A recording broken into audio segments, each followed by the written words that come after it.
He could only follow her lead and do as she says, even though he hated it, he couldn't do anything about it.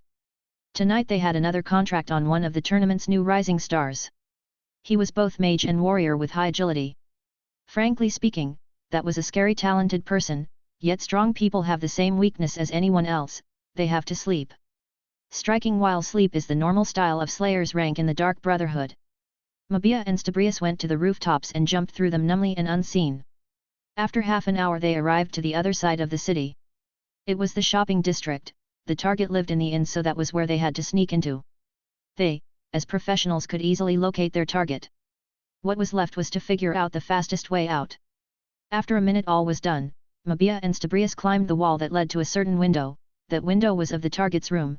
He was staying alone in a room, so that made sneaking much easier. Now, the time to act. The target was confirmed to be sleeping. Stabrius was to go and kill while Mabia was to cover his back. They opened the window with swiftness and Stabrius sneaked in. He approached carefully then. First person POV. Tick. Tick. Tick tick. What? Why is that reacting now? I opened my eyes. This is my alarm spell, it detects people with hostility, and I charge it with enough magicka for it to last a day, but why in this hour? I don't understand, but I can't be negligent. If someone wants to ambush me, then I must ambush them first. Now, think quickly. First, where is that person? I don't have detect life spell, but let's detect the magicka around. There. Outside the window, 2 magicka signals, less than average, probably humans. No other signals seem to be out of place except for those, so let's make preparations first. Lately I learned a new spell and it was good, it was lightning rune. It could make a magic circle appear on a solid surface, and once something steps on it, it explodes with lightning. Let's go with that for now. I casted the spell under the mat near my bed and covered myself to act sleeping while preparing another spells in my hands. One was lightning bolt and the other was stun eskin. I can't wear any armor now, so I need to be protected. Once the presences started approaching, I could feel them right outside my window. Few seconds later a figure descended quietly and sneaked near me. From a half-opened eye I could see his gear and the skin of his face. That looked like an Imperial man with the Dark Brotherhood gear, damn it.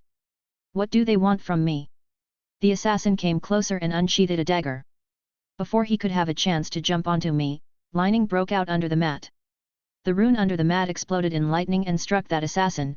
Soon after I casted the stun eskin and jumped out of the bed, then shot the lightning bolt on my other hand at the assassin. After too much lightning went through him, the assassin fell and could no longer defend. What happened after surprised me as that guy took his dagger again and jumped at me. I reflexly took the dagger from him with a disarming martial skill, and without thinking, I buried the dagger in his stomach. This was my first time stabbing someone like that. I could feel his muscles twitching from pain and his power seeping away.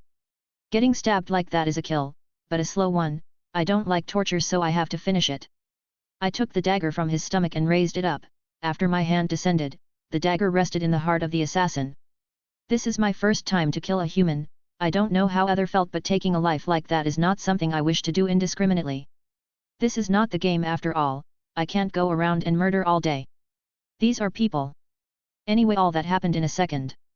The other assassin only noticed that something went wrong after I disarmed his mate and couldn't react till now. I guess there is no need to be polite.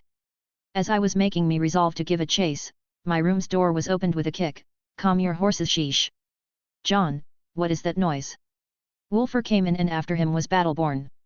Assassins. I said I took care of one and going after the other.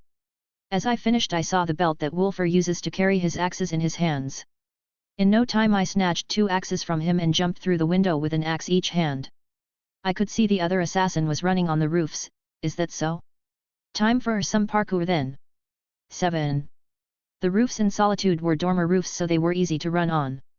I take my left and run towards the edge of the roof. There were a wooden pole from the street that carries some lanterns. I hopped on it and straight to the next building's roof.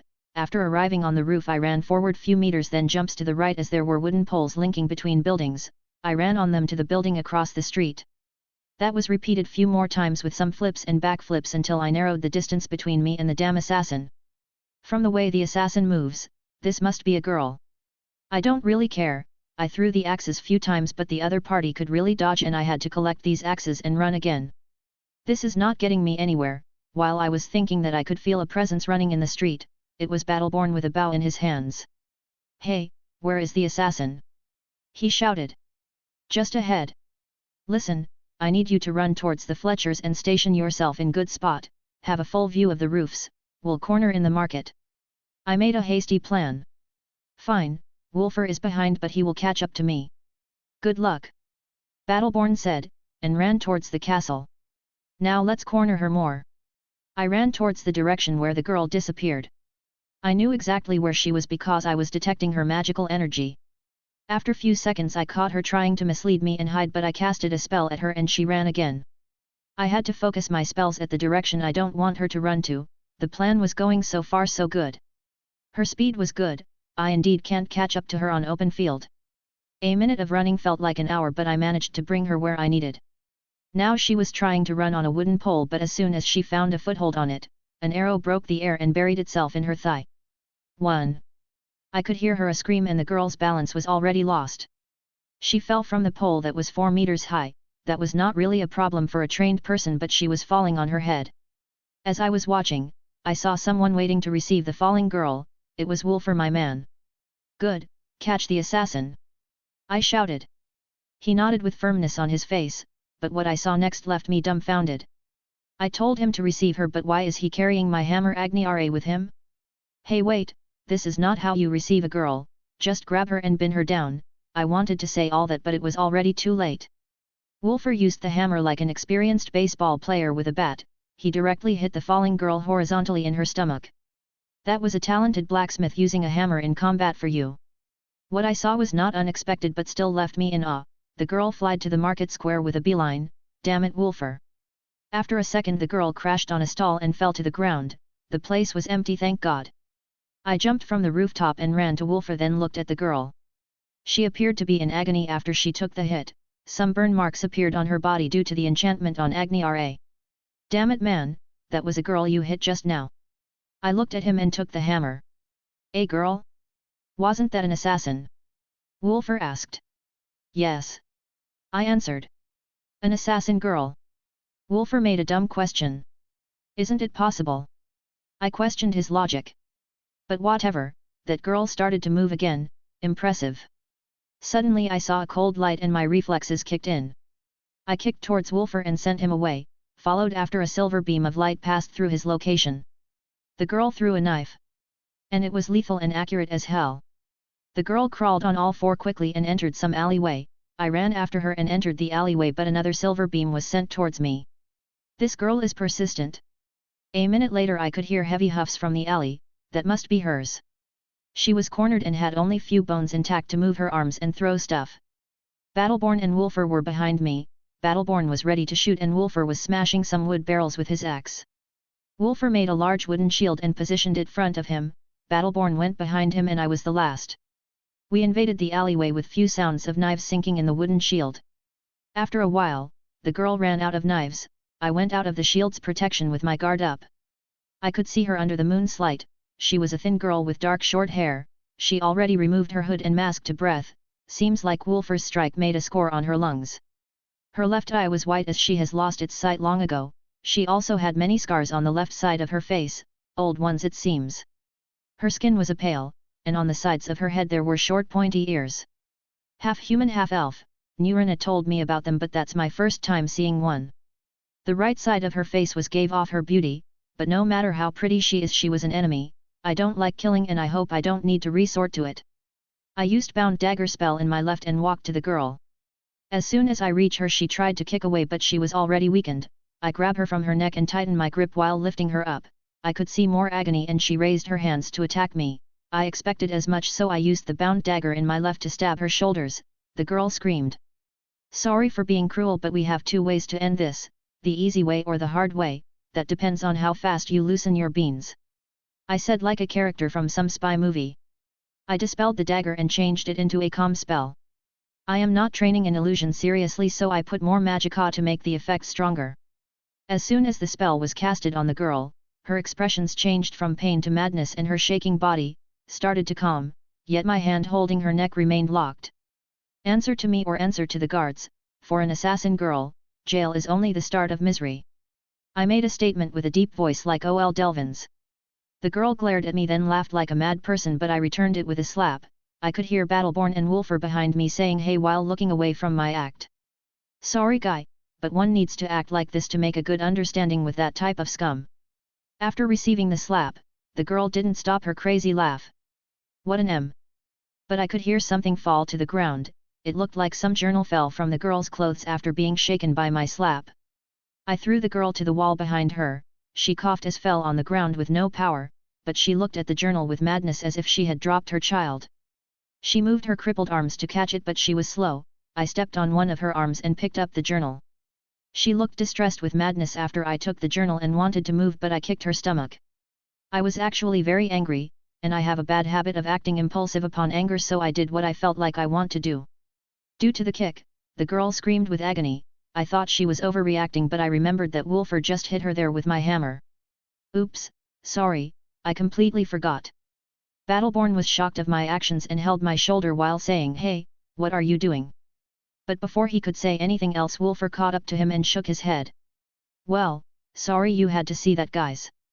Suddenly I could hear heavy footsteps and more than one presence running to our direction. I didn't turn but the guys did. A light fell on us but I could already guess who was that. Still I hid the journal in my clothes hurriedly then turned. By the order of the Jarl, stop right there. A loud voice sounded. Chapter 20, Day 4, then kill. Yes, that was them, our very iconic Skyrim guards. Well, there were 4 of them. Dressed in padded armors with red cloth rounding it and tightened by leather belts, helmets made from wood and steel as well as spears and swords pointed at us. You caused damage to property and used weapons in a restricted area. What say you in your defense? The guard in the lead shouted. We were chasing an assassin. I moved to the side while saying giving the guard a room to see the girl. The guard's eye behind his helmet widened when he saw the gear of the assassin. He could tell too, it was the Dark Brotherhood's gear. Impossible. Hurry up and arrest her. The guard urged his comrades. After garbing the girl, the guard looked at us. You must come too. Causing the damage in the market and using a weapon can be overlooked, but the assassin matter is serious, so we will need your statements. He said. There is a corpse of another assassin in the Winking Skeever. I killed him in my room. I informed the guard. The guard was taken aback and looked at me with amazement. Damn. Taking down 2 assassins in the same night? What are you? A Dragonborn. I said. The guard said hey. With a stupid voice, Wolfer cut in and said, he always says that joke, don't mind him. The other guards laughed at their colleague and took us away to Castle Duer's dungeon. We sat in some empty room with a small window and few benches to sit or sleep on. Our weapons were taken away but no one minded the journal on me. I opened it and started reading. That girl. She is crazy. She is talented, crazy and dark. When we trapped her in the alley she was writing in the note with her blood. I can't tell if she had a poetic fetish or something, but the part which was written by blood was about me. A boy did sleep and a boy did sneak, and death was waiting which to seek. As one was waiting wide awake, and one was dying with no shriek. As seen she ran she could no beak, at death was calling gloom and bleak. As mother disowned me lone, to crush my flesh and bone. He'll come, he'll strike me, he'll bash or slice me. He'll come and kill me soon, so soon. And I thought I was a dark child. Let's keep that not for now. I read few parts but she was very careful not to add information in her journal. All I could tell that the one who asked for my death was a wimp in her opinion. I don't know any wimps, neither do I waste time on such people. Who would hate me this much? Not the college kids or Maven Blackbriar, probably. I guess the guards will have to find out. Now while we were at it, I instructed Wolfer on more magic training. This guy has a good compatibility with fire magic, much better than average, and after I started convincing him to gain fire resistance by training in magic and how will it make him resist the lashes of Skyforge, he agreed to it right away. Battleborn, on the other hand, was only interested in restoration, not for the healing effects, but for the attacking effects. Restoration had many nasty spells, much nastier than destruction and even conjuration at some points. Spells that devastate the undead and spells that weaken the opponent like Leech Seed and Dwelling Blood. After few seconds of teaching those guy about the aspects of every school, the door of the room opened. Whoa, watch the magic. A guard stood at the door and was in awe of the amount of magic he saw in the room. A man in armor pushes the guard to the side, then enters the room. the guard noticed and said, "Sorry Captain. What's going on here?" The man looked at me and asked. "Nothing, just training some healing magic." I answered. "You are healers? Seeing what you've done to the assassins, I say I would never fight with a healer ever again." The man said and laughed, "I am the commander of the guards here in Solitude. You can call me Captain Aldous." The man said while shaking hands. "So that was him. He is an NPC. I must apologize in the name City Guards, our duty was not fulfilled by watching over the residents, so the bounty for 2 assassins in a bounce shall be paid to you as soon as the king receives the news." Captain Aldous said. "Oh. Thank you. No one really can blame the guards this time, the Brotherhood is scary after all, haha," I said, trying to be friendly. Captain Aldous's eyes were wide open, he held me from the shoulders and looked serious. You could tell that was the Dark Brotherhood. "Eh? What is strange about that?" "Mara's mercy. The Dark Brotherhood." Battleborn was shocked. "Well, the gear kind of gave their identities off, is it hard to not recognize the Dark Brotherhood?" I asked while feeling something was not right. "No common folk can just recognize the Dark Brotherhood when they see one," Captain Aldous said. "Well, I came from Riften, I can recognize assassins and thieves from their gear though." I said that as an excuse. Riften really is not a safe place. I remember the stories that the guards who accompanied the king said when they went there. Captain Aldous understood, "I'm safe. But to get targeted by them, aren't you worried?" he asked. "Rather than worried, I want to know which bastard wanted me dead. As long as the payer can't pay, the Dark Brotherhood won't come after me," I said. "Did you get anything out from the assassin?" I asked. She didn't speak, but we found out something. The girl and the boy you killed are known as Beriza and Valero, these 2 are from Team Blood Hand. Their staying location was raided a while ago, but the place was clean.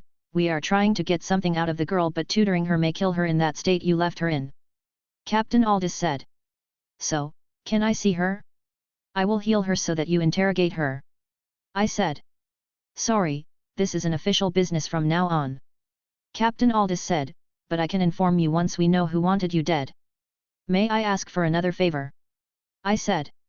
"Let's hear it," the man said. "Can the city guard take credit for the killed assassin?" I asked the man. "What?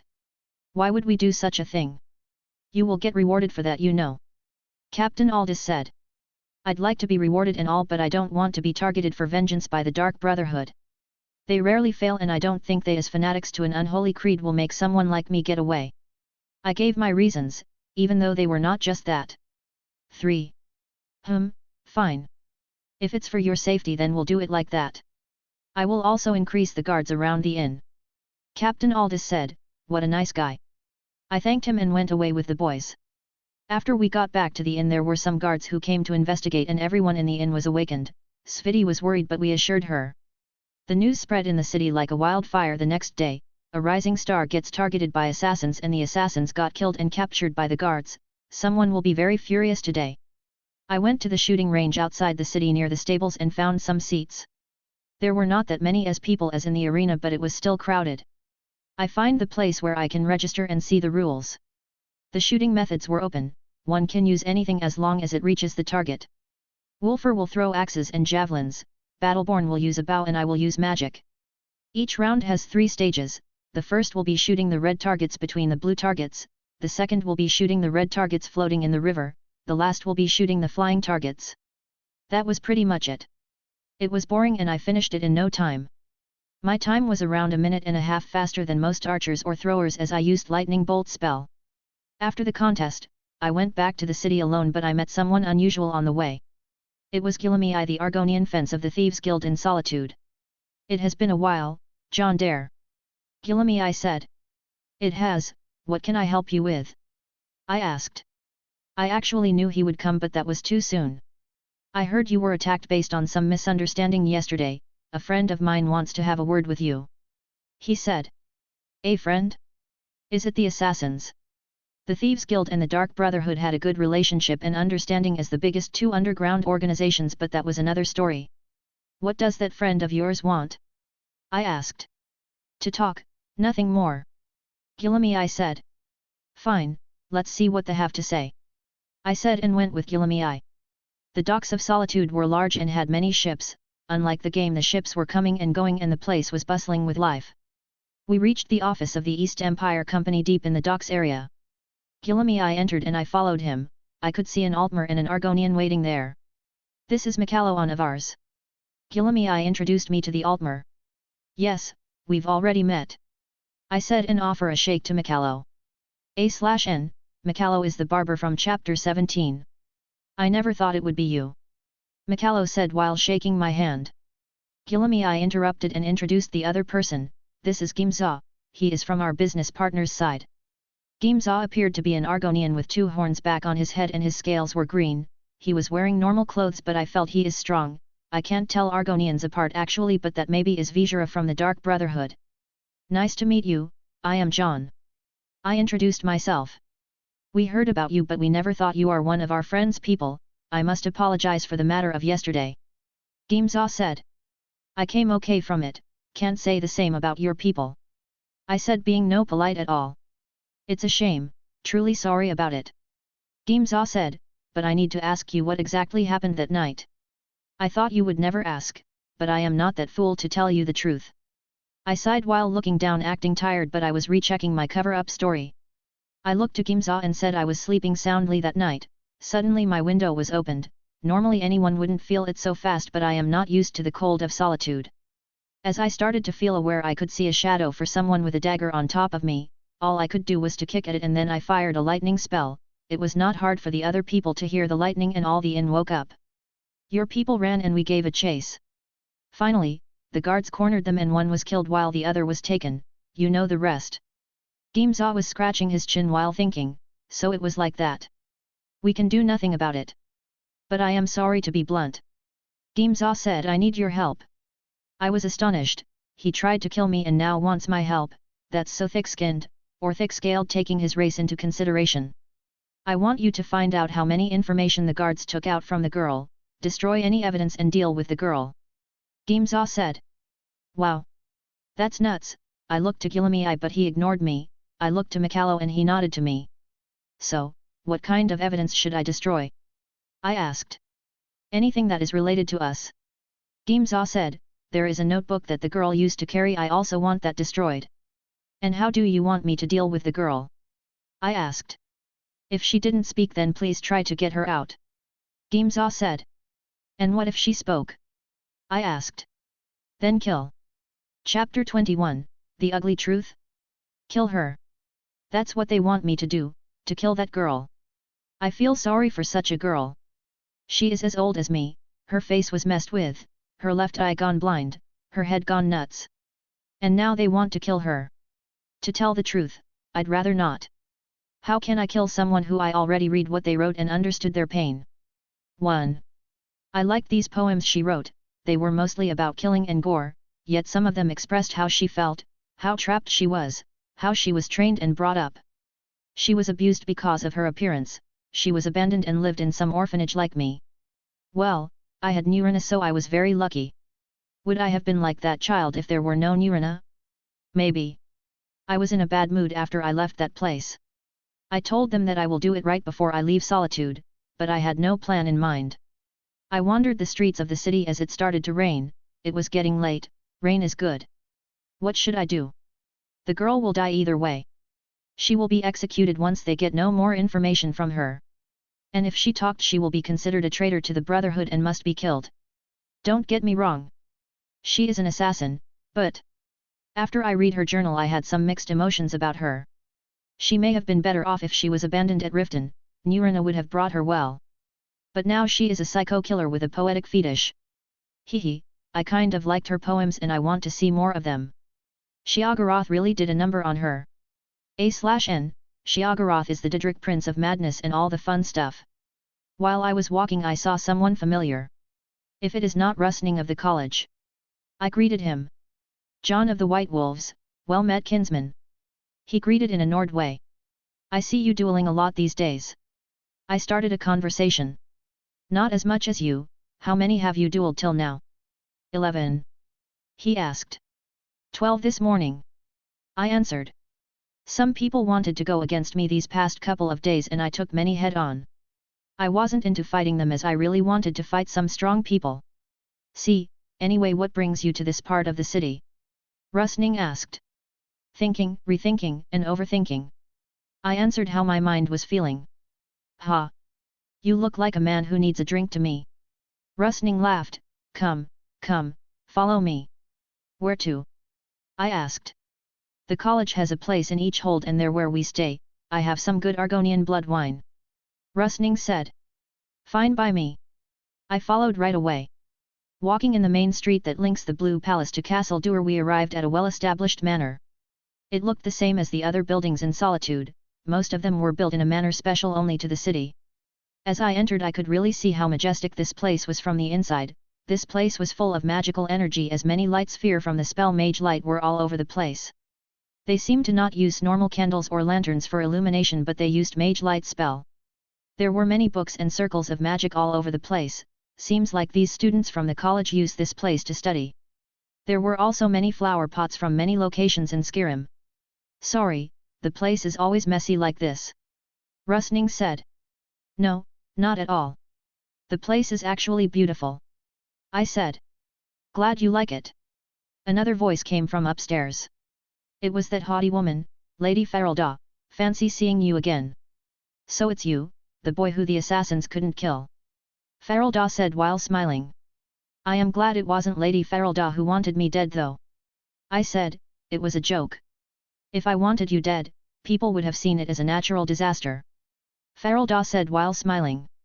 Scary, this woman is scary, rather than the scary Ferelda from the game, and due to many mods, this Ferelda is actually beautiful but scary. Let's not get on Lady Ferelda's bad side from now on, haha. I said while breaking into cold sweat. This woman is ranked as a senior wizard. Nurina told me about the ranks before, and wizard is as a high one. I don't remember the rest of the ranks now though. A/N, I am using Oblivion's ranking system and will explain it later. What brings you here? Ferelda kicked the jokes aside. I invited him for a drink. Rustning said. Now you are buddies? Ferelda asked with a mocking tone. We fight and share a drink, then we become friends, that's how it works. I cut in. Ferelda was taken aback and then shook her head while sighing and said Nords. Then she went up and left. She is actually a nice person, but she hates losing, you understand? Rustning said.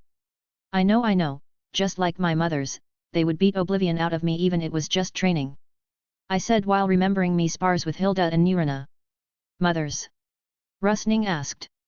Yeah, I was adopted but my real birth mother comes to visit. I said. I thought you were from an orphanage. Rustning said while offering me a seat and bring a bottle. I was, the headmistress is my adoptive mother, she was the one who taught me magic. I said without thinking. Oh. So she is also a wild mage like you? Rustning made a face of wonder. Wild mage? This word was not in the game. Ah. This is what we call the mages that didn't grow up in a magic teaching facility like the college or a mage faction. Rustning said. Ah. I see, I am maybe what you call a wild mage but mother is not. I said. That explains why you're that good. He said and offered me a tankard. What about your other mother? She has her own problems. I said, I don't normally talk about Hilda to anyone but people you don't know are not bad listeners. What about you? I never thought I would see one Nord from the college, let alone 5. I asked. Not everyone hates the college.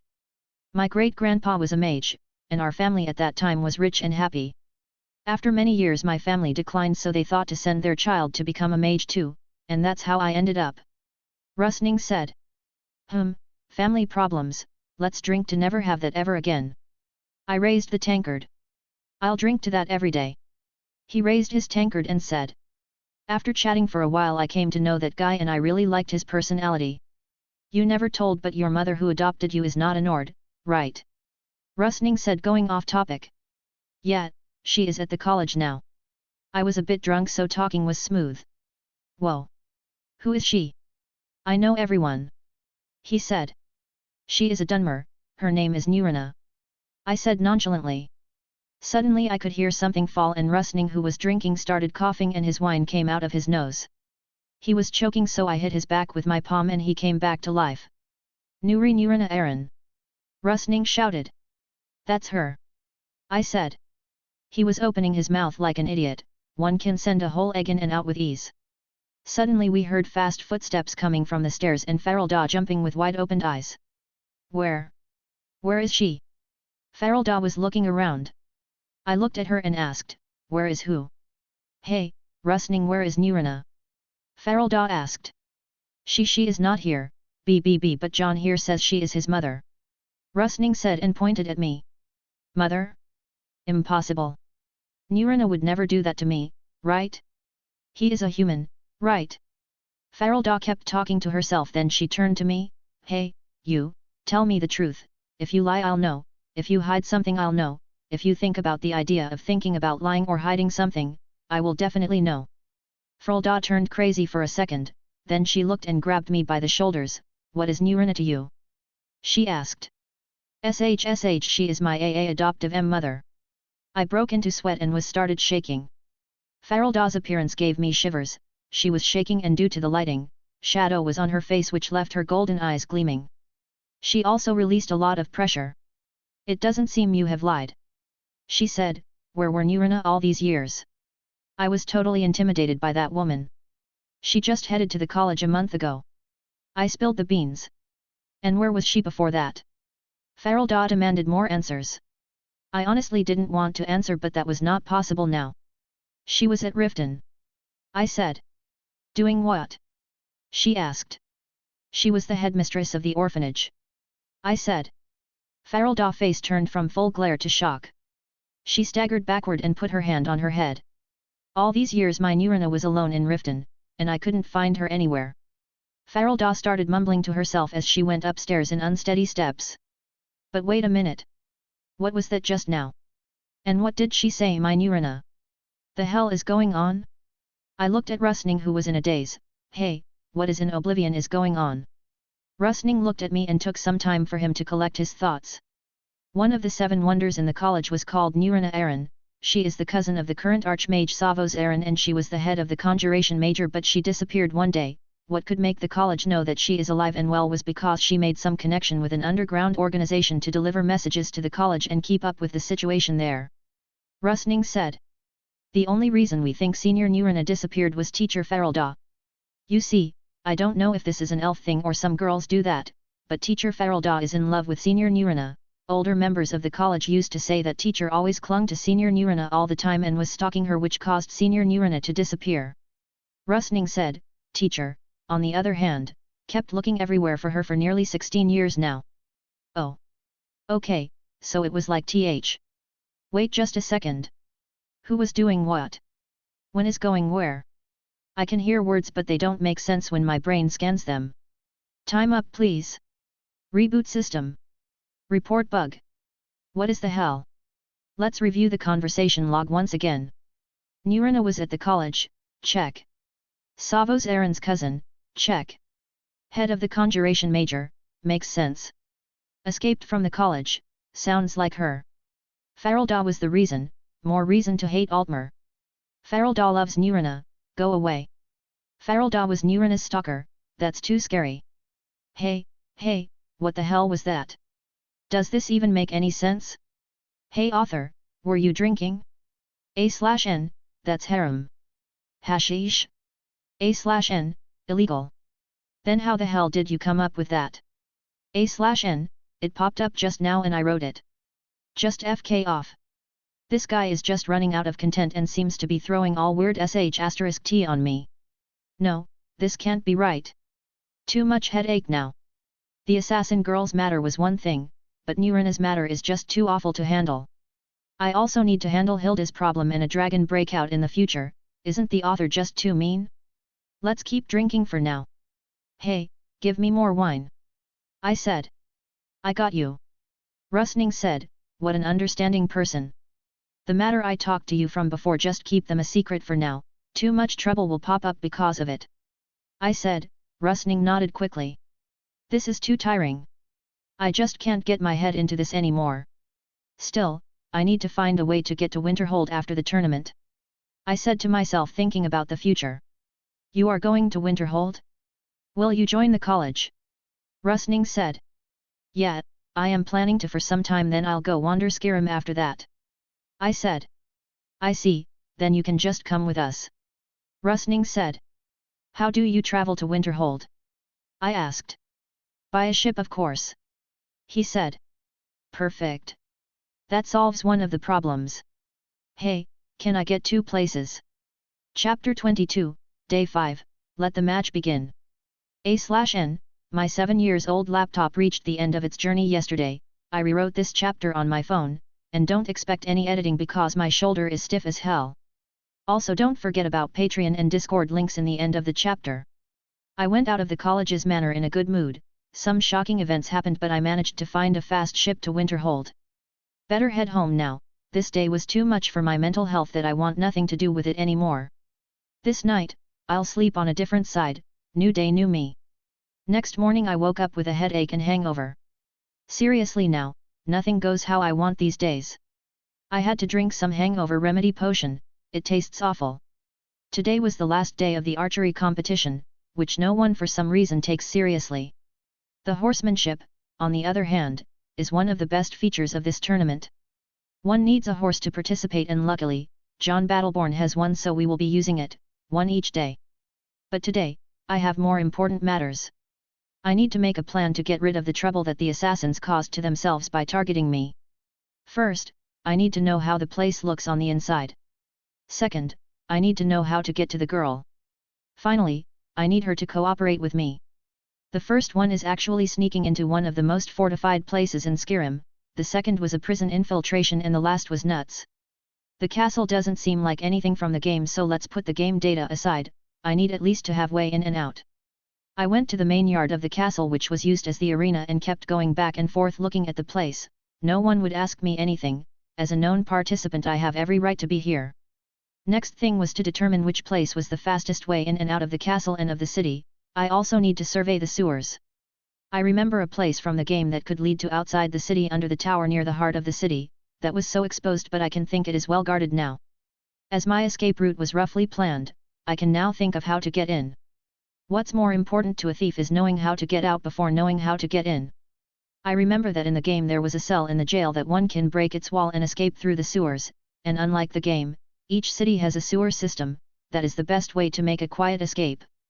The place where they should keep the evidence is either a place that is locked well or a place that is considered an office. These answers need to come out of the guards themselves. The man I can talk to about that was, of course, Captain Aldous. The man was watching the duels right now. He didn't stand in the VIP area or any special area, he just found a place near the seats and sat there taking his rest. "Well met, Captain," I said while walking to him. "White Wolves John, well met," he greeted back. "How were the matches?" I asked. "Heated, the teams from Solitude are clashing with each other fiercely, it's sad to see infighting from the same city kids," he said. "Oh, which teams?" I asked. "Wolffangs and Wolvenstorms," he said. "Strange, aren't those the teams supported by Thane Erikur and Thane Bryling?" I acted as if I was taken aback.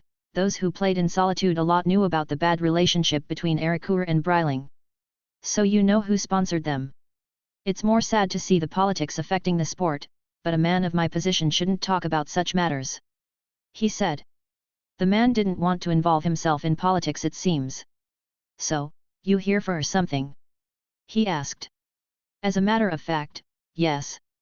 "I was just going to ask about the interrogation," I asked. "I really wanted to tell you that we got something good from the girl other than the singing and the strange words she says, but all we could do we just writing down what we could understand," he said. "So, can't I by any chance at least know what she said? Maybe I can get a clue of who wanted me dead," I said. "Oh. Okay, follow me," he said. "What? Just like that? Well, this is getting easy for some reason." The man headed towards the jail and I followed. The jail was right next to the arena. After we entered, the atmosphere inside was cold and desolate. It was poorly lit, yet the place was mostly clean. We just turned right to a room with a few chairs, chests, and a desk. It was a bit empty, but it fitted with the atmosphere of the jail. He offered me a seat and went to a certain chest, then he took out a note. He handed it to me and sat. I had to read it, even it wasn't my goal. Well, this was interesting. seems that the mental state of our friend is not going so well. She started talking to herself and questioning her was hard, even after she was tortured she kept talking crazy stuff. I had to make myself useful so I started saying nonsense. She seems to be under some severe mental stress or some backlash of an emotional shock, maybe the death of her partner was too much for her, it can be considered post-trauma stress disorder, and blah blah blah. 3. Captain Aldous looked at me as if he had some headache. Okay, I don't really understand any of what you said, can you make it a lot easier? Ahem, what I said was some healer terminology, but these were mostly guesses. To give a certain answer I need to do an examination. Unfortunately your rules say that no unauthorized people are to enter the J. I was pulling his leg. 1. I can make an exception. His leg got pulled. 1. Oh, thank you. I can't promise anything but I'll be helpful as much as I can. So far so good, as the victim of the assassin, I am the last person they need to worry about. But after going into the dungeon, I could feel that matters are not as simple as I thought. This place is really a castle. Thick walls and strong structure, every door is locked and every corner is watched. That will result in more planning and tools. The dungeon was deep like a well, so we went down to the lowest floor. It seemed that this part of the building is older than the rest. The cells which were in the deepest part looked very dark, old and cold, only a few candles lit the place from outside. In there, I could see a horror scene. A girl in rags sitting on the ground hugging her knees and moving her body forward and backward repeatedly. Her hair was on her face and madness was in her eyes, she looked left and right like she was feeling something threatening. 1. She was saying something in a low voice and replying to herself. Captain Aldous stood far from the cell door and looked at me. I walked to the door and stood under enough light for the girl to see me. What's up? I said. The girl looked at me like she found the cause of her suffering. Her facial expressions didn't have any hint of anger yet her black clear eyes looked like the abyss and glared at me. I am not a fan of horror movies, this really is creepy, still, I need to see how far this girl can think. I started talking but all I said was parts from the poems in her note. Once I say anything she starts to repeat after while looking to space me and say the poem to its end. She was trying not to forget the things she wrote so she ignored everything else and made herself mumble all that she wrote. Such love for poetry is unhealthy. I think some light can enhance her mental state, she just can't calm down after witnessing her friend's death, being chased and tortured, she will be better in a dozen days or something. I gave Captain Aldous what he needed to hear. Fine, after the tournament, if she doesn't talk, she will just be executed. He said. I was turning away and leaving with him, just as he turned to lead the way out, I took something and put it into the cell without him noticing. I couldn't see the girl's reaction though. On my way out I made a promise to him that I'll come once again before the tournament ends as I was leaving after it does. This is the best way for a nosy guest like me to drop by once again, just make the promise on the way out, always works. Just as I got out I heard someone calling, I challenged Jon of the White Wolves. Who was that? It was Argur Swifthilt from Golden Swords, Solitude Most Dazzling Jr. Among the main 31 participants, few were undefeated, on top of that list was me and Argur, as well as Vilkas from Companion's second team, Ralof from Windhelm's Stormcloaks, as well as Lydia from Whiterun's Warm Maidens. 9.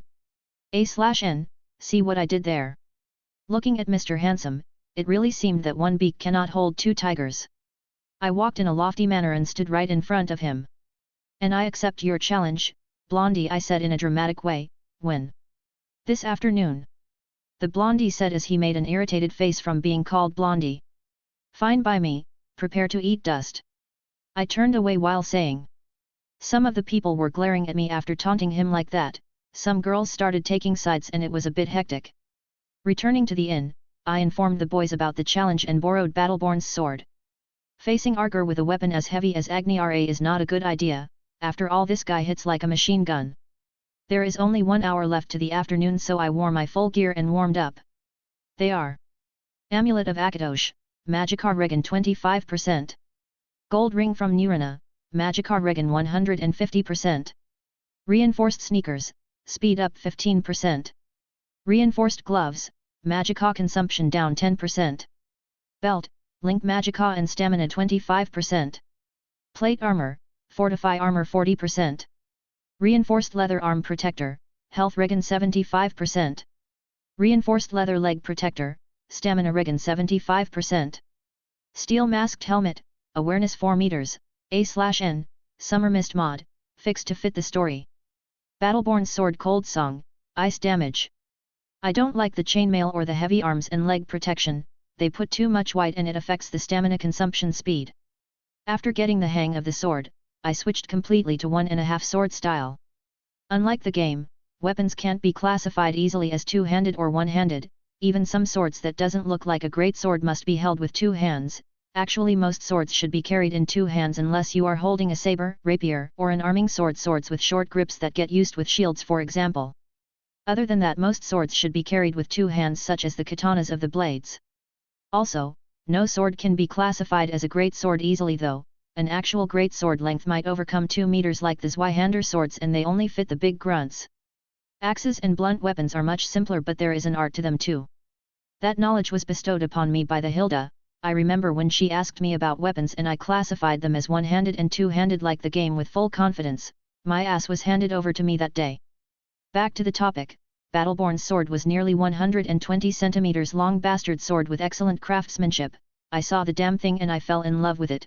One can only love such a sword. The hilt's grip was made of white wood that probably came from Riften, the pommel was round, engraved and beautiful, and the crossguard was straight and had good thickness and balance. As for the blade part, it can be called strong, which is the wider base of the blade attached to the hilt, and weak, which is the thinner half to the blade's point. The edge of the blade was sharp and the point was steady. I sheathed it after getting used to its length and weight, can't afford to miss any detail in this fight. I also made preparation for the spell-bound sword. The sword I can conjure is a Didrik sword. Its style and balance were all over the place though, as it had the length of a saber with the thickness of a cutlass. And thanks to the chance, bound weapons are a bit lighter due to its spectral properties. In the end I can wield 2 swords, yet I am not optimistic about the damage they can deal. I regretted not learning more bound weapon spells as it can make my style much more diverse. I'll learn how to bound a spear and a bow once I get to the college. I was in deep thinking until the time came. I and the boys followed by Sviti reached the arena. But what the hell is that? The place is just too crowded. Did the Jarls duel each other or something? I planned to wait and see, but I found that everyone was urging me to go into the arena. So that crowd is for me? I kind of feel flattered. Hey, aren't those Torij and Elisif? Scald the grumpy, Balgruelf my friend, creepy Ijrod, big bad Ulfric, depressed Korur, sleeping Lila, Dengir of Stun Paranoia, and the plainest Jarl of them all, Igmund. A/N, I just don't have any impression of that guy 10. Beside them, there was the Bard's College headmaster Virmo, Maven Blackbriar, Eorland Greymane, Codlick Whitemane, Wizard Ferelda, Thongva Silverblood, and all the heavyweights that came to the tournaments. What the hell is that? Did they decide to end the tournament today or something? Suddenly I heard a horn blowing. Virmo popped out on some platform and blew the horn of the match. Then he spoke, "Welcome, people of all holds, today is a day of duels, a day that some of the best juniors of Skyrim will meet each other in front of your eyes. The participants are here, the guests are here, the fighters are here, then let's begin." After that, he pointed to me and Arger to get to the arena. Ahem, behold Arger of Clan Swifthilt. His name holds fame, long has been built. The challenger he is, on the west right now. Unsheath your blade and give us a bow.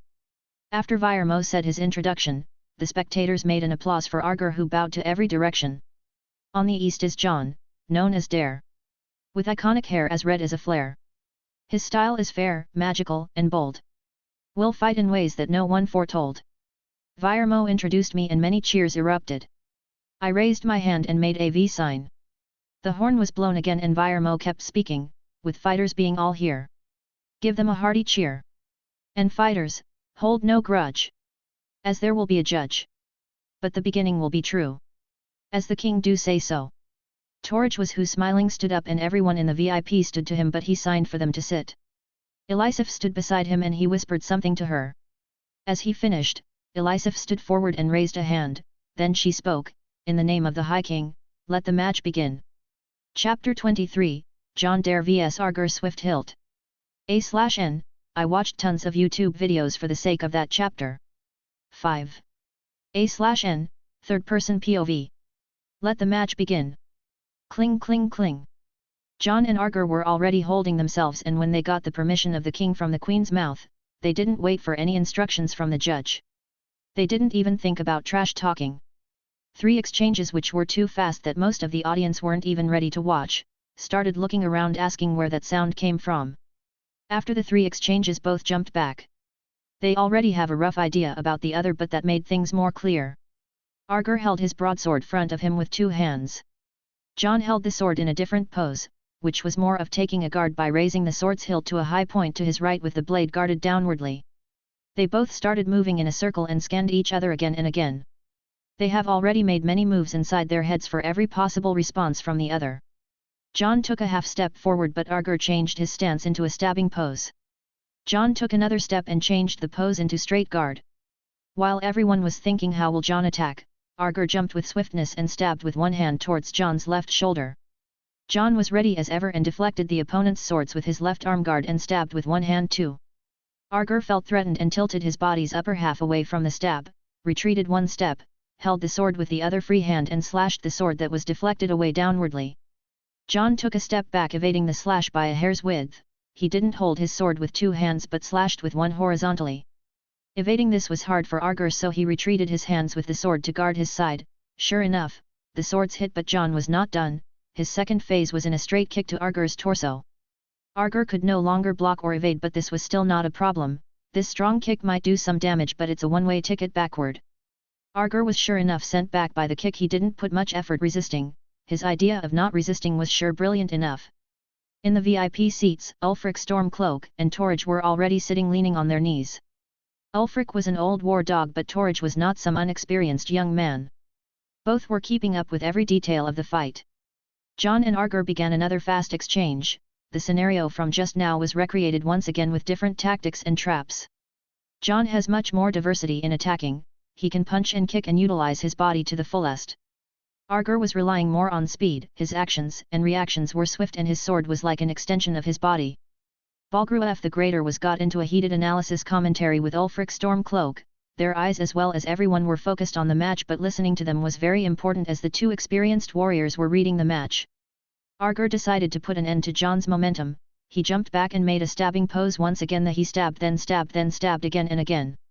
Jon was evading back, left and right with now no chance of counter-attacking. He could remember the Chinese martial arts movies that had the same technique but was used with spears. This technique can had some good chances to counter, but being used with a sword made it slow yet hard to go against. It can't be compared to fencing as it was being done with 2 hands and supported by the mythical strength of the different world. It didn't look like Arger was going to finish today.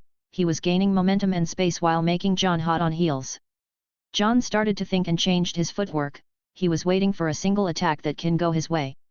Arger didn't read this, but he noticed that Jon started to slow down a bit early, the best way to intimidate anyone with an attack to the face, and that's how Arger planned. The attack came aiming at Jon's forehead, yet that was the moment he was aiming for. His opponent's range was wide but took time to retreat the sword. Jon didn't retreat back 1 inch but tilted his upper body almost 90 degrees to the back and used his sword to block Arger's sword and keep it up. Jon's counterattack came right after in another kick, but this one didn't land on Arger's torso, it landed on his left knee from the side. Arger, who had a lot of momentum, suddenly felt a pain in his knee that caused him to retreat his body, yet Jon was already on his right side now, so he could only use his left side. Using that side meant relying all the weight on that knee. It was not good. His knee can't carry him as it didn't recover and Jon's second attack was coming. Sacrifice needed to be made. Arger threw his weight on his bad knee and fell to the ground while flipping away. After he could secure a foothold, he slashed horizontally in 270 degrees slash to his behind. The wind slash carried a lot of might yet low accuracy. Jon, who was chasing after Arger to press him, had to jump backward. Arger stood hastily and another stabbing pose was perfectly made. This pose can make the opponents think twice before making a move, especially when it was done by Arger. The VIP, the people, the arena guards and the imperial soldiers of the legion that were guarding the emissaries were at loss for words. Everyone clapped at that exchange. Jon was too unusual and his ideas didn't just came out of the box, it made the box look ashamed of itself. Arger's speed, judgment, and wisdom far surpassed his age. These 2 youngsters are 2 rare geniuses that came out from the same nation. It meant a lot to the people in the VIP seats. Jon walked around and played with the sword like a clown. The sword was spinning around his right hand, showing another level of control. This was a direct taunting for Arger, who on the other hand smiled back. Jon couldn't help but smile too. His opponent was too good. He started to feel his own growth once again. Fights like this with an equal can make the person only better and better. Arger could already deal with the pain in his knee and could ignore it. The next showdown was about to begin. Cling cling cling cling. Slashing and clashing again, Arger didn't go overboard with speed and Jon didn't do any tricks. They were saying, I know what you are thinking, but who moves first loses. Jon wanted more speed training from Arger, but he can't afford to reveal many cards this early. There were few ideas he can use, but he was waiting for the right chance. Arger knew what Jon was thinking, but on the other hand he wasn't looking forward to Jon's next trick. To him Jon was so capable that he can make an idea out of nowhere and apply it right in the fight. To him, the creativity of Jon was like an unreadable future. He can't waste his time trying to think of the way Jon will use to counterattack. He had to corner Jon or deplete his stamina. Jon was attacking in a wide manner. He wanted to put an end to the opponent's stamina too. Arger was just too good. Their talents varied, but if one put the talents aside, Jon knew he would be played by Arger. Jon had a rebel mindset that if one made him choose between 1 or 2, he'll immediately think of 3. This was reflected on his style. He can be cornered, but he will rebel against that and make a flashy way to counter. The match has already passed 10 minutes, everyone was worried. Stamina was what the warriors relied their lives on. If someone lost his stamina in the middle of battle, his life is already as good as lost. The exchange of swords reached its peak. Jon could only describe this as a kendo match that has gone haywire. Suddenly and out of nowhere, Arger made a precise stab to the gap between Jon's left shoulder guard and body armor. The tip of the sword was starting to sink in Jon's flesh. This was his turn to make a sacrifice. He let his left hand go of the sword grip and retreated his left side around his right leg, avoiding a major wound. He tried to scare Arger away with a horizontal upwardly slash with the ice song in his right. It was the best anyone can do, but Arger was not done yet. This was the payback to his knee. He mustered all the power, weight, and speed. He can and directed a hit right to Jon's sword ice song. The sword was in one hand and being swung, so it was not under full control. Just as the swords clashed, Jon's hand couldn't keep up with Arger's force. The sword slipped from his hand and fell to the ground with clink clink clink. Arger was at the top of his focus and no way for him to miss the chance. His desire to win was reaching the upper limit of just a desire and turned into frenzy. He moved from each his legs, making a stance and in the same time kicking ice song away with his left. His sword was in a downwardly stab pose as his hands were on his left side and was about to thrust the sword at Jon. He was smiling widely for the victory he could see, taste and smell. But just in the very next second his face turned numb and he staggered backward. Arger didn't know what happened, but everyone else was already on their feet from what they saw. When Ice Song fell, Sviti was screaming, Wolfer and Jon were glaring. Half of the crowd held their breath and the other were saying gibberish words as their minds already on high function. The VIP area suffered the most as Elisif was jumping in victory pose and Torij was opening his mouth. The rest were standing, even the mages were shouting. Arger's way of the sword was of a way of planning genius. Jon's way of fighting was of an illuminated genius. Arger's win was anticipated for half of the people, but this was a bit sad for Jon. Yet that move that Jon made was out of every text or sketchbook there were about fighting in Tamriel. It came right from Clown's textbook. Jon jumped backward with a strange trajectory, making his legs rotate around his body midair. His right leg smacked Arger right on the face. His face took the kick with all its might and his consciousness went to oblivion and came back in a second, giving Jon the chance to land upwards down on his hands. Jon launched himself again with his hands and landed on his legs. He didn't have enough from just that. He made another round again, retreating completely from Arger's Maai. A/N. Maai is a Japanese martial arts term referring to the space between two opponents in combat, formally, the engagement distance. The place was silent. No one has ever seen this before in a fight. Thieves can do these moves but not in actual fight where all unnecessary moves are openings. This was just too absurd. Even creativity should have a limit. Jon, who landed far away just now, was huffing after the intense engagement. He thought, parkour, my life savior, Daedric Prince of Gymnastics, give me your blessing and I'll make you a shrine beside my cat shrine. Jon was having the time of his life in that match. He didn't notice that the fetishes he has are growing in number. The audience, on the other hand, has already passed the shock and denial stages. They reached the reaction stage. The place was erupting with applause. Even the people that didn't come or hear about the fight were already trying to enter the castle's arena after that loud applause. The VIP was already hectic long time ago. Ijrod was glaring at Elisif, who let her emotions slip. Ulfric was smiling. Torij opened his mouth more, and the rest were having a unique reaction each. Arger and Jon glared at each other. Arger was having a conflict between his emotions. He could already taste victory. he planned every move and even kicked Ice Song away from the arena. Why is that young man still standing with no problem at all? He looked at the sword he kicked and said, "You have no weapon, better sir." But he didn't continue. Jon has already made a spell come on each hand. Arger's heart sank. Magic is strong and Jon is known for his strong spells. This will not be easy if Jon turned the tide by magic. As Jon casted the two spells, two swords appeared on each hand. The swords were spectral and looked sinister no matter how you describe them. At the beginning of the match, Jon used a long sword which was longer than Arger's broadsword, but these swords were shorter than it. This only meant a totally different fight style will appear once again. The possibilities of Jon now has increased. The Jarls who were dissatisfied about Jon using magic didn't mind the bound sword spell. These were also swords after all. Jon faced Arger and pointed the right blade to him. It was a haughty move that Arger won't get taunted with, but with his mindset just now, he jumped at Jon like a mad person. His swords was on his hand was slashing with both speed and power. He was not angry anymore, he was focusing every piece of his being on his sword right now. Jon noticed how Arger was focusing. This is a very wondrous state of mind known as the zone. All the unnecessary movements are cancelled, all the necessary movements are accurate, everything is how it should be, a top-notch style. Jon couldn't afford to lose here, he focused his magicka and perception on the blades he summoned. This was another special way to enter the same mind state, the zone. Magicka was the mystic power that can be commanded by concentration, and using the manipulation methods of magicka, one can direct his concentration. Right now two very focused young warriors engaged in a heated exchange of power and speed once again. It was just at the level of experts. In the eyes of experienced warriors, these guys have already won, no one of them can be considered a loser. In the eyes of the audience, if any of those two lost, it will break the hearts of everyone. The only way out of this dilemma was for them to continue fighting till the both reach their limit and it can be called a tie. Everyone thought of the same idea, even the helpers of the two.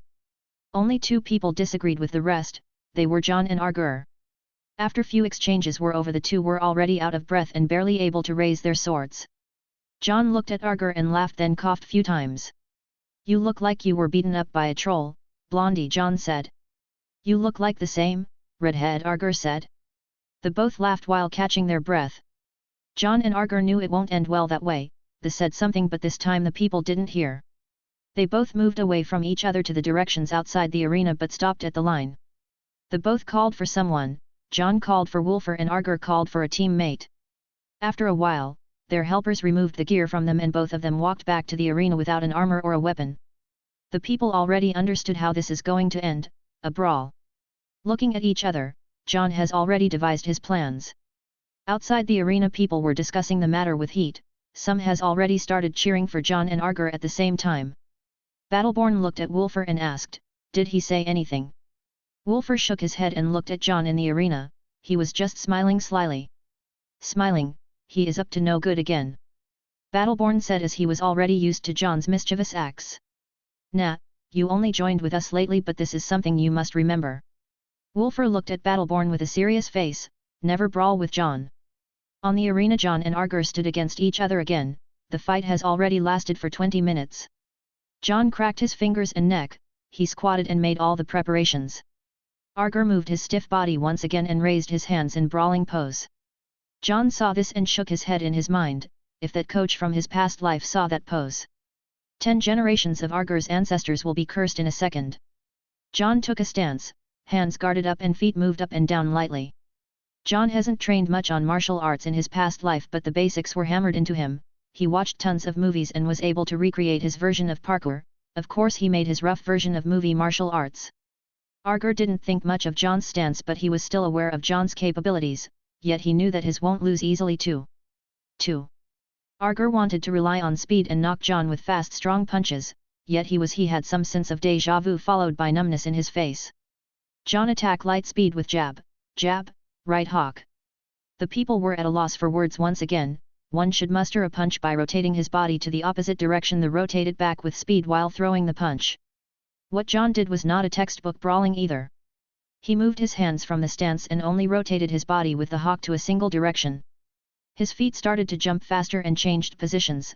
Arger didn't read the next attack at all. The punches came but Arger was ready and evaded to a certain point, but when he left punched to counterattack, Jon evaded lightly to the back and countered with a single right punch to Arger's left ribs. Arger was annoyed, he decided to be the one to break the silence and use leg attacks. He moved his right leg to make a straight kick, but what met him was Jon's left leg hitting his leg away. His state crumbled and staggered. A right hawk, left hawk, kick straight sent him back to the ground. Jon's stance didn't break for a second, his punches targeted the head, that was too hardcore even for a brawler. Arger didn't stay on the ground, he stood up again while say come at me. Jon didn't hesitate, he moved forward and right kicked Arger's right leg. After it hit, the kick changed to a side kick and dived into Arger's abdomen. This was just the start. Jon retreated his right while jumping with the left.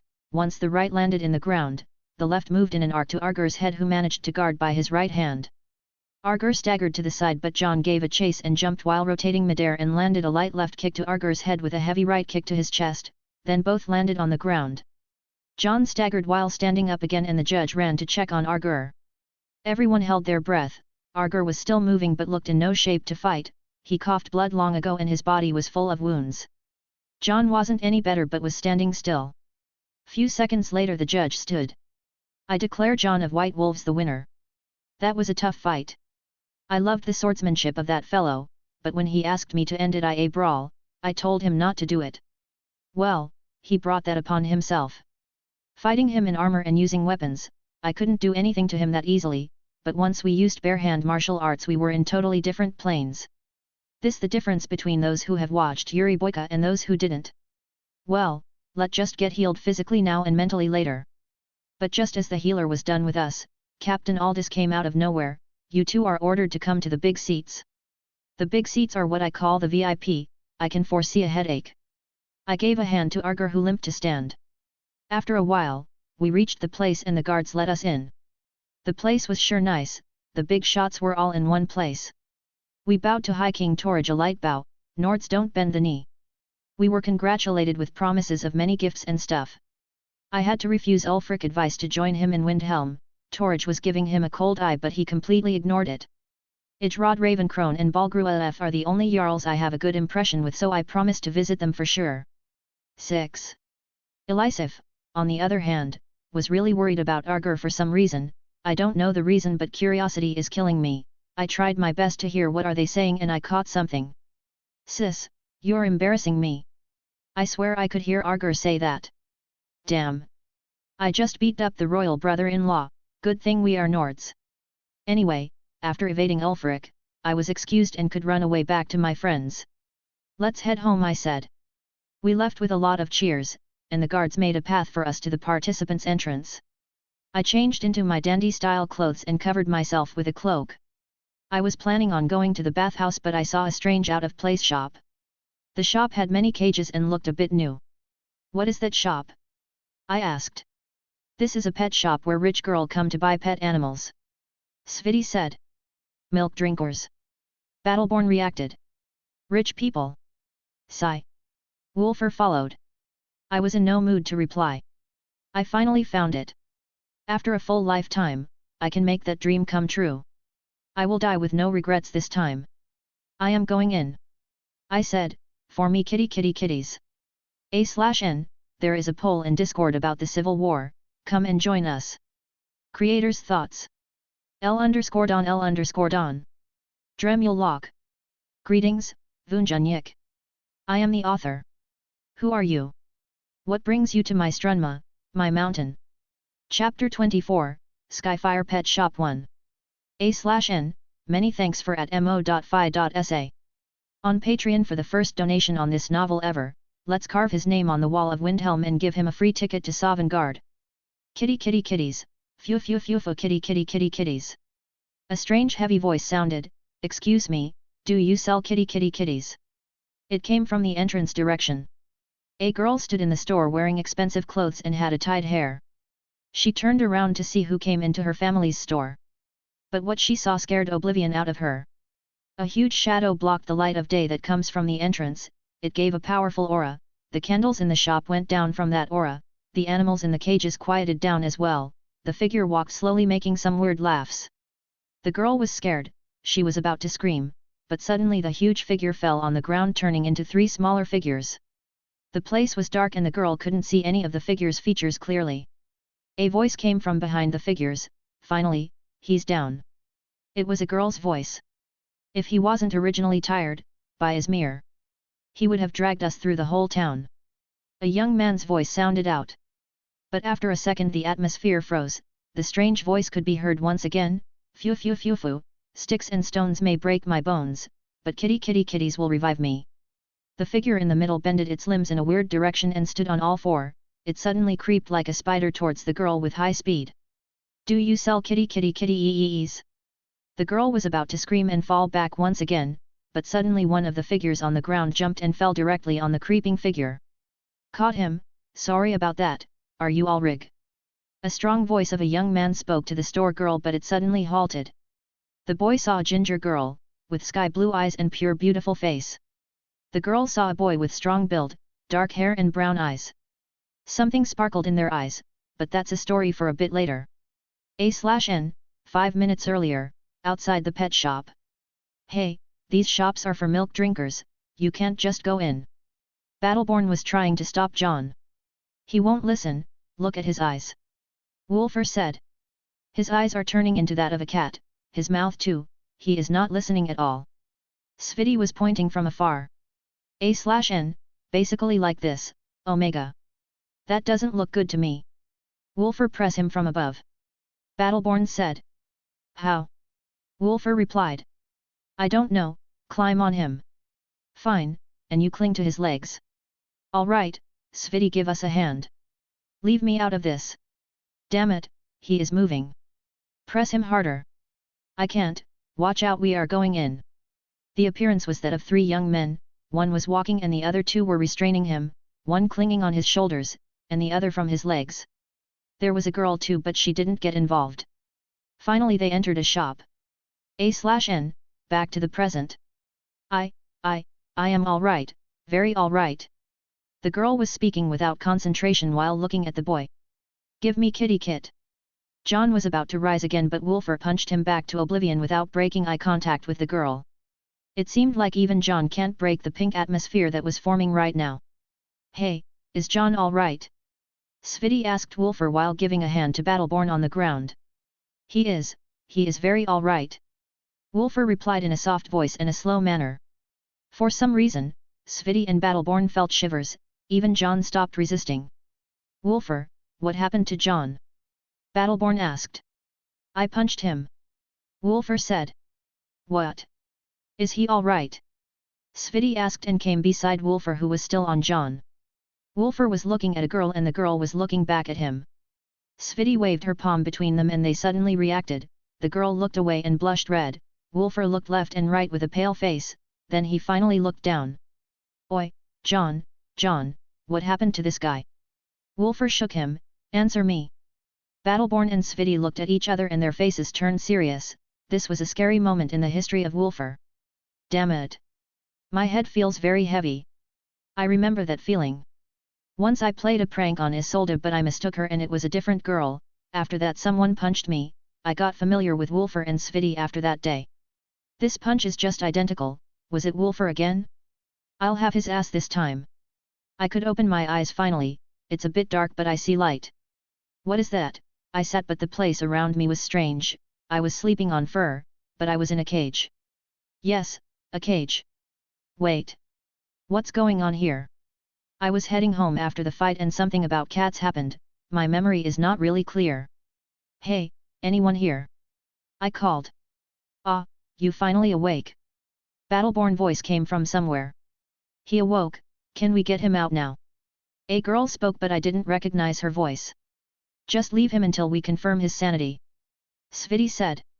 4 figures came front of the cage. Seriously? You knock out your old daddy and put me in a cage. I could understand what happened now. We can't afford you to go berserk again. Battleborn replied, just to make sure, did your head cool down? Get me out or else. I was in a grumpy mood. Battleborn just touched the door and it opened, so it wasn't locked. How embarrassing. I got out of the cage and looked around. This is a store I kinda remember. Sorry for just now. I looked at the girl who looked like the clerk. Mental fatigue must have accumulated after the match and I berserked out. Ah. Your friends have told me, congratulations for the win. The girl talked in a shy manner. She was a beautiful girl with light ginger hair and blue eyes, kinda similar to me, but she has her charm. I am Jon, sorry for the trouble. I said. I am Porna, welcome to Skyfire Pet Store. The girl called Porna said. Oh. Pet store. Right? Cats. Kitties. My memories came back all of a sudden. Don't even think about it. Sviti warned me, she actually was scary, Porna was hiding behind her. Ah. My bad. Sorry, do you have cats? I asked, holding myself to the limit. The girl looked at me and smiled wryly. This store is more focused on exotic and expensive animals, especially those which has magical properties and those which can fight and hunt. Oh. So that kind of store existed. This is really like some MMOs. Why didn't a game feature like that come to the world? Was it a mod? Let's think of that later. Magical properties, does Nords even like that? I felt it strange. They crave for it. We don't really say they are magical, but if it's from nature, then Nords won't think of it as anything strange. The girl said. But you just said that to a Nord. I said. And not just any Nord. Porna said. It's Jon Dare, the one who defeated the mages in their own game. Oh. You know about that? Of course I was famous. Yes, I was there that day. Most of the girls went to see the match of Argur Swifthild and I was lucky I was there that day. She said. Anyway, may I interest you in one of our creatures? Porna said. Wow. Just like Isolde, this girl has a merchant face too. What kind of animals do you sell? I asked. Anything that can be trained. My clan trained most of these animals so they are friendly and all. I also have some recommendations for you and you warrior friends here. She said. You clan? I asked. Half of us are tamer, weird hobby for Nords But we were brought up many of these beautiful creatures. She said, I normally manage the store but my ma goes back to the clan for the other ones, the big ones that can't be sold in a city, you see. Ah. Why is this world turning too mystical all of a sudden? So what do you normally sell? I asked. You finally asked, follow me. She said while turning around, but when she faced Wolfer she clearly blushed. The hell? I looked at Sviti, she shrugged and was unusually silent. Let's ask later. Following the girl we arrived at some small cages. This a dragon frog, cute isn't it? Mages buy dozens of these beauties. She pointed at something. That thing was a frog, a big one. But it had 2 wings and it looked like it can use them, it also had scales like that of a lizard. I have seen these things in books, this creature also made an appearance in the Elder Scrolls Online, I think it's weird but they really sell it. Why do mages like these? I asked. They are clean, airborne, and magical, they can evolve into a magical creature once they adapt to a certain element. She said. What else is there? I asked. There are canines like the Alikar Hounds and Breville Retrievers which are preferred by hunters. She said pointing at a cage. There are also the bear dogs. She pointed at a cage. There are also Morthal Mastiff, a true fearless beast. I like that one. Skyrim Wolfhounds. Oh. The ones from the game. There are also wolves and bears cubs but we don't display them here. You can order them though. Bears? Sign me up. There are also Goors, we import them from Morrowind, some like to pick them as mounts, but their prices are a bit high in Skyrim. Oh. I know that one, they are bipedal reptilians from Morrowind and Black Marsh, they are the replacement for horses there, I also see them as some sort of dinosaurs. Nurina used to raise one when she was young. There are also foxes right over here, many kinds from Skyrim, Hammerfell, and elsewhere. They are my favorite. 8. Also there mounts in our outer store, horses and ponies, Goors and also goats, elks and rams that can be mounted. I think we had a war boar once but De cried like a baby and took it to himself. She said. What an interesting father. Finally on our tour and the thing that might interest you the most are the felines. She finally said it. Finally I couldn't help but let it out. Time for his kitten heaven. Battleborn laughed. Let's call it Kitten Guard. Wolfer said. He actually cracked a funny joke, people laughed at it too. Something changed about that guy. Seeing the felines as only cats is belittling the might of one of the scariest breeds ever lived. Cats by the way are favored by Dibella, the goddess of love. There also is a breed of cats which is considered very cute, is also the favorite pet in the old magic guild, even the college now has tens of them around. Horna said. Everyone made a serious face when she made a speech. Wait a minute. You are speaking about the mage sentry cats, right? They are in the college. I asked. More than the mages themselves. She said. They tend to cling to people with pure magicka and also no one can escape their senses. She said, so if you are going to the college then just buy something more expensive. Ahem, suitable. 3. I heard that. There are a wide variety of cats and dragon frogs, but most can only be found in the college due to evolutions based on magic. She said, we on the other hand can sell you lynxes which are more honest than cats if they were raised well. 2. The clan also imported half-cinch breeds. She said.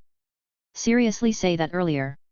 As you may know, cinches are sword cagiates that comes from elsewhere, unlike their bipedal brothers and sisters, and they may breed with felines like tigers and lions, giving us many variants like cinch lions, cinch tigers, cinch leopards, and cinch panthers. But the best choice in my opinion are the saber cats, they are faster and can adapt to Skyrim better. She came to a halt when she reached an office. We also stopped after her. So, dear customers. Have you made your mind? Horna said while making a merchant smile. I am gratified from the amount of the stuff you guys sell. I couldn't help but say. What are you talking about? This is a small just pet shop. The real business is done by almost half of my clan. We tame, hunt and fight. This shop is only a place for youngsters to manage and a place to make deals, most of the stables in Skyrim deal with us. She proudly said. Damn it. This girl is not simple. Anyway, you guys can be patient, most of the orders take a lot of time. She said, and also you need to wait for my mother to come from the arena, she knows what's in stock better than me. One question, please. Someone finally interrupted her, oh that was me, sorry I am just dizzy. Does your shop sell Pokemon balls? I asked. No, what is that? She asked back. It's a magical device from my past life, people who had many pets kept them within these small balls. I said with complete honesty. Whoa, I want some of these myself, that's so handy. But wait a minute, what past life? She said. Ah. That's one of his usual jokes when he is not sure about something, he normally involves past lives and dragons for some reason. Sviti cut in. Dragons. Horna was taken aback. Dragons are real, you know. I said. Seriously? Horna was full of wonder. They are not. Wulfur, Battleborn, and Sviti said in unison. They are. I said, 5 years from now they will return. This is a normal argument we always go in since the time of the orphanage. He just loves dragons too much, don't take him seriously. Sviti assured Horna. Nah. I always wanted to see one when I was young. Horna said. Ha. Joke's on you guys. Maybe dragons should be real after all. Wulfur, who was unusually silent, spoke. Pfft. I couldn't hold myself anymore, this guy has fallen, and fallen hard. Sviti and Battleborn looked at Wulfur as if they looked at a traitor. This was really fun, but that fun didn't last that long. We could hear footsteps of someone coming to our direction, we were deep into the store so we couldn't tell who was coming. Suddenly Horna ran to that direction and looked, oh. It's Ma. That's what she said. Look good, Wulfur, aunt-in-law arrived. Few breaths later the woman came in. The woman that arrived was tall, red hair, blue eyes. I couldn't help but stare. I couldn't help but freeze. Why is she here? Why does Horna call her mother? I looked at the woman and she looked at me, she also froze. I couldn't help but to look at Horna once again, who was telling her that there were customers. Words were stuck. Stuck in my throat. As if they were wrestling which one to come first. Why are you here? Who is that girl? Why didn't you tell me? What's going on? All these words couldn't break free from each other, but one word from each sentence broke out. Hilda. Creator's thoughts. L_Don. Dremul Lock. Greetings, Vunjanyik. I am the author. Who are you? What brings you to my Strunma, my mountain? Chapter 25, An Ambush. A/N, there is a new channel number vote on Discord, there is a vote about the Civil War now, go check it out, much better than the old one. A/N, a side novel for this novel was made for the special plus 18 scenes, Skyrim, Sexual Adventures of Jon Dare.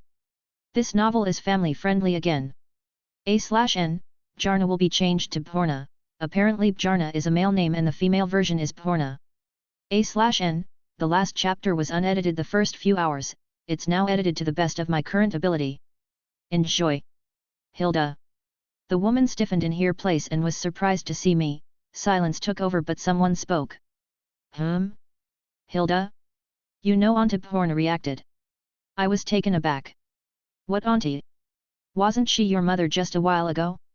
I couldn't say that as it was still confusing, I just pointed between the so-called mother and daughter while making a dumb ee. He. Look at yar dumb face lad. Pretty much confusin' me and det she troll. The woman said, Oi am much prettier you know. He. What the hell with this lady?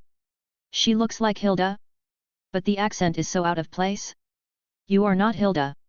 I asked. Poor lad. Oi told er to visit ya every once in a while.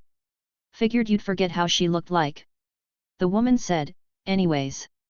Name Scatty, Hilda's me oldar sister. I was processing this event but it felt like my brain was having a hard time keeping, just more headache for me.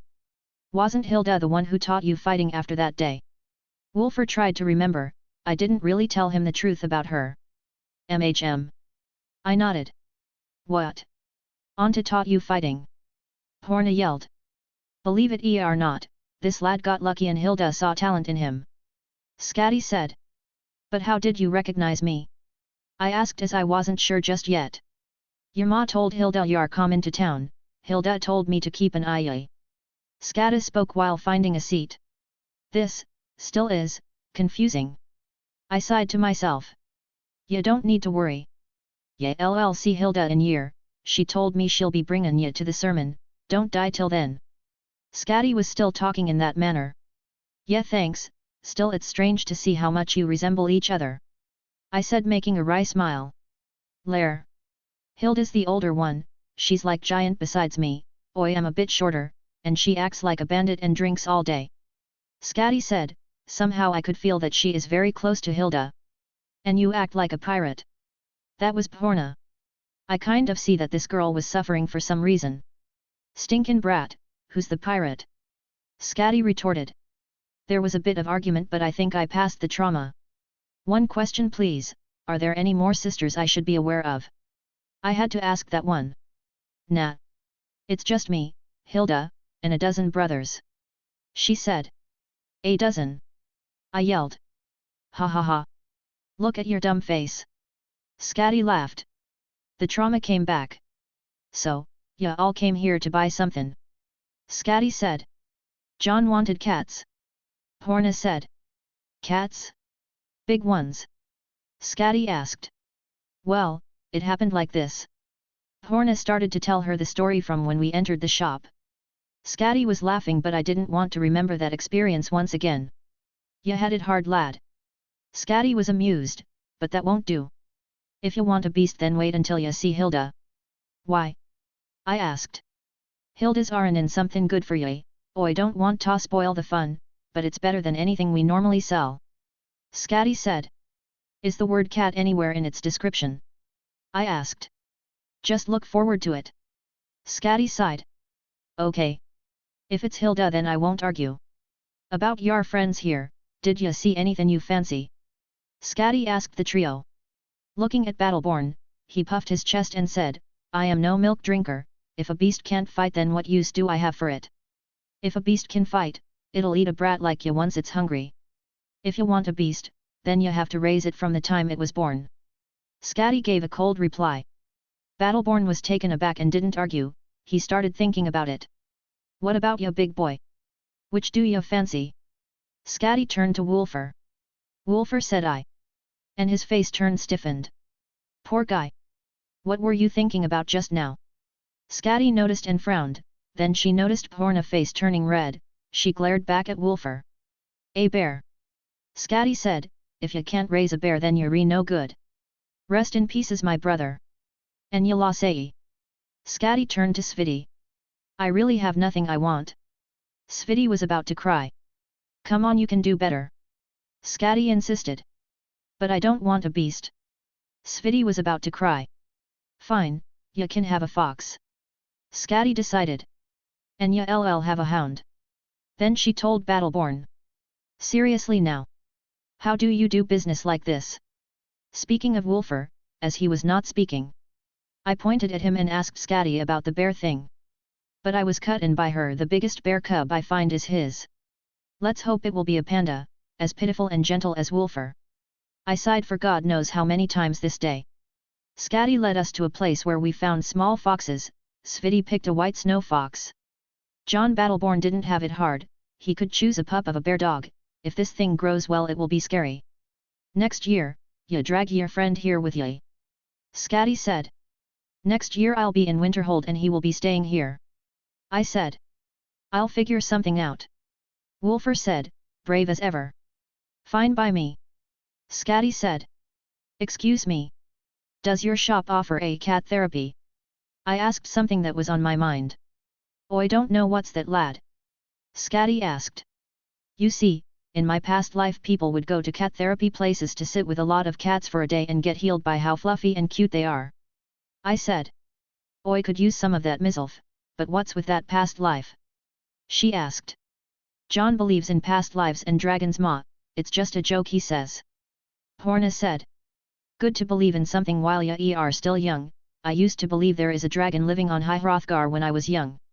Skadi said while looking to the space. Okay. Let's not confirm that point. Anyway, it was nice meeting you, Skadi, it really took me by surprise. I said, taking our leave. I am all beaten up after the match today. Fine lad, don't get yourself into trouble. She said, don't know what she meant by that but she looked at me right in the eye.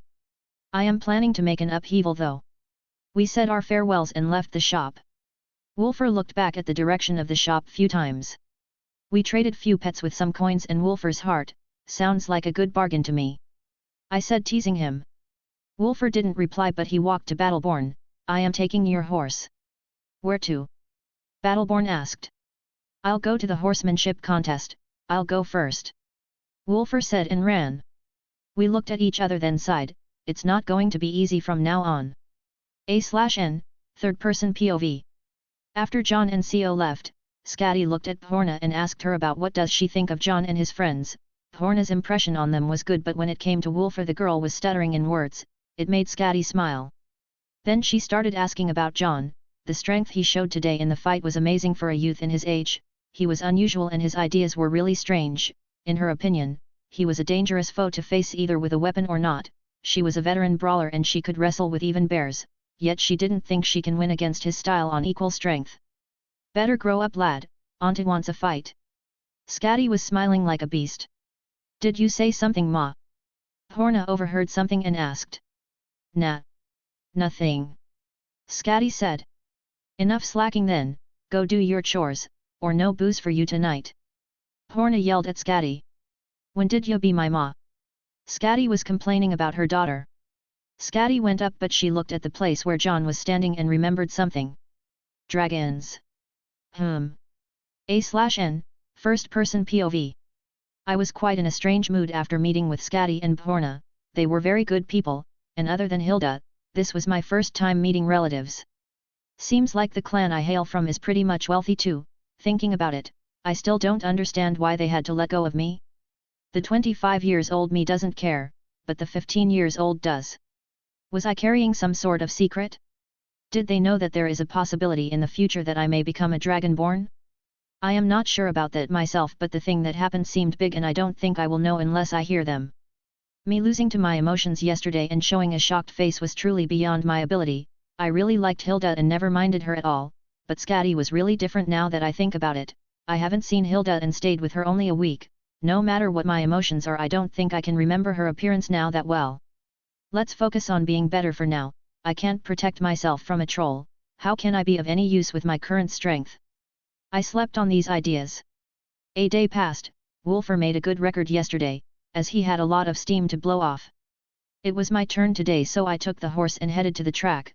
I had a long sword on me so I was prepared. The track starts from the first gate of Solitude, going down the road, passing the stables, turning left to the docks direction, galloping over the docks, crossing the bridge over the big warehouse under Solitude, then galloping all the way to Solitude Lighthouse. Someone will ride behind me to record my time and see how many targets I hit. The leaderboard had the 3 top records with the college at the first place, followed by the companion's second team and White Plains, the team that was supported by Jarl Balgruelf. This was unexpected to many. The college didn't look that good in physical arts, but the surprisingly made the highest score, and it was not Rusning, it was a girl named Jolma. The reason was her initiate ability to cast spells in a very fast rate, and she had a good amount of magicka too.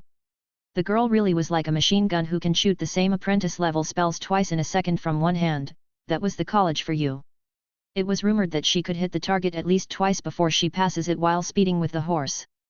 Problem is, some targets were really close to each other, so most riders will need to slow down and make a hit, but she would spam spells like crazy while riding fast. The time between her and Vilkas from the second place was a challenge to beat. It was my turn and I was riding on Battleborn's horse. It was your typical Skyrim horse, big legs, large butt, dumb face. It wasn't that slow, but I didn't like it. I have ridden horses in my past life and they were Arabian horses. Tall, fit, strong and beautiful. This thing was barely as fast as a camel. 2. Its name was Meatloaf, and don't ask me why.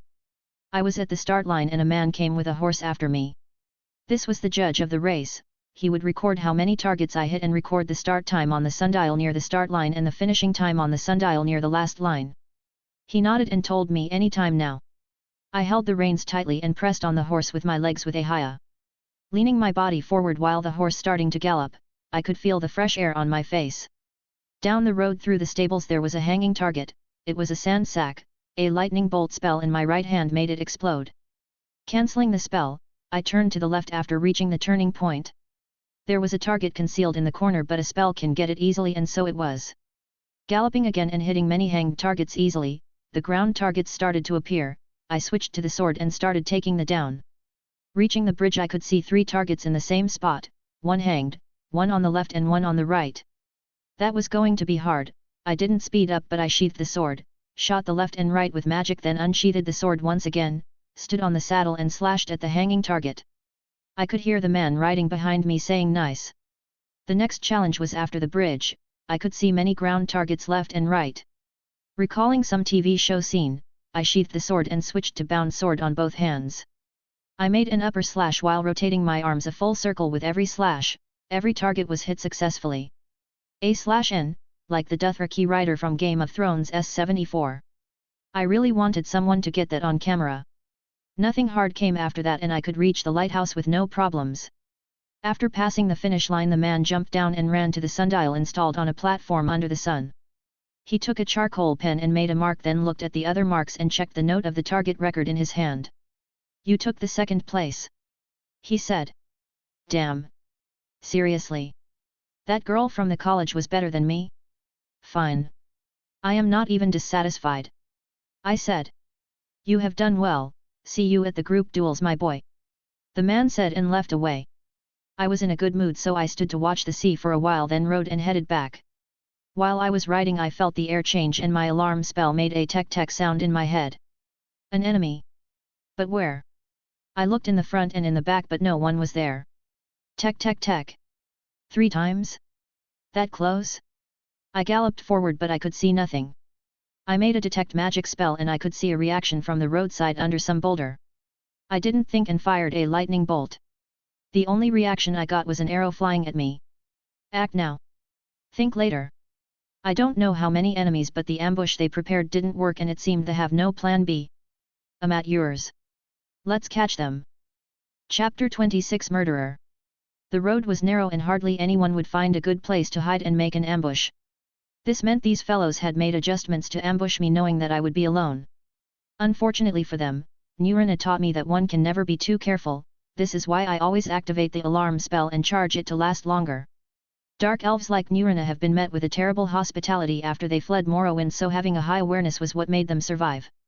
I learned all that from Nurina and I could survive 2 attempts on my life now. About the current situation, the ambushers don't seem to be experienced in making a strategy. It reminded me of an event that happens in the game when the player gets attacked by hired thugs. Anyway, now 2 of the ambushers had spears, and the other had a bow.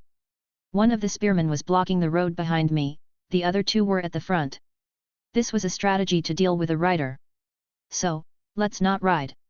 I went down from Meatloaf and hit its butt to clear the place, wouldn't want the horse to get injured. Who sent you? I asked. Look at him courting death, if you remained on your horse you might have a chance to run. The archer said. Seems like he is the boss around here. Tell me who sent you and you will get out of it alive. I said, making them angry is better than keeping them cool-headed. You'll know once we send you to oblivion. The man said as he was aiming at me. As I go into combat state, the spell Okatas Recticle activates Stoneskin, protection is good at any case since I was unarmored. I ran towards the two in the front while unsheathing the sword. As I get near to the spearman I throw the sword at his unarmored arm. The sword grazed the arm and leaves a big wound. I was already near the man and was dodging the arrows that came at me. Once I was close enough I grabbed the spear in his hand and pulled it while kicking the man away, he didn't offer much resistance. The bowman was few steps away and he was switching to an axe. I aimed the spear and stabbed at his hip, I seemed to have hit a major blood vessel as the blood was going like crazy. The last man was running at me 20 meters away, I looked at him and shot a lightning bolt, after 3 hits he was already down. I switched my attention to the last man who was hit by my thrown sword and fell down. He grabbed the sword I threw at him and slashed at me shouting die. Seriously? Die? I just dodged him few times then held his arm that held the sword, used his charge, carried him over and to the ground with a tut sound. He coughed blood but I sent him to dreamland with a stomp on his face. This was a disappointment in my opinion, someone sent the sheep to hunt the wolf. At least look for something as good as last time assassins. After healing the bleeding man I tied them up with their clothes and linced them in the ground. With few slaps they regained consciousness, they looked around left and right and then to me. Monster! The archer said. Who sent you? I said. We brothers won't betray a contractor no matter what happened to us. Another said. A milk drinker like you wouldn't even dare to kill a chicken. The last one said. Even the ruffians in Riften know when to give up. I exclaimed. Seems like every city is different. No one can hide in Riften unless he had a backer, but seems like Solitude is a bit safe so ruffians here are softer than the lowlives in Riften. I took the axe and examined it, it looked like the woodcutter axe from the game. Let's do it that way then. I said while raising the axe and burying it deep into the spearman's head. The blood went out and flew in every direction. This was the second life I take. I could feel the skull getting crushed and the sensation of the axe going into the soft organs of the body. I really couldn't hold it anymore and backed away. I threw up all I ate this morning. I felt dizzy, this was horrible, I didn't have to kill that man but I thought it's a good chance to get used to killing, my inner demons insinuated that to me, I'll need to kill to protect and survive, why not start now? I could hear the other 2 men wailing and cursing at me calling their brother's name, they sure didn't think a younger would do that. I kept throwing up, it was horrible. The more I do, the more fear will get out of me. I, who was born in a peaceful world would never think of living this experience. I remembered the assassin I killed, I was hyped with adrenaline and it was a clean stab, nothing like this mess. Finally, it stopped and I could stand up again while staggering. I looked at the corpse and the urge to throw up came back but I was emptied. Who sent you? I asked again while trying to stand up properly. The men were wailing over their brother, cowards. Men don't wail like that. I went to the corpse and looked at it, then grabbed the axe that was stuck in the skull and pulled it out. One of the men was screaming and cursing while the other had his mind already broken. I pointed the axe under his chin and raised his face to look at me with the axe. Speak or die. I said. Blackbriar, Sibai Blackbriar. He said as he already gave up, he was broken from just knowing that death was at hand. And it was none other than good old Sibai, I'll deal with him later. The other man was going berserk so I had to shut him up. The axe found its place into his skull just like his first brother. It didn't end here, I raised the axe again and did the same with last brother. Blood was everywhere, on my face. On my clothes, on my hands, even some entered my mouth. The sky turned dark, and dark clouds appeared, a storm is coming. I looked around me and it was a bloody mess. I dragged the corpses away from the road, after spacing out for a while the sky started pouring its rain, it was a thunderstorm. I walked to the horse which was panicking and rode it back to the city. The rain cleaned all the blood on me and cleared my path as everyone was hiding in their homes. As I reached the inn, I tied the horse in the stable and went to my room. It was dark, but I just threw myself on the bed and slept like the way I was. It was a terrible sleep. I also saw some unreasonable dream too. I looked around me and found that the room was messy. I had to clean it and change into some easy clothes. I went down, but the place was hectic on the first floor of the inn. It seemed that they discovered that 3 regular thugs were brutally murdered outside the city. The cart just brought them to the square and their families came for them. I went to look, but it was just too much. One of them had an elderly mother and a sister, the other had no one, and the last was married. I couldn't wait to see more. I just walked somewhere far. I reached the castle area and looked around. I saw some shops were open. Stopping at a stall, I picked up some street food to eat. I was hungry and ate like a pig. People around me were talking about the brutal murder that happened. Even though the world wasn't peaceful, Solitude was a safe city and these events were rare. I couldn't stay around to listen to that. These 3 were there to kill me, and I happened to be much better than them. I kept walking and walking till it got dark. I saw the Hall of the Dead and there seemed to be a sermon. I stood and watched. The 3 were being buried in the crypt of the hall. Funny, I remembered a saying from my past life. It was killed the man and attended his funeral. I just literally did that. Damn it. Why am I smiling? This is not funny. I walked away again. I turned from alley to escape reality for a while. I could do nothing about it anymore. I went back in the direction of the inn. Tomorrow is a big day after all. I need at least to be ready. As I walked in the inn, Wolfer and Battleborn were there waiting while looking worried. What's going on? I asked. Where have you been all day? Wolfer asked. I was just in a mood to go out. I said.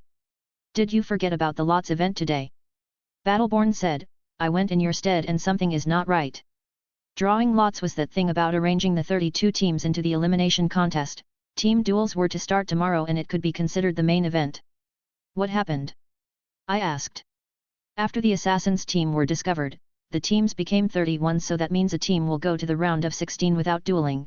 Guess which team was that? Wolfer said. Which team? I asked. Black Snow, the one sponsored by the Black Briars. Battleborn said. You mean they are paying? I asked. The 2 nodded. Not just that.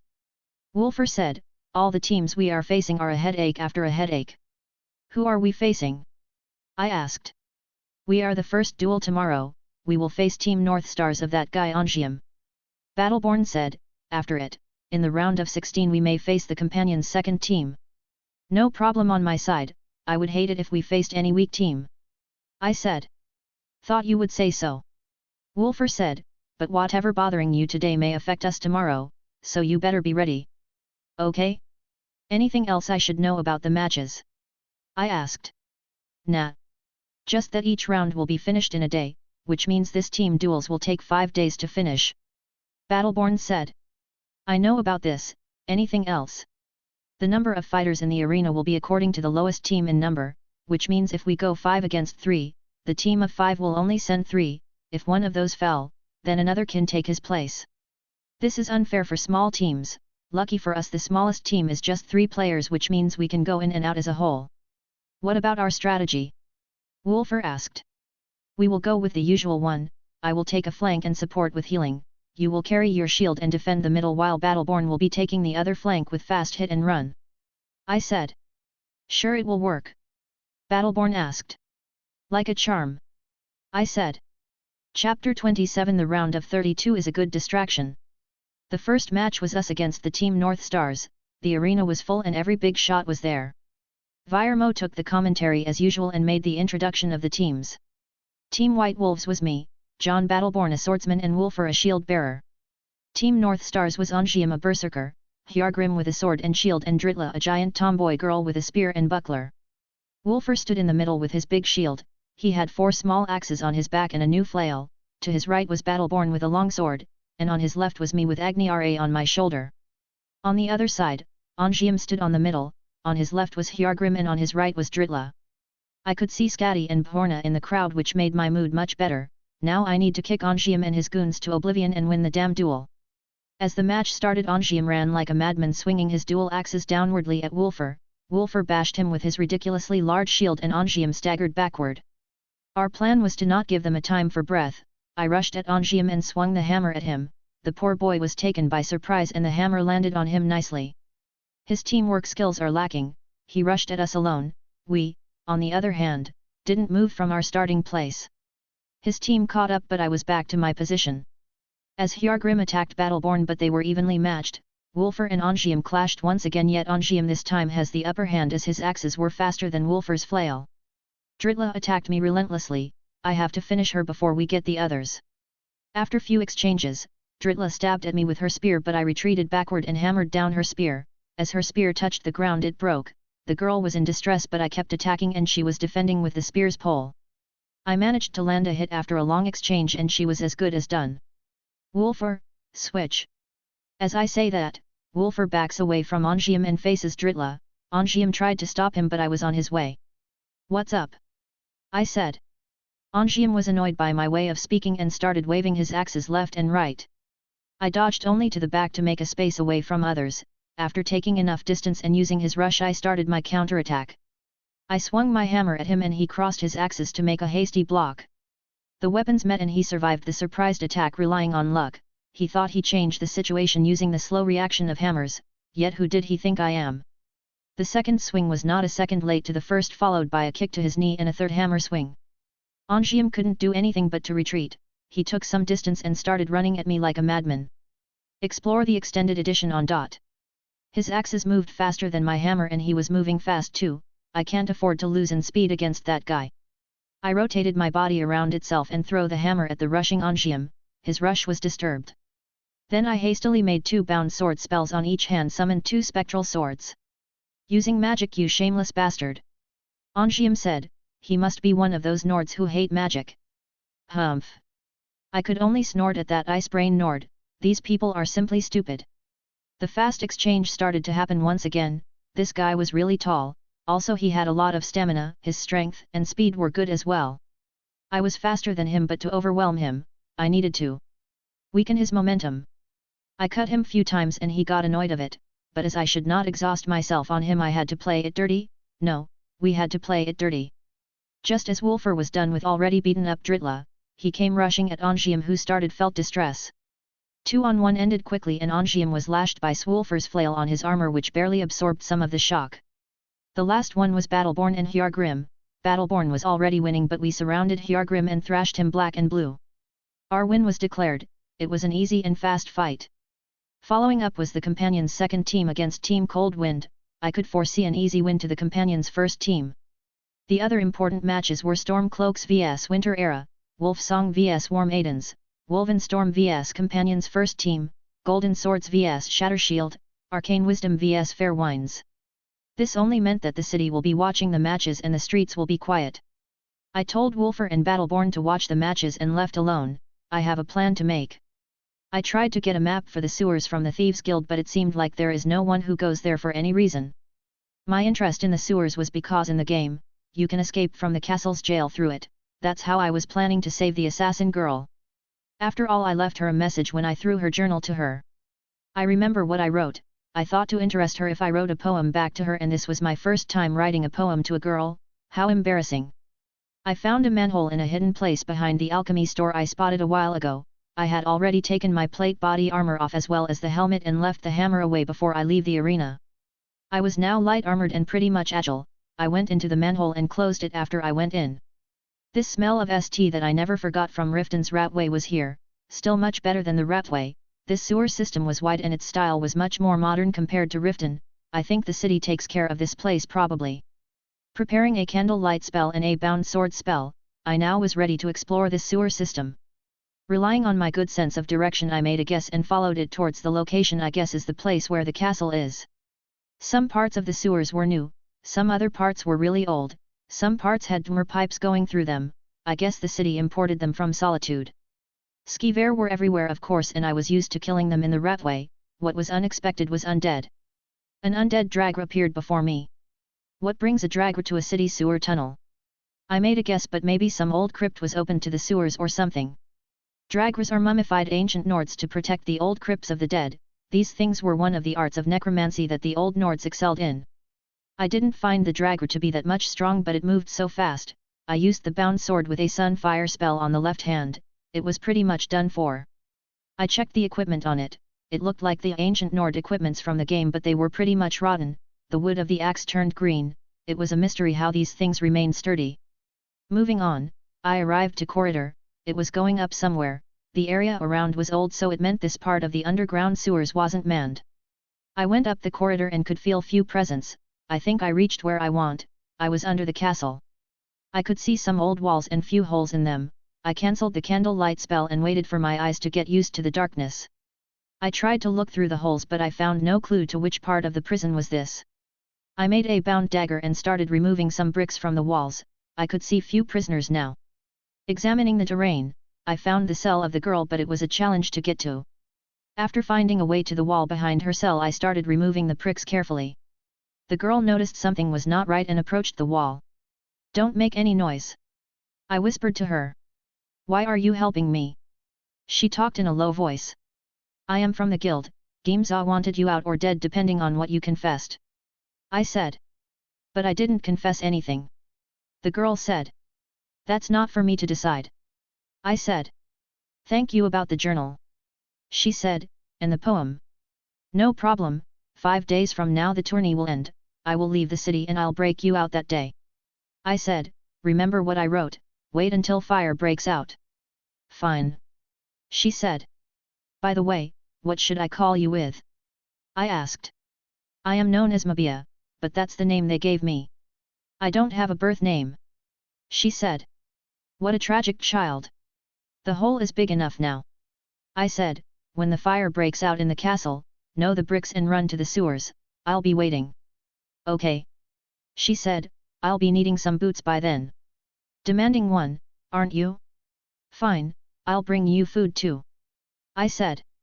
After I finished, I left her and went back to the corridor and from it to the sewers. I can find my way back to the city, but where does the sewers end it? I followed the passage for a while and finally found the exit. It was barred, but it seems there is a gap beside the bars. Using bound battleaxe, I conjured a big battleaxe and started digging in that gap. After a short time of hard digging, the gap has widened enough, I could go in and out easily. The place outside was under the city after the docks. This was a good place to make the second part of the plan. After covering the gap, I went back and climber out of the manhole while checking my surrounding. The sky was about to get dark, yet the arena was still bustling with noise. This has taken longer than expected. I returned to the inn and ordered some hot water to wash myself from the filth. These were some very annoying couple of days. As I got cleaner, I dressed properly and went out of the city towards the bathhouse. Finding Mikalo the Altmer barber, I entered his shop and looked around. "You got out early from the arena," he said. "You too," I said. "Were you up to something?" he asked. "I was making preparations," I said. "So, how will this go?" he asked. "The girl seems to have said some things, but her mind is all broken from the torture," I said. "So it will be like this? Have you killed before?" he asked. "No, how do you think I should do it?" I asked. "A stab to a vital spot will be fast and clean," he said. "What should I do with the body?" I said. "Throw it in the sewers, unless you want to bring a shovel and a priest of Arche," he said, mocking me. I made up an upset face, but just as I turned and left, I couldn't help but smile. Everything was ready. I will go and relax now. I headed to the bathhouse while whistling. "So you came back. Remember what I said? The private rooms for you, no cheap tents after you did last time." The bathhouse mistress met me with cold gaze. "Fine, fine, don't glare like that or wrinkles will appear on your pretty face," I said. "The girls from last time?" I asked. "Did you think I would give you any other girls? Do you know how they couldn't take a client without complaining how boring it was?" she said while glaring at little John. Okay, I'll be going in, here, for 4 hours, just in case," I said while going to the one-story bath building. As I entered the building, I found a tub bigger than the ones in the tents with more space and some fragrant herbs. This was much more expensive than outside, but I had no problem with the money. Before anything else, I gulped on a essence of the troll potion, got rid of the potion vial. After looking around, the door was opened and 2 girls in white one-piece clothes came in. They were Elishka and Zena, my favorite wenches in the bathhouse. They of course came with wine and everything. I like smart girls. "We missed you, master. What took you so long?" Ilishka, the girl with crazy body, threw herself in my chest as if some addict has found his poison, her body was burning. Xena also put the wine and clung on me. She was a shorter than the tall Ilishka and had belly athletic figure with high flexibility. Ilishka's was soft and sensual, one would melt into it. These girls were two different categories, yet together they can form a great team. Bath now, fun later, I said while slapping their butts. As they filled the tub with hot water, I sat in it naked. This thing was much better than before. There even some herbs in the tub, lavender, mountain flowers and dragon's tongue. This was sure luxurious. After finishing their duties as bathhouse girls, they came and sat on my hips. They were already naked and waiting for approval. You can't even give me time to breathe, can you? I said. How mean, master, we were waiting for you for days and you left us for this long. Xena complained. And we hid the subject from the rest of the girls, we couldn't let anyone share our master with us. Ilishka said. I totally did a number on you girls, this time however I am going to give you your fill from me. I said, I'll leave right after the tourney. How sad, master, you'll have to visit me if you come to Solitude again. Xena said, Ilishka will return to her town to get married, this is her last night in the house. I'll be happy to send her off then. I said while hugging Ilishka tighter, there is a lucky bastard who will have all that for himself. Ilishka was at her late 20s, a perfect balance between youth and maturity. Let's not waste time then. As I said that, Xena was already on her knees between my legs, and Ilishka was engaging with me into a round of kisses. Little Jon was standing high and mighty after being buffed by the potion. Essence of the troll doesn't only enhance the performance temporarily with no side effects, it also increases the size permanently by a small rate. Xena took care of Little Jon in magical ways, and Ilishka was sucking my soul through my mouth. This was how it felt like to be spoiled by two beauties. It Xena them 5 minutes to turn it into a mess, while Ilishka was stuffing my fingers into her oven. The feeling was amazing.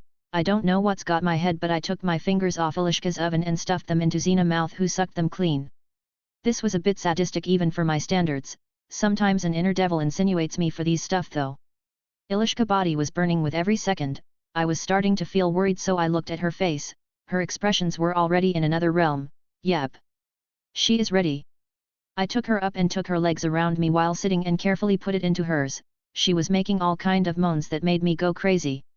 A thrust after thrust, the main event started. Xena washed away the mess of fluids she was in and stuck to me from the back. I was sandwiched by two beauties. Nothing feels better than being sandwiched like that. I was immersing my face in Ilishka's buns while she was bouncing on me. After some time she started to twitch and moan louder. Her oven was running wild, but I wasn't done with her. I went faster till I could feel myself going to make a mess. As I took it out, sure enough, maid went everywhere on her body. Strange enough, Xena was demanding for a share. This girl really loves fluids. Ilishka was out of energy and lying bare on the tub side. She was a sight of curves and canyons, a sinful body no matter how you look at it. Xena jumped on me with a smile while saying my turn. Unlike Ilishka, who was tall and curvy with an hourglass figure, Xena was shorter, thinner, younger, tighter and more flexible. Her body was that of a gym model. One thing about her was her reputation. Her stamina was high and she was hard to satisfy. She also gets really tricky when she wants to pleasure herself. It's said that it's hard to survive between her legs when she's in the mood. Once I started kissing with her, she started doing some yoga movements. She hanged herself on me while doing a leg spread. She fit herself onto Little Jon. She locked her legs around me. That was impressive. I kinda like these moves. I didn't get that last time. I said. Last time we were not in the closed rooms. She said. So their services can be extended to yoga shows in the rooms. What about her other talents? I asked while looking at Ilishka. Xena started moving up and down slowly, then she answered. Her moans make men lose their minds. So it was like that. I was affected by that too. Xena started moving up and down while rubbing her buns on my chest, and she kissed me while sucking my tongue. I am learning new stuff today. Few minutes later Ilishka joined the action again as she replenished her energy. She was moaning as if she was still far from over. These girls today were for a long stand and I was getting along with the idea. I want to recharge my fill of these sexy girls. Heaven know when will I be able to find such a quality again. Xena's turn was a heated one and she lasted much more than Ilishka. Ilishka was making it hard on me as she started to play with herself and kiss with me and Xena. Got to admit, I liked that girl on girl action. Xena wasn't easy, but her strength started to loosen and I could feel her pleasure taking over and she started squirting like a fountain. Xena didn't let go, but Ilishka pulled her away and started sucking little Jon. There was no way that I can hold it anymore under her mercy.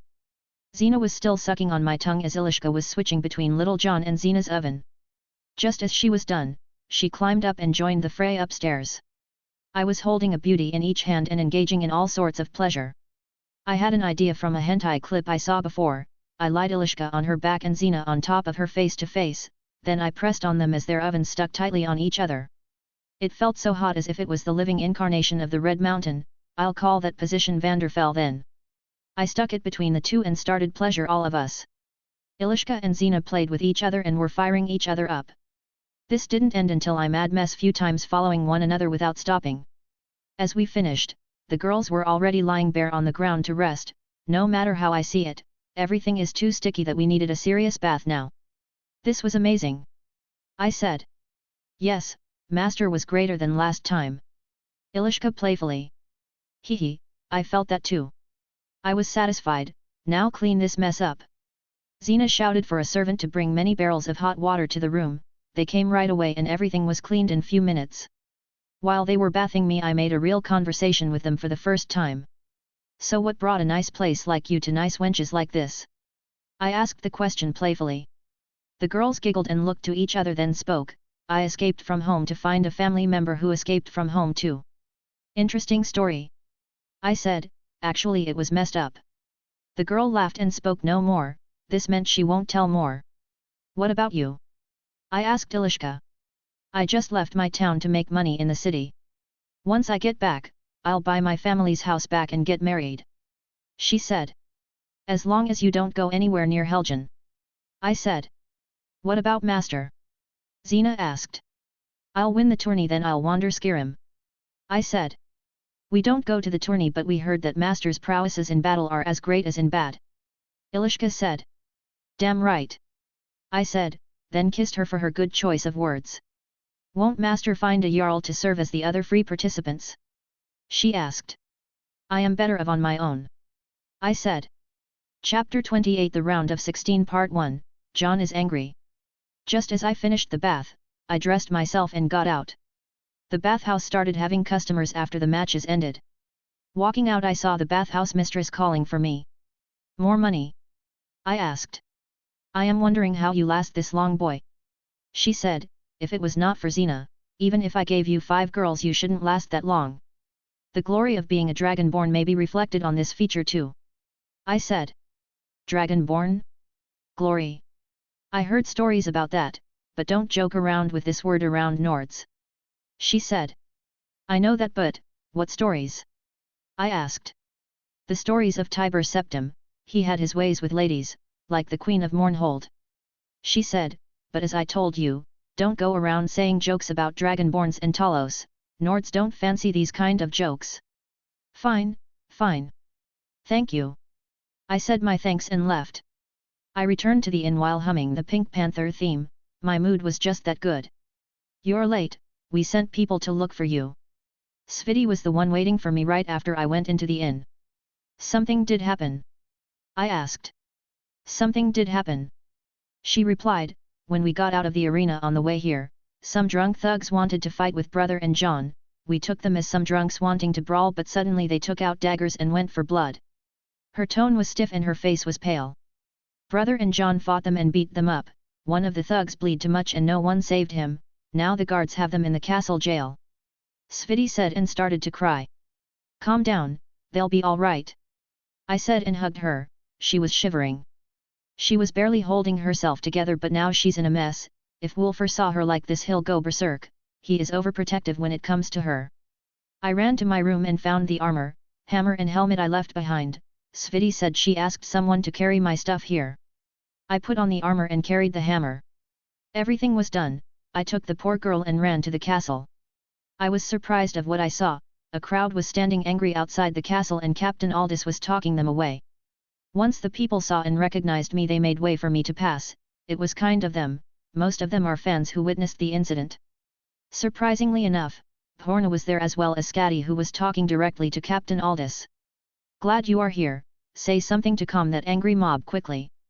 Captain Aldous got close and whispered to me. Hee. Witness the power of controlling the public opinion.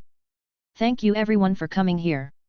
I raised my voice and spoke, I will go in with good Captain Aldous now and will get my brothers out. You staying here will support us even more, thank you very much. I looked at Captain Aldous whose face turned pale from what I just said. I was resisting my laughter so bad, did he think I won't take advantage? The people cheered and done as I said, they waited. Captain Aldous walked into the castle and I followed him. I told Sviti to wait outside with Porna and asked Skadi to come with me. Captain Aldous looked at who followed him then said, why is Skadi following? We are relatives.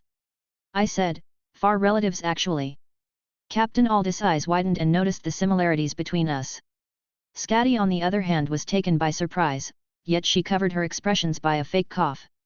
Look, the situation is a bit hard and you worsened it. Captain Aldous said, I'm going to say this just in respect for Captain Skadi, but some powerful people are using this incident to hinder your team's progress in the duels. Most of the early bets were against your team and these people are losing a lot of money. Even if powerful people were involved, one cannot just simply put pressure on Solitude guards, unless... Skadi halted for a second then said, what's going on Aldous? It's shameful to say it but we are being pressured by many sides, the gambling houses are pulling every string in favor they have. Your swift win against a strong team today probably made them worry. This was just self-defense, even if someone died, witnesses can prove the aggressor's hostility reached the point that weapons were raised with the intent to kill. All rights of self-defense belong to the victim of the aggression, and the death of the aggressor was not direct, it was due bleeding, which means the defense itself didn't carry the intent to kill. How can anyone accept such a ridiculous reason? I spoke my inner lawyer. Your words speak truth but I've got my hands tied. Only the High King can pardon them without the normal regulations, and now is late night, even I can't be granted an audience. He said, High King Torage is just, he will free them right away once he hears of it tomorrow, if you are lucky he will hear of it and set them free right before the match. This attack is a setup itself. Skadi was angry and made a scary face, if something happened to the boys, my clan won't leave this matter aside. Captain Aldous backed away, and raised his hands to calm her down, relax. I didn't put them in a cell, it was just a room me and my most trusted man can go into, also Clan Battleborn sent the same warning. Can I see them? I said. Of course, follow me. Captain Aldous walked inside the jail. As I walked I took the chance to memorize the layout of the jail. As we reached a room Captain Aldous walked in and we followed. Inside was Jon Battleborn sitting looking to space and Wolfer coming and going. When they saw me they halted what they were doing and stared at me. I just leave you for a day and you guys go to prison, tch I said, I am going to leave for a year after the tourney you know. Yeah, like you would have let those attackers go. Battleborn replied. I may have broke some bones or took an eye out, you know, being light-handed. I said. You see, Wolfer here followed your teachings and killed a man with a slap. Battleborn said, the man took the slap and kissed into a wall. He went unconscious but no one noticed was bleeding until guards came to carry him. Killing a man with a slap, that's a mighty deed big man, Sovngarde is recruiting. I said. Wolfer who looked gloomy smiled lightly and said Sviti. Outside the castle with Porna. I mentioned Porna to buff his morale. What will happen now? Battleborn asked. You'll get out but the situation is like this. I told him the details of my conversation with Captain Aldous. Bards, I bet they sent these people to set us up. Battleborn was in a bad mood after hearing what happened. Who are we should fight tomorrow? I asked, I don't remember the match's setup. A/N, and I deleted the note that had the tournament data by mistake, I made another one based on memory and packed it up. Team Wolf Fangs. Skadi said. Thane Erikuur's team. I said then looked at Captain Aldous, I bet he's behind this. Captain Aldous made an uneasy face and didn't reply. Erikuur was one of the most annoying NPCs, same grade as Nazim in my opinion. Beating up his team tomorrow will be fun, still I need these guys out.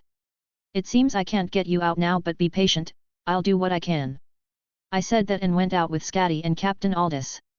He asked me to solve the problem I made with the crowd outside, I was having another plan though.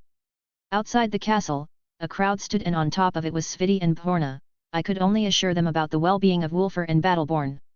The crowd looked at me waiting for me to say something, and so I did. My brothers are locked inside and the reason is pretty simple, someone doesn't want them out, someone doesn't want my team to participate tomorrow, someone wants to hinder our progress, I don't know who is that someone but he picked the wrong team to mess up with. I will remain here until the sunrise and will be the first to enter the arena, if that time came and I could bring no justice to my brothers, then by Izmir I'll face whatever they throw at me alone. Who's with me? The people cheered with their blood boiling, they didn't look like a peaceful demonstration but an angry war band. Well, they'll do their purpose. I sat near on the ground the gate and other people sat, others went home to bring food and others slept where they sat, some people came and joined us. By the time I closed my eyes to take a little rest and woke up, I could feel the sun on my face. The sight front of me has changed and I could see more people. More than before I sleep. Maybe a bit more than needed. Okay, I underestimated the people in this world. This is clearly more than what the arena can take. I could see Captain Aldous standing behind the gate with the urge to cry. Scatty was standing next to me, you'll make Hilda proud. I think this is just something that went too well. An hour later the castle gates opened, and we went inside. The people found their places around the arena and I jumped on it. I looked around and no teams has arrived yet, so I took a chair to the middle of the arena, sat on it, put the hammer on its head and crossed my arms. Now, let's wait for Torage. Few minutes later the teams arrived and some of the Jarls too, who didn't know what was going on asked and understood the situation. Torage wasn't here yet, the 5 members of Team Wolffangs arrived but even Erikur wasn't here. What was going on? Both Torage and Erikur are late. Falk Firebeard, the steward of the High King arrived and said something to Virmo. Virmo stood and announced that the High King will be late due to some court issues and he will arrive later. Most of the people understood that the High King was being delayed by someone. Dirty. So I will participate alone against 5. The first match will be Team White Wolves against Team Wolffangs. Due to some complications, only one participant of Team White Wolves will be on the arena. The matches will be one-on-one, Team White Wolves participant will have to face the 5 participants of Team Wolffangs one after the other. Virmo announced. The people went into uproar after they heard him. Jon was still sitting on the chair in the middle of the arena. Please visit. No one blamed his behavior as he clearly was in a bad mood. The crowd looked at Jon with pity. 5 against 1 will be a hard and a long match even for a genius like Jon. The story of what happened yesterday spread far and wide except for a certain disappointment of a king. The judge entered the arena and called for the opponent to come up. Jon was still sitting. The opponent was a dual axe user, he looked at Jon with disdain and waved his axes around. Jon still didn't stand. The boy frowned and wasn't satisfied with Jon's reaction, or rather no reaction. He ran towards Jon in order to intimidate him. Yet when Jon showed no reaction the opponent ran faster and jumped with his axes raised high as he planned to slash them down at Jon. Right when he was midair, Jon hastily moved up and met the flying opponent with a punch. It landed directly on the neck. The boy who was flying, crashed to the ground in a bad shape while coughing violently. Jon was not done yet, he went back to his hammer and dragged it back. The judge wanted to say something but he saw Jon carry the hammer with one hand over the opponent's head and let it drop. The opponent who was already out of breath went directly to dreamland. Jon quietly picked up the hammer, sat back on the chair, he then rested his right foot on his defeated foe. All of that happened in a few seconds so the crowd around the arena took some time to recover from the shock.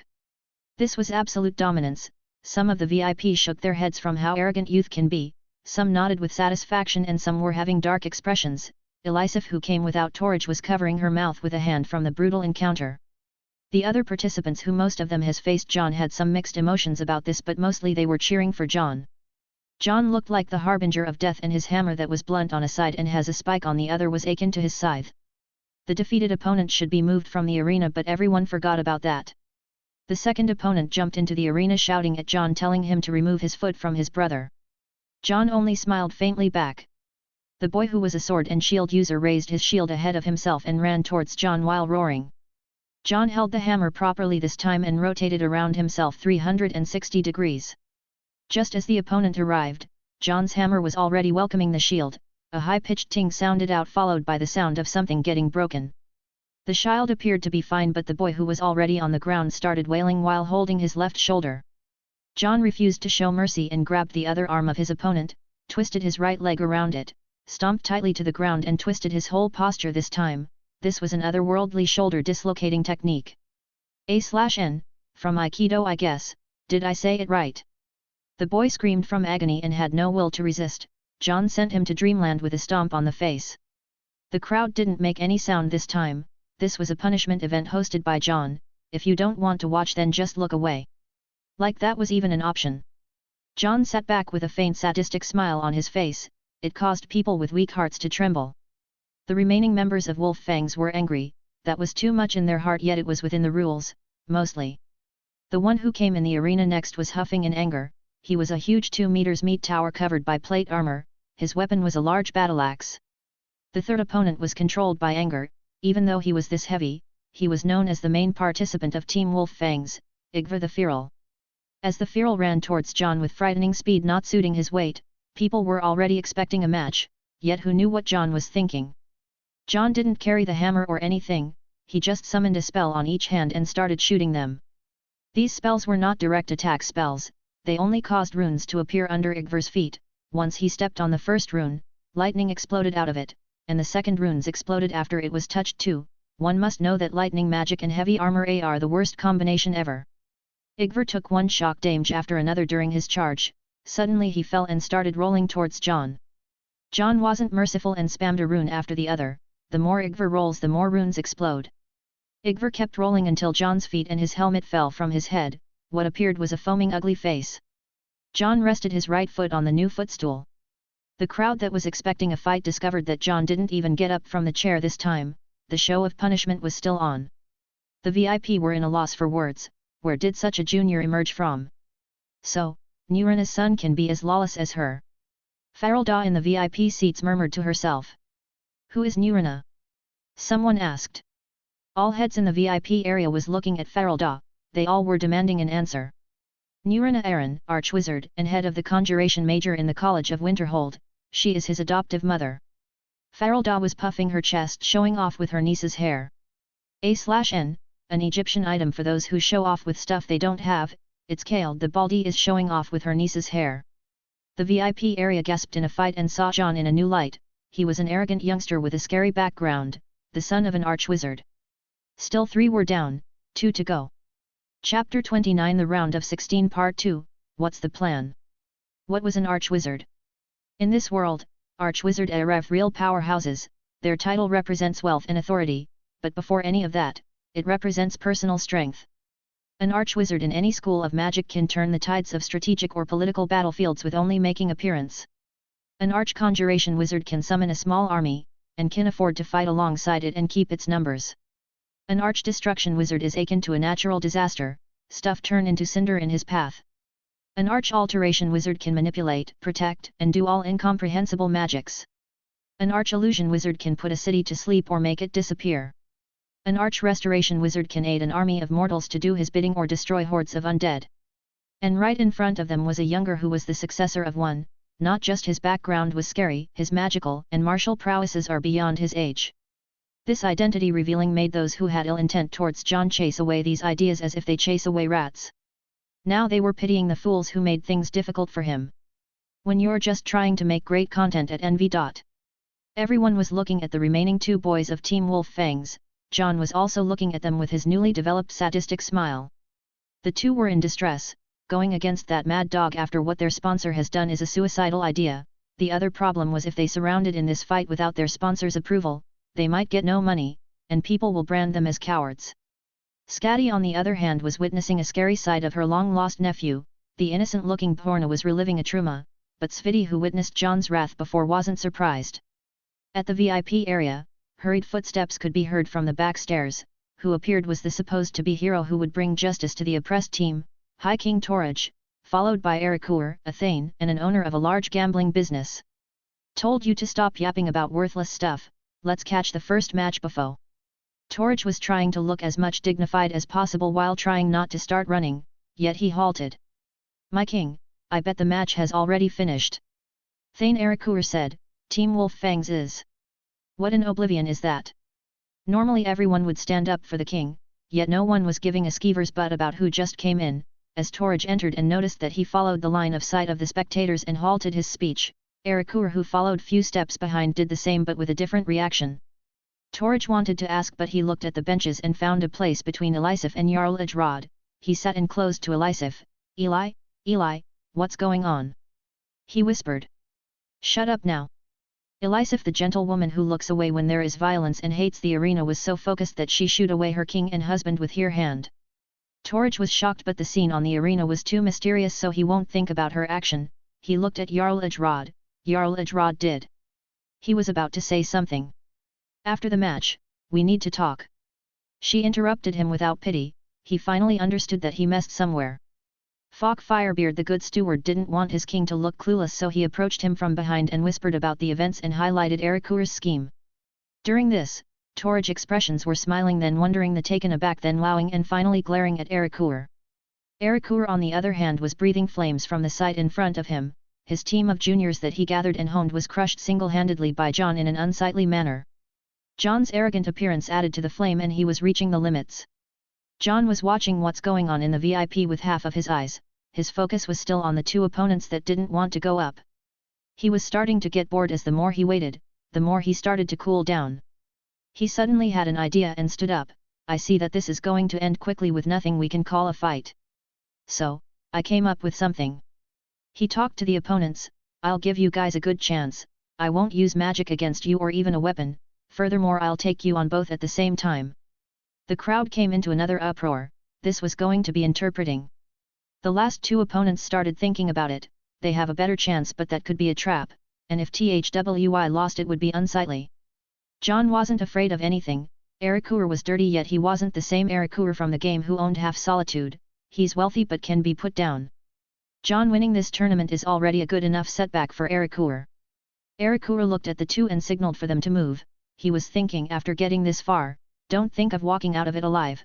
Your head alone, let alone the rest of you team, worth 3/4 of the bets. The last two were brothers. They both used spears. Jon walked away from the chair and the three unconscious fellows around it. As bestowed, he was already facing the other two together. This match has already gone up and beyond the rules. It was rigged, yet for some reason, everyone was satisfied with the way it headed. Except, of course, for those who were losing money. The round started and the two didn't rush like the Oths, but chose to take the sides and plan to pincer attack like that. Jon wasn't showing any expressions, but took an open hand stance and made the same posture from his last barehanded match against Argur. All the experts around the arena longed to see that style once again.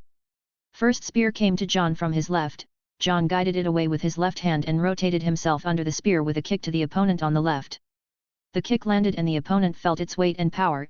Even though he was protected by armor, the pain went through vividly. Next attack came at Jon from the front, but Jon avoided aside and didn't counter. The opponent stabbed again and again, but Jon was only jumping left and right nimble. Few people noticed what's wrong. Jon was avoiding while advancing, his opponent was attacking while retreating. This was another level of dominance in the eyes of some experts. Once Jon approached enough, he held the spear and pulled the opponent closer with it. After that it was a kick buffet. Jon trained himself in martial arts from his memories of movies. His techniques were very showy and had a stylish manner, especially the slapping coming-going kicks on his opponent's face made the crowd feel excited. The first opponent, who was recovering from the strong kick, stood and charged at Jon. Jon was keeping an eye on him all the time though. Jon held the opponent under his mercy from his legs and swung him 2 circles, then launched him at the opponent who was starting to charge. That scene was supposed to be seen in an in-brawl, but it was all good and fine for the hyped spectators. The other opponent, on the other hand, saw the unsightly disfigured face of his brother and sank into despair. He barely could avoid the brother he grew up with a hair's width. Concealed behind his brother, who fled to the rest of the unconscious team, was a kick from Jon. He took received on the it and lost his helmet and spear in the process. After getting some balance, he wanted to hurry away to his team's test place. He now was only thinking of a shield. Jon saw his opponent running away to his chair's area. He was making this view carefully and finally gathered 4 foes around the chair. He couldn't let anyone ruin his artistic work. Jon looked around and all he could find was a spear, an iron helmet, some teeth and blood. He found a good idea and backed down few steps, looked at his opponent, and ran few steps, then kicked something. The helmet on the ground was kicked like a soccer ball towards the running opponent's head. It collided with a crashing sound and made the opponent crush the ground face on. He was just beside his teammates. Jon snorted and looked proud with his handiwork. All he regretted was that no one caught that on camera. He would definitely show it to Nurina. He walked slowly to the chair in the middle of the 5 victims of his, rested his 2 feet over Igvar's body and made an arrogant appearance once again. He then looked at the judge and waved his hand. The judge didn't know what to do. he looked at Virmo, but Virmo hasn't spoken for some time now and only shrugged his shoulders, then pointed to Torij. Torij saw that and was thinking what to say, but Elisif has already moved. She looked at the judge and nodded. This was the approval of Lady Elisif in the presence of the High King, which meant it's from the High King. The judge cleared his throat and shouted, "The winner is Team White Wolves." The people reaction to these words was perfect. They cheered and made all sort of weird winning poses. Most of them were the people who came in with Jon. Jon, however, kept sitting on the chair and looked with no expression to the VIP seats. He still isn't done. Erikur was going mad from what happened. He lost a huge amount of money, and 2 years of hard working and planning were erased just like that. This hateful youngster and this naive Lady Elisif were ganging up on him. Ijrod Ravencrone, Jarl of Morthal, gave Torij an earful of words about how he was easily manipulated by Erikur and how the poor boy in the arena fought for justice that he should have served. Torij wanted to find a hole and bury himself. Ijrod was one of the Jarls, he can't retort it. He hurriedly summoned Captain Aldous and ordered that Jon Battleborn and Wulfur would be set free and added 3 gifts from his personal armory. That was quite the fun. I was a bit angry, but it all went well. Unlike other places, Skyrim values boldness and honor. If I did what I did in High Rock, I don't think I would have survived with it. Wulfur and Battleborn came out ready to play a match to find that the party was already over. Still, having 3 gifts from the king was a good gain. 3 scaled upper body armor like the ones in the game, enchanted with resist magic. This is light, flexible and sturdy.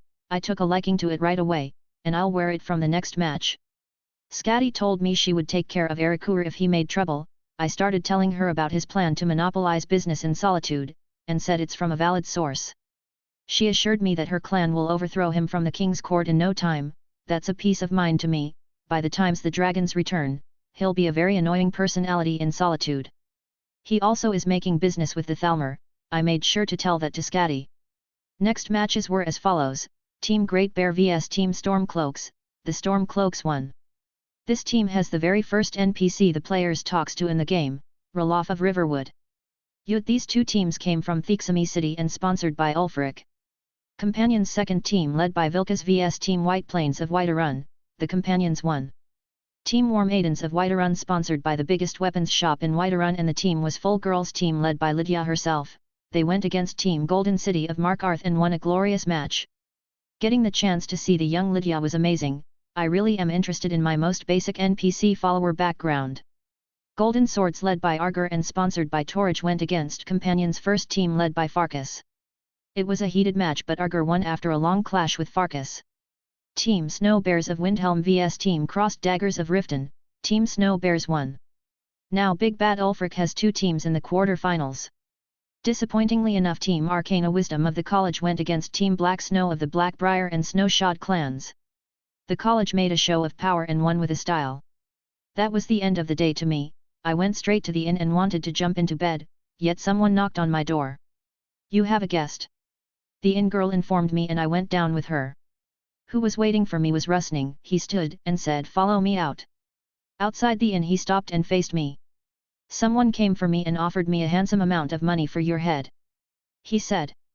"You should have taken the money," I said as if I am joking, but this was really serious. "I did," he said, "but only half. I'll receive the other half once the deed is done." "Oh." I narrowed my eyes and said, "And what are you planning to do? You killed those 3 from few days ago, right? This boy will curb sending people after you. Why don't you do something about him?" Rusning said and smiled. Chapter 30 Quarter-finals. In an alleyway, 3 figures stood together under the cover of darkness and were discussing something. "I am sorry, there are bad rumors about you in our district. The 3 guys that died were said to be on a job for you." A voice spoke. "What are you talking about? I pay you and you do whatever I want you to do. Why do you care about any of that?" Another voice replied. "There is a limit on what we can do, even for a black briar." A reply came. "Especially when our lives are on the line." "You coward, don't talk to Master Sibai with that too." Another voice interrupted but halted when he heard footsteps. "Who's there?" he said. No reply came. A figure appeared and walked slowly to the 3 figures. One of the 3 drew out a sword and the other 2 drew daggers. The moon's light fell on the approaching figure and made his features clear. "Oh! It's the mage I hired," he came back. One of the 3 who appeared to be Sibai Blackbriar spoke. The mage approached, but he started staggering. then he fell on one knee and from it fell completely on the ground. The three were taken aback. What they saw on the mage's back was a dagger sinking into it. Panic started to take over and the three started feeling movements around themselves. From up a strange bird landed on a rooftop. It looked like a spectral owl. Gee, ghost. The ruffian that Sibai was hiring panicked even more, which made Sibai and his bodyguard to fall into panic too. This was not a usual sight to see. Spectre birds were a bad omen in this part of the land. Another spectral figure appeared. It was of a girl wearing robes, a hood and holding a dagger. This spectral girl came from behind the dead mage. The panicking trio were struck with fear and tried to run to the other side, yet they came to a quick halt. On the other end of the alleyway, two more spectral girls with the same description walked into the alley and stood there. What is that? Why are there so many ghosts? What's happening? Sibai spoke as if he was about to cry. They wanted to act, but suddenly they heard the sound of air breaking. An arrow flew towards the bodyguard and pierced his neck. Blood splashes dyed his surroundings as the bodyguard fell on his back, struggling his last breaths out. Sibai, who saw the blood flying everywhere and even reached his face, could stand no more. As he fell to the side, the three spectral girls jumped on the ruffian and started stabbing him. A bloody scene was happening as the short specters filled the man with holes. As they stopped, they turned to Sibai, who started crying and begging for his life.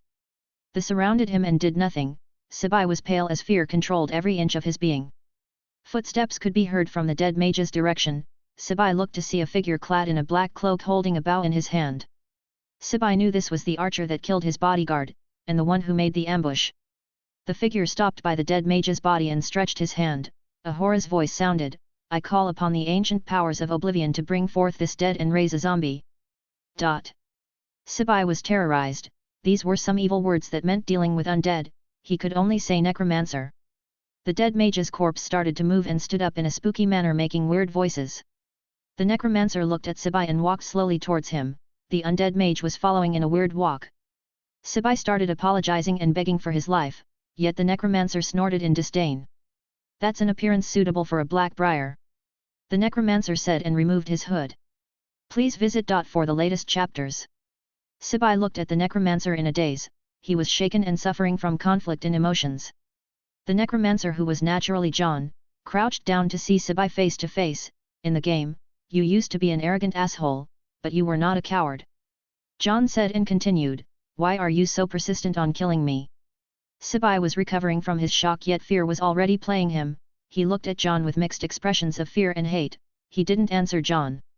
"Forgot about him, you already played with him long enough." A voice came from the undead mage. It was supposed to be dead, but now it's talking. Sibai, who was reliving a trauma, was shocked again. He started pointing at the mage and murmuring, You was dead." The mage, who was rustling, removed the dagger from his back. "That's just a hilt." So, it was like this." Sibai already understood he was being played. "Yeah, it's like that," Jon said, stood and flicked his fingers. As he did that, the spectral girls disappeared. "Show is over, you can leave," Jon said. "What?" Rustning and Sibai were surprised as they looked at Jon. "No, really, you can leave, this way, just go," Jon said while pulling Sibai and making him stand. Sibai stood in a daze, not moving yet. Jon took out another arrow and with the bow on his left he aimed at Sibai. "Go." Sibai jumped in fright and started running to the end of the alleyway. Jon smiled evilly and pulled the bowstring, then let go. The arrow flew after Sibai and pierced his neck. "The Lannisters send their regards." Jon just wanted to say that. Little did he know that there were a prying pair of eyes watching not far from the shadows. A/N, the spectral figures were Conjure Undead, Ghost. "Tonight, one of the most annoying people on Nirn and the heir to the Blackbriar Empire was sent to oblivion by me. I don't think Maven will leave this matter alone. She will look under every rock for the killer. I am not really afraid of her.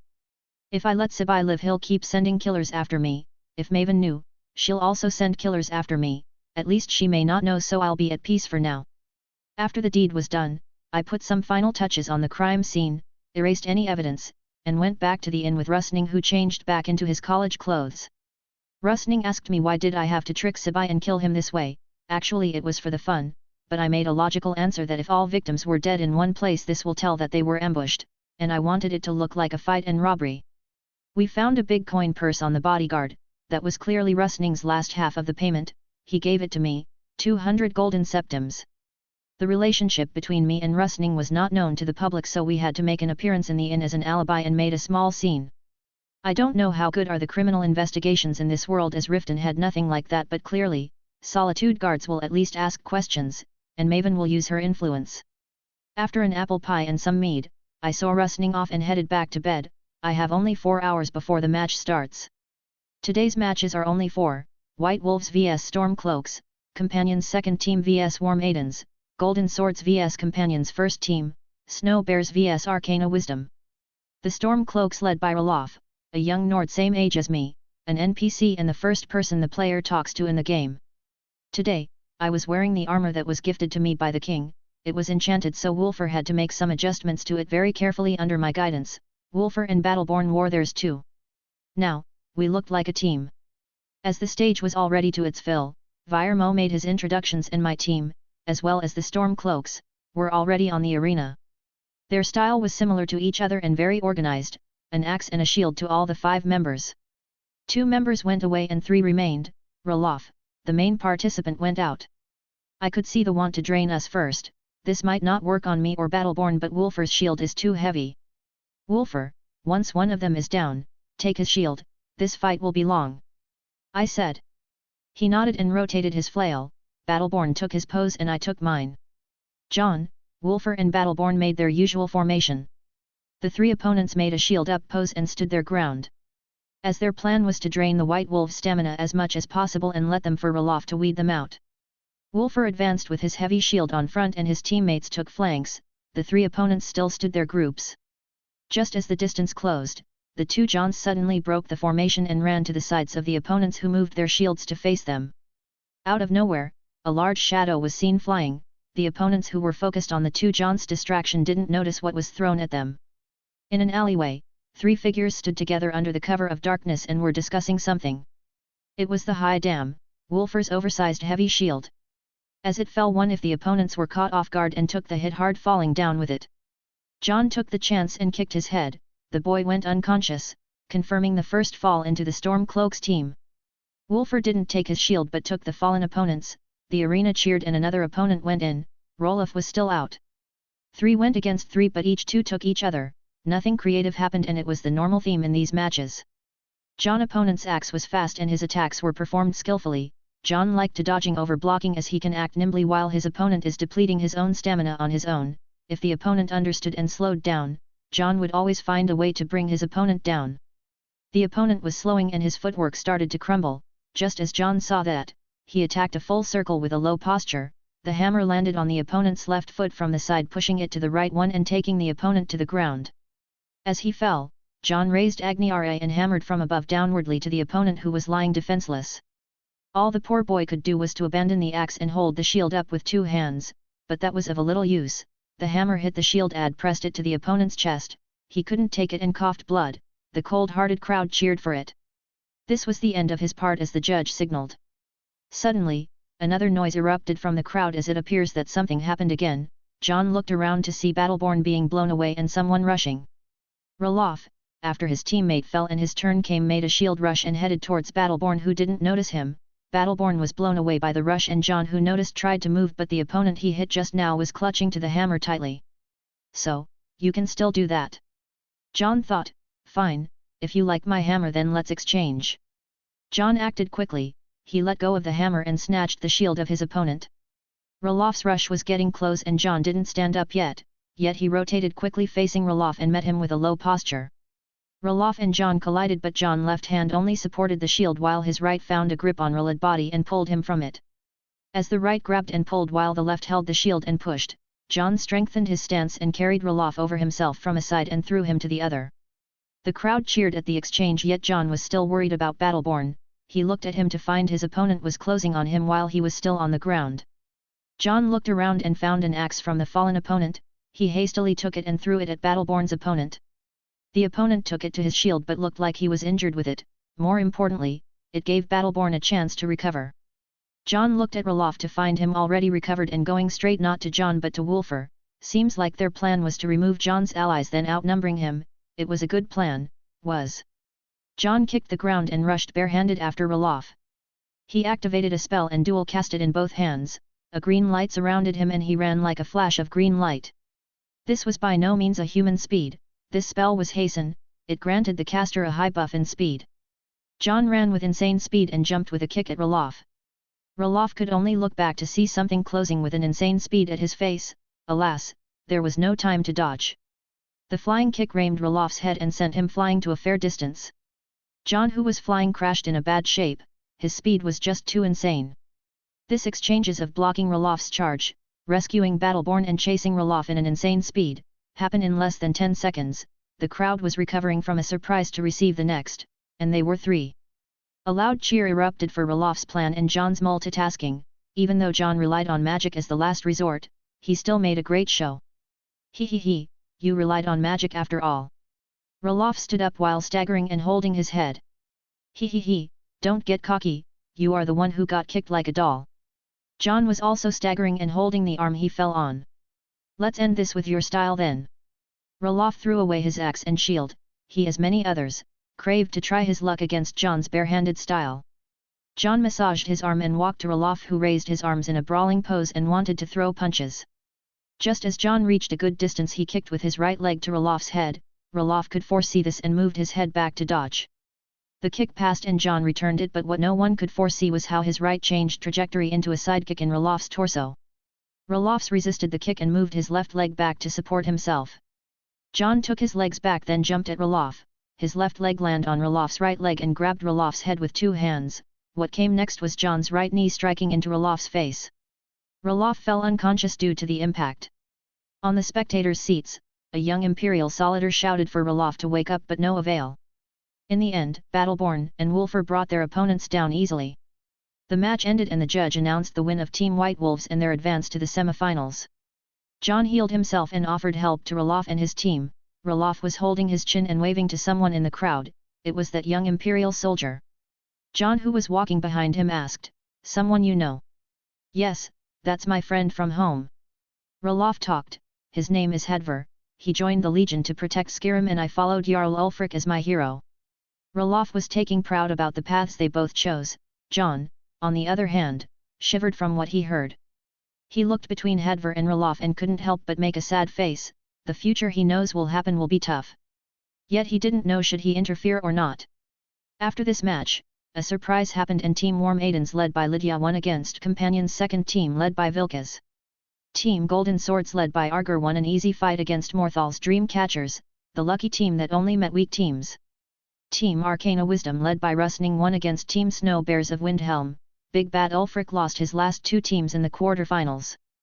The semi-finals are now between Team White Wolves against Team War Maidens, and Team Golden Swords against Team Arcana Wisdom. Chapter 31 Semi-Finals Part 1. Ralof and Hedver, two of the first NPCs that the player interacts with at the first scene in Helgen. The player walked to his execution as a prisoner with other war prisoners. Ralof is one of them. Hedver, on the other hand, is one of the Imperial officers overseeing the execution. After the events that led to the failure of the execution due to Helgen being under dragon attack, the player chooses to either escape with Ralof or Hedver. The choice has no effect on the game whatsoever, but it affects the survival of those two NPCs. If the player escaped with one, the other will die. These two are from the same village of Riverwood and that is a common knowledge for all players, and now I am being told that these guys are actually best friends and they support each other's choice. But at the escape, they encounter each other. Hedver calls Ralof a traitor and hopes that the dragon takes Ralof and his allies all to Sovngarde. It's sad, but I can't do anything about it, not just yet anyway. I have still not decided what to do about the future civil war, as it one of the most important turning points of the history of Skyrim. While thinking about that and watching the remaining matches, I could notice Maven Blackbriar in the VIP seats looking around at the seats. He will not be coming, old witch. I couldn't see Hemming or a Skier Snowshot either, they must be out there searching for Sibai.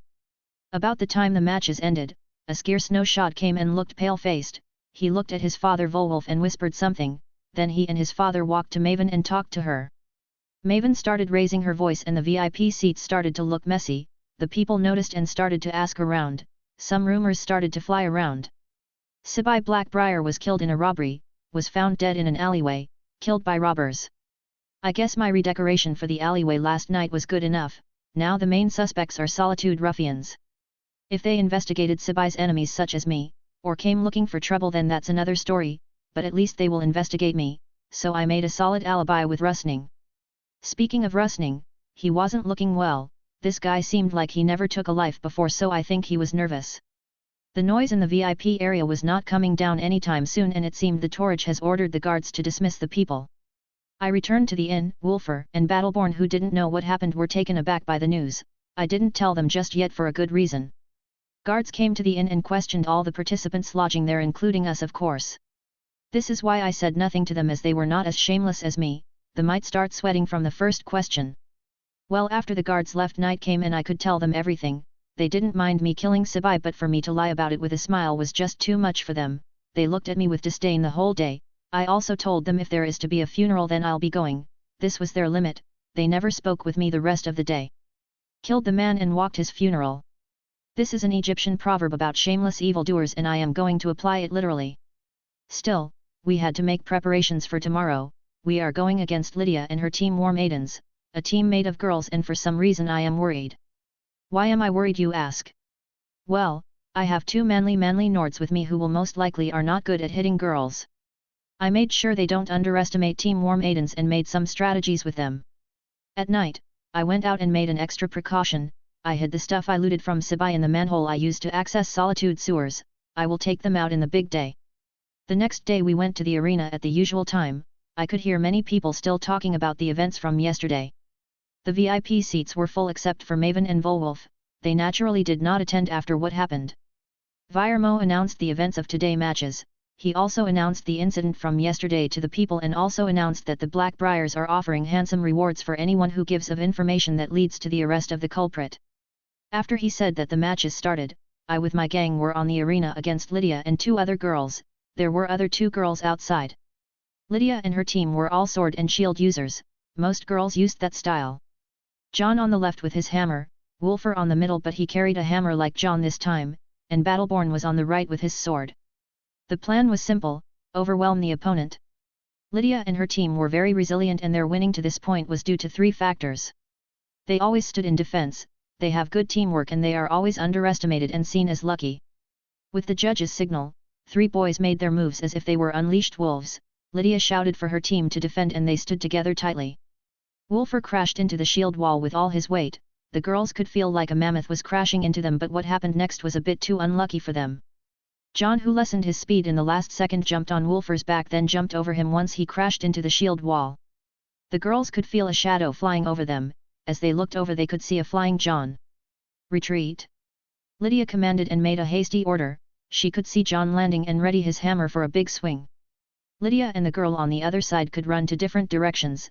The girl on the middle, however, tried to run, but she couldn't. Her shield was held by Wolfer. She looked at him and he said, "That's his plan, sorry." Yes, that was Jon's plan. Wolfer and Battleborn won't hit girls seriously, but Jon had no problem with that. All they had to do was to pin down the girls and Jon will do the dead. He swung the hammer at the girl and she was sent flying. She screamed from the pain of Jon's swing. Wolfer, Battleborn, the crowd and the VIP looked at Jon with cold eyes. This was a girl, how can he just hit like that? Lydia and the other girl shouted the name of their teammate. Jon clearly didn't take gender into consideration. Also, he didn't stop after one hit. He made sure that the girl stays down, then moved to another opponent. The judge announced that the opponent was down and her team can send another substitution. Before a substitution could enter, the three boys moved like wolves to trap the other girl. Ganging on one, how shameless! Lydia rushed at them, but one of the boys blocked her. That was Battleborn. "Long time no see, Lydia, didn't think I would see you here," Battleborn said. They seemed to know each other, but Lydia didn't reply and attacked with a stab. Battleborn was to stall her until Jon and Wolfer finished the other girls. Two fights were going on, Battleborn against Lydia, while Jon and Wolfer were chasing the other girls. Lydia broke free from Battleborn and headed directly to Jon. Jon had already taken another girl down, which means Team War Maidens has no substitutions left. Now take them one-on-one, don't be so damn shy and hit them. Jon shouted at his teammates as he already achieved the first phase of his plan. He didn't want the other team to have more members than his, or it will cause his team to lose stamina early. Please visit. Lydia and Jon met head-on. Jon looked at the angry Lydia and noticed her facial features. Dark hair, green eyes, saber-like brows, she was a beauty. This was due to the effect of the mod Baijin War Maidens. This was a mod that beautified some of the female NPCs that follow the player. Now Lydia was that pretty, and she was angry too. Jon raised his hammer and swung at Lydia, not charmed by her at all. Lydia stood strong and blocked Jon's strike with her shield. The people cheered as this blow has sent many people flying, yet that strong girl was blocking it with one arm. She countered at Jon with a stab, yet he guided it away with the hammer's haft, then returned the blow with the hammer's back spike. The back spike went directly into Lydia's safe zone and threatened her. She retreated back, but the back spike sank into the wooden back of her shield. Jon took over the opportunity and pulled the hammer back, taking away the shield from Lydia. Lydia retreated a few steps away and was now understanding why Jon was considered the true black horse of this tournament. She held her sword with two hands and struck fast. Jon blocked with his hammer and counted with the knob of the grip right on Lydia's face. BL.net. Some of the crowd started booing at Jon for his brutish behavior, yet who gives a damn. Jon attacked with a roundhouse kick to push Lydia back more. The crowd was cheering more as it seemed that Battleborn already sent his opponent down and went to help Wolfer. This fight was already in the hands of Team White Wolves. Lydia looked around and saw it's hopeless. Your team is simply too strong, I admit it, she said while throwing the sword away and helmet, but just like the others, I want to try a fist fight. She smiled fearlessly. Jon was thinking, why are Nords so fond of being beaten up? He didn't realize how much they liked his style.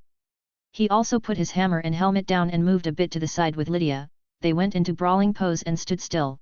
The crowd cheered as the last girl fell to Wolfer and Battleborn blows. A/N, I felt something dirty with that line. Lydia and Jon moved as if that was the starting signal. Wolfer and Battleborn stood to the side to watch. Lydia punched faster than the normal opponents could as she was much lighter. Jon dodged backward as he could feel pressure from her punches. He found a chance and sent a fast jab at her nose. Lydia took the hit head on and was forced backward. She put her hands on her face to check and found blood oozing from her nose. She smiled fiercely and started punching and kicking at Jon. He used the opportunity and kicked her kick, causing her stance to crumble and fall down. Jon tried to hold her when she was down, but she kicked while she was down and jumped on him and clashed body to body. Suddenly Jon could feel a sense of disaster. Lydia hugged him tightly and refused to let go. Then she used her hips and carried Jon. She ran carrying him. Jon kicked her with his knee, but she was so persistent, she refused to let go and still ran. Jon could feel she was heading out of the arena. She was aiming to throw Jon out of it and disqualify him. Jon used his arms to hug into her and tried to twist her body, but she resisted to the best of her ability. As Lydia almost reached the end of the arena, she made a jump. Jon looked at her and smiled. He thought so that was it. Lydia was trying to disqualify herself with him, a bit heroic in her Nordic brain. Due to that, Jon didn't offer more resistance. As she jumped with him, he fell first and she was on him. That was naughty. She tried to look cool using me. Well, I was the villain most of this match though. I was lying on my back outside the arena and she was on top of me. Her head was on my chest. The crowd cheered and she moved. She looked at me with a grin and said, I got you. Well, I was careless, but whatever, my team won anyway. Still, I could also feel like I won. Can we stay like this for a while? I asked. Lydia raised her brows, questioning what I meant. She was sitting on me. It was what we call in the other world cowgirl position. She noticed how she sat and was shocked. I was really enjoying her expressions. As she got up slowly, she looked away and said, I am sorry. But I couldn't help but giggle. The judge announced my team's win. This was my first time to get disqualified though. This was the announcement saying that my team will get into the finales. Our fans cheered and some people still booed. I guess I should have gone easy on the girls.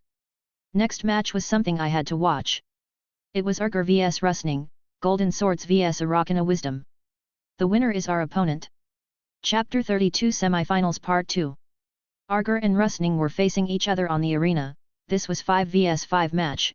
I guess it will be much better than my match. It's after all 5 mages vs 5 warriors. This match will be dangerous. Many healers stood near to the arena. Even Sibyl Stentor herself stood next to the arena. I was also invited to sit near to the arena if my help was needed.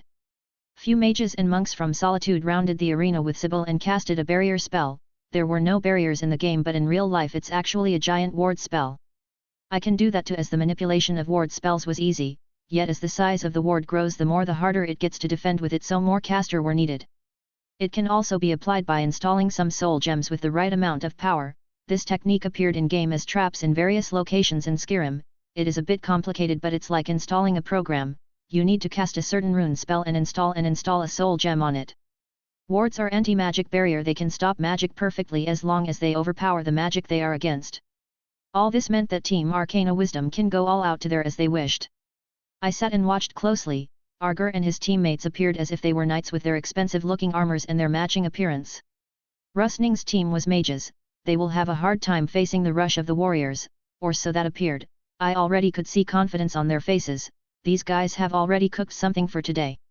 5 stood facing 5, the mages took their distance and prepared spells, the warriors unsheathed their swords as they all used long swords in this fight. The tension of the crowd was at its max. The judge gave the instructions as usual and ran like a rabbit. I could feel Rustning already using magic. He was charging his spell and already aiming for a big move from the start. The other mages on Rustning team were also charging spells. Just as the judge shouted fight, Rustning and Arger shouted, summon, disperse. 4 frost Atronax appeared. They were clearly dual casted as the magicka bounding them felt like that. Not only that, Rustning was not making a summon, he was making 2 adept level casts of the same spell on each hand. As he unleashed the spells, they were 2 big ice storm spells. He must have invested a lot of magicka on these. The warriors ran to every corner as they were afraid from a spell that does an area damage. Smart move, but it was only 2 spells, now you have to deal with the summons. 4 Frost Atronax are a pain to deal with. Frost Atronax are large, hulking Daedra that deals melee damage. It's not that fast but it's very solid, one of its arms are pointy and the other is blunt. The 4 started to chase. As for the 5 warriors, the best way to deal with these creatures was to use silver, elven, glass, or enchanted weapons. Sure enough, Golden Sword's team had already their swords enchanted for this kind of situation. They started to fend against the Atronax while trying to stay out of the mage's sight, yet the mages were already making Stoneskin spells and moving to the next phase systematically. I was nodding to how they worked. They were very organized. They also sometimes waited for their magicka to regenerate. As there were 4 Atronax and 5 warriors, one was able to break free. A warrior from Arger's team ran with a smile on his face. He was shouting "Got you!" while attacking one of the mages. The mage was the girl named Jolma, or how I rather call her, Machine Gun Jolma. This girl can fire spells like crazy. Once this warrior broke into run, Arger was shouting for him to come back, and as he was reaching Jolma, the girl grinned and pointed her hand at him and the tragedy began. Ice spike spells were spammed like crazy. Even I started to be afraid. I can block that amount, but if I was hit by it my survival will be questionable. This poor boy at his fill of ice spikes. They were not aimed at fatal spots and his armor has anti-magic enchantment, so he was fine, probably. He hit the ground and was announced out. Someone sneaked into the arena and dragged him out. Cast freeze, don't let the Atronax stray far. Holman, you heal the damaged Atronax. Rustning was giving orders and his team was moving perfectly under his lead. Arger was depressed after a member of his team fell. He was thinking how to win this tight situation. These things are slow, draw them back and the mages will lose their cover. Arger started giving orders to destroy them one by one, and don't let the mages fire a spell on you when you are in one place. Arger and Rustning made strategies and moved accordingly. The team reached a point where the 2 were on equal terms, even with the warriors being short in number. Ordinary people might think they were on equal terms, but truth is that the warriors were under a lot of stress. The ice element was the bane of warriors, also their opponents increased from 5 to 9, and they became 4 and were being pushed back slowly. Buy me some time. Arger shouted and retreated back. He then ran and went past the siege of Atronax. He ran with nimble steps and readied his sword. He was met with a barrage of spells, but he was Arger of the Golden Swords. He jumped left and right and avoided whatever was thrown at him. He approached one of the boy mages with the speed of a ghost and slashed at him. The Stoneskin protection offered a nice layer of armor and could stop the slash, but the enchantment on the sword made some magical damage, yet mages were used to that. What they were not used for was brutal physical damage, as the mage was carried and thrown down with all Arger's weight on top of him. Arger went up fast and tried to attack another mage, but he didn't notice what he stepped on and was blown away by an ice rune. As that was done, he rolled on the ground with pain expression on his face. He could feel a bad promotion if he stayed on the ground, so he jumped back like a rabbit, enduring the pain and running back behind his team. He panted and looked at the mage he put down. He was being carried away and one of the Atronax were unsummoned. Now as the pressure lessened down, the warriors tried to take back momentum, but fate was mocking them. One of the warriors was hit by a freeze spell. a spell that can do magic over time and slow down the opponent. He was indeed slowed down and couldn't fend against the Atronach he was fighting and was blown away. Mercy knew no address for him as he was struck again by an ice spike spell and couldn't stand from pain. Another warrior has fallen. The mages started to tighten their defense as they were expecting a similar counterattack. The attack did come, as the warriors could finally destroy an Atronach and made a fast charge against the mages. This was a good charge, yet another warrior fell during the barrage of spells that met them. That now left Arger and another warrior. Arger could finally close once again and he used many dodging moves to reach this annoying machine gun girl. He hit her with the pommel of his sword on the head and she went unconscious. Now 2 warriors against 3 mages and 1 Atronach. Arger's teammate used himself as a shield to block the Atronach and let Arger run past it to face 3 mages on his own. His first target was a girl and a boy who stood close. Suddenly they summoned bound weapons and met with him head-on. "Aren't you mages?" Arger was taken aback, but the answer made him smile. The boy and the girl shouted, "We are Nords." As they attacked him, Arger passed from their bound weapon easily as they were not bad at using them, but his level of combat was just too good. As he dodged them, he held his long sword from the blade and used the handle as blunt weapon, hitting both the boy and girl on the head. They fell to his blows and the last Frost Atronach also fell. Yet to his disappointment his teammate was also lying on the ground. Now he was completely with no backup. He turned to the last enemy and tried to rush at him, but he was met with 2 hands casting 2 cold spells of Frostbite spell. This spell was a stream of coldness. Arger was affected by his fatigue and the ice element that attacked his stamina. He could hardly make any moves now. He only depended on his willpower and tried to move forward. One of the spells was taken back, but another one came after it. It was Spark's spell. Now he was being attacked by 2 spells from ice and lightning elements and he could barely stand, yet he persisted and leaned on his sword. Another time, the Spark's spell was stopped and switched from lightning to fire, but the Frostbite was reinforced with more magicka. Few seconds it stopped. Arger looked to see what happened, but he could see a big ball of fire coming at him. He reflexively carried his sword with 2 hands and slashed at it. As the swords and spell met each other, the spell exploded. This was a fireball spell. It launched Arger away and threw him to the ground a bit far away. Rustning, on the other hand, looked pale and exhausted. The crowd, who never cheered in this match even once due to the enthusiasm, still was shocked by the performance that was just too good. My showdown just a while ago was nothing compared to this hype. Rustning couldn't stand anymore and fell on the ground. He was too tired as he already used most of his magicka. I couldn't help myself but to stand up and start clapping.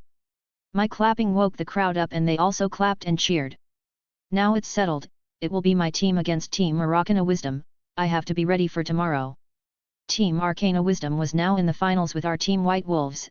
If you told anyone before this tournament that the teams which will be on the top 2 in the team duels would be a team from the College of Winterhold and another unsponsored team, they would beat you black and blue. The fact that the college is hateful is still true in the eyes of many, but they may have changed their opinions about these 5 Nord young mages. Yet that last match was just too good. The power of the warriors, especially Arger's last maneuver, and the spells that Rustning cast alongside his wise leadership, all that put mages into a new light. Many people were looking at me for God knows what reason. I already made a counter plan to whatever the college brings on stage tomorrow. I wouldn't be as arrogant as saying they have no trump card left after this match. I think they did just like I did. They should left at least something big for tomorrow. I have that thing that I trained myself with in secret for few months before I leave Riften. Only Nurina knew of it and she helped me to train it in secret. This secret is going out tomorrow. As the mages put down the ward barrier, Healer rushed in like crazy. They also carried stamina potions. After a while, Rustning and Arger stood up and greeted each other, then were taken to the VIP seats as the big shots wanted to have a look at them. As they got down from the VIP, I was not far and we could see each other. "Nice fight you two," I greeted. "Thank you," Arger said politely. "Thank you, but I'm afraid you're going to have more than that tomorrow," Rustning said, making himself look confident. We 3 stood and trash-talked on the side. Virmo announced the end of today's events and the time of tomorrow's events, as well as the last event the day after tomorrow, which will be held just before the Champions Ceremony. He also announced a funeral ceremony will be held tonight for a member of Team Black Snow that met a tragic death 2 days ago. The ceremony will be held in front of the Temple of Gods. "We are going," I said. "Sure, I'll be there if my sis, if they needed anything," Arger said. What? You are going?" Rustning was nervous. I looked at him and ____. Yet he looked at me with disdainful eyes. Come on, attending Sibai's funeral was one of my dreams. Chapter 33 Divine Elegance. I went back to the inn and looked through my stuff. Seriously, there were nothing elegant in my chest. I had to mix a few stuff together, but that didn't look cool. I looked around my room and smiled. I knew someone who did that before. In my past life I had a sister, and just like all sisters, they would drag all their stuff on the bed and complain how they have nothing to dress. I wonder who did I catch that habit from? If only I had my armor and clothing mods, I wouldn't be in such distress. This is something that I confirmed, but all the mods that add unrealistic stuff to Skyrim didn't follow me to my next life, and the armor mods are not really there. Maybe if these armors were locked in somewhere in a dungeon or something I could find them, but I am not expecting much anyway. I had to go out and buy something. This event is so special that I have to attend it with something so cool, sending Sibai Blackbriar to oblivion. So I'll have to ask anyone about a good place. As I went out of my room I saw just the girl. Sviti, who was playing with her baby fox. I think she named it Grace. Sviti, may I have a minute of your precious time? I said. How polite. You really need something that bad? She made a foo after I said that. You see, there is someone we know being sent to oblivion tonight and I have no clothes to send him off with. I said with a sad face, do you know a good place? Oh, you're going to the funeral. Well, all I know are girl places. You need to ask Porna for stuff like that, she knows the city very well. She said. Porna. Well, she is my cousin, so I think she will help, even though I am not sure if she knows about me being her cousin or not. Well, let's ask her. Filling my purse with gold coins and few change, I locked my chest and rushed outside the inn. Now let's head to Skyfire Pet Shop. I wonder if Skyfire is my clan name? This will be like Jon Skyfire. Nah, doesn't sound good. While thinking about these meaningless ideas I reached the shop. It was open and have few customers. I went in and looked around, so many cute animals were there. May I help you with some? Oh, if it is not John. Someone said. I turned around, and it was the person I was looking for, Porna. Hey, I was looking for you. I greeted. Why? She asked. You see, there is someone I know is being sent to oblivion tonight and I don't have a good thing where. Sviti said you know the good places around. I said. You are sending someone to oblivion, then don't you need an armor? She said. It's just for seeing him off. I said. The funeral you mean? Fine, I'll ask Ma for few minutes and come with you to a place I know. Porna said and ran inside. A minute later she came and went out with me. I looked at the shop sign and said, so Skyfire, is that the name of your clan? No, the clan's Firemain clan. She said. Firemain? That was not in the game? But Firemain sounds familiar for some reason. Isn't that a boss in FF? Whatever, never heard about them. I said. Normally that's the case, our business name Skyfire and that's the only name we use. She said. So where are your clan from? I asked. That's a secret, I heard you will be invited next year but you shouldn't know now. She said. Strange. Why the secrecy? So your clan doesn't live in a city or a town? I asked. Obviously. She said. Well, that's mysterious. I hoped to know the reason but she didn't tell. As we walked she was taking me into the inn's direction and she stopped and said. Here we are. So it is that. I looked in the shop sign that read Radiant Raiment. This a shop from the game, one that gives a quest and it was an annoying one. There work two high elf sisters, and they are hateful I tell you. The shop belongs to Tari and Endari, they don't treat people very well but they are good to me. Porna said. I know about their nature. Tari is a typical high elf who normally looks down on people, but imagine a high elf who works in fashion business which is already looking down on people, this is just annoying to bear. Worse is her sister Endari, she hates people altogether. Porna pushed the front door and I followed. We walked into a typical solitude building, yet there were all kinds of clothes that I have never seen before. Hello, Endari, it's Porna.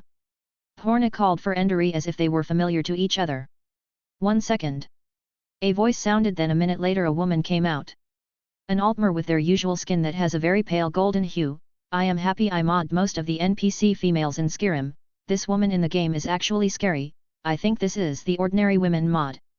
Horna, you came. Endori said and she looked quite happy.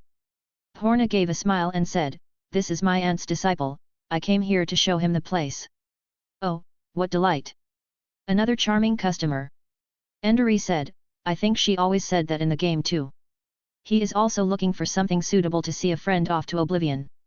Horna said while giggling. Endori raised her brows and said I have few of those myself. Then she looked at me I have something your size.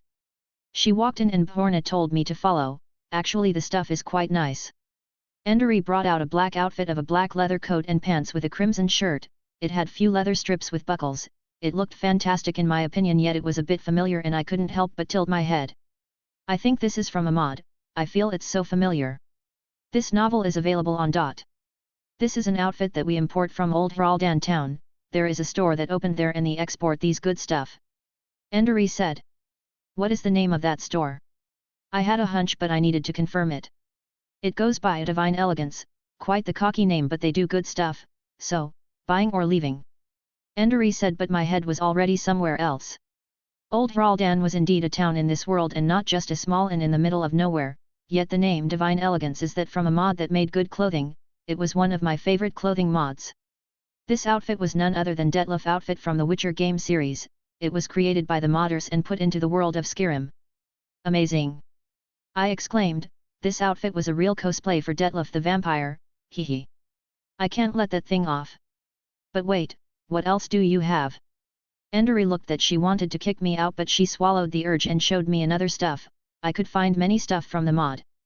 I couldn't hold myself back at all, I'll buy all these goodies.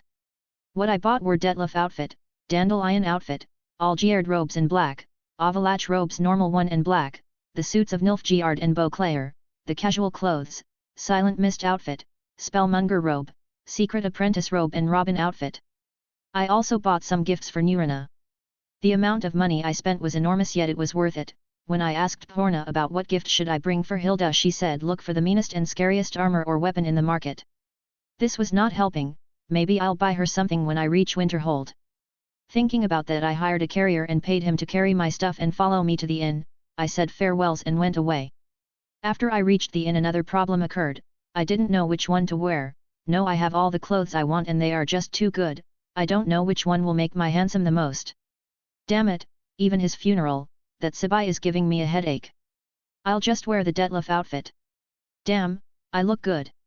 If I have some black round glasses right now this will end up being epic. I put on the shoes and gloves and did my hair, now this young man is ready to roll. I told Wolfer and Battleborn not to follow, these guys will give me out and look nervous all the time. As I reached the Temple of the Divines, Rustning was waiting for me and saw my elegance, or not. He came and went in with me, apparently, I was late but nothing has happened, yet everyone was here. Those who didn't attend were mostly Big Bad Ulfric, Skald the Grumpy, Faralda who doesn't care and the ones who had no strong connection. I attended as the captain of the team who was making it for the finals as a fellow participant from Riften. The Temple of the Divines was in the castle and its high priest was Rorland, a man who was mostly drunk. At the deepest part of the temple lied the 8 shrines of the Divines, as the shrine of Talos was removed due to the white gold concordat. High priest Rorland started a speech probably written by Maven and praised the bravery of Sibai and he fought his attackers as one of them was killed by him, yet he was attacked from the behind by a cowardly arrow. I actually the one who made it look like that. Later I heard that the guards cleared the slums and took out many ruffians and threw them to prison, all for the good of the city though.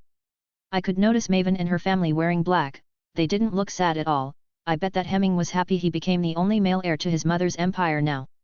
Maven was making her usual by-age face, and her daughter Ingun was playing with something in her hands, and let me tell you, if Ingun Blackbriar played with anything then it probably is involved with the word death. Well, she didn't look sad to me either, I should just avoid any Blackbriar after that. As the sermon ended I excused myself and walked with Rustning.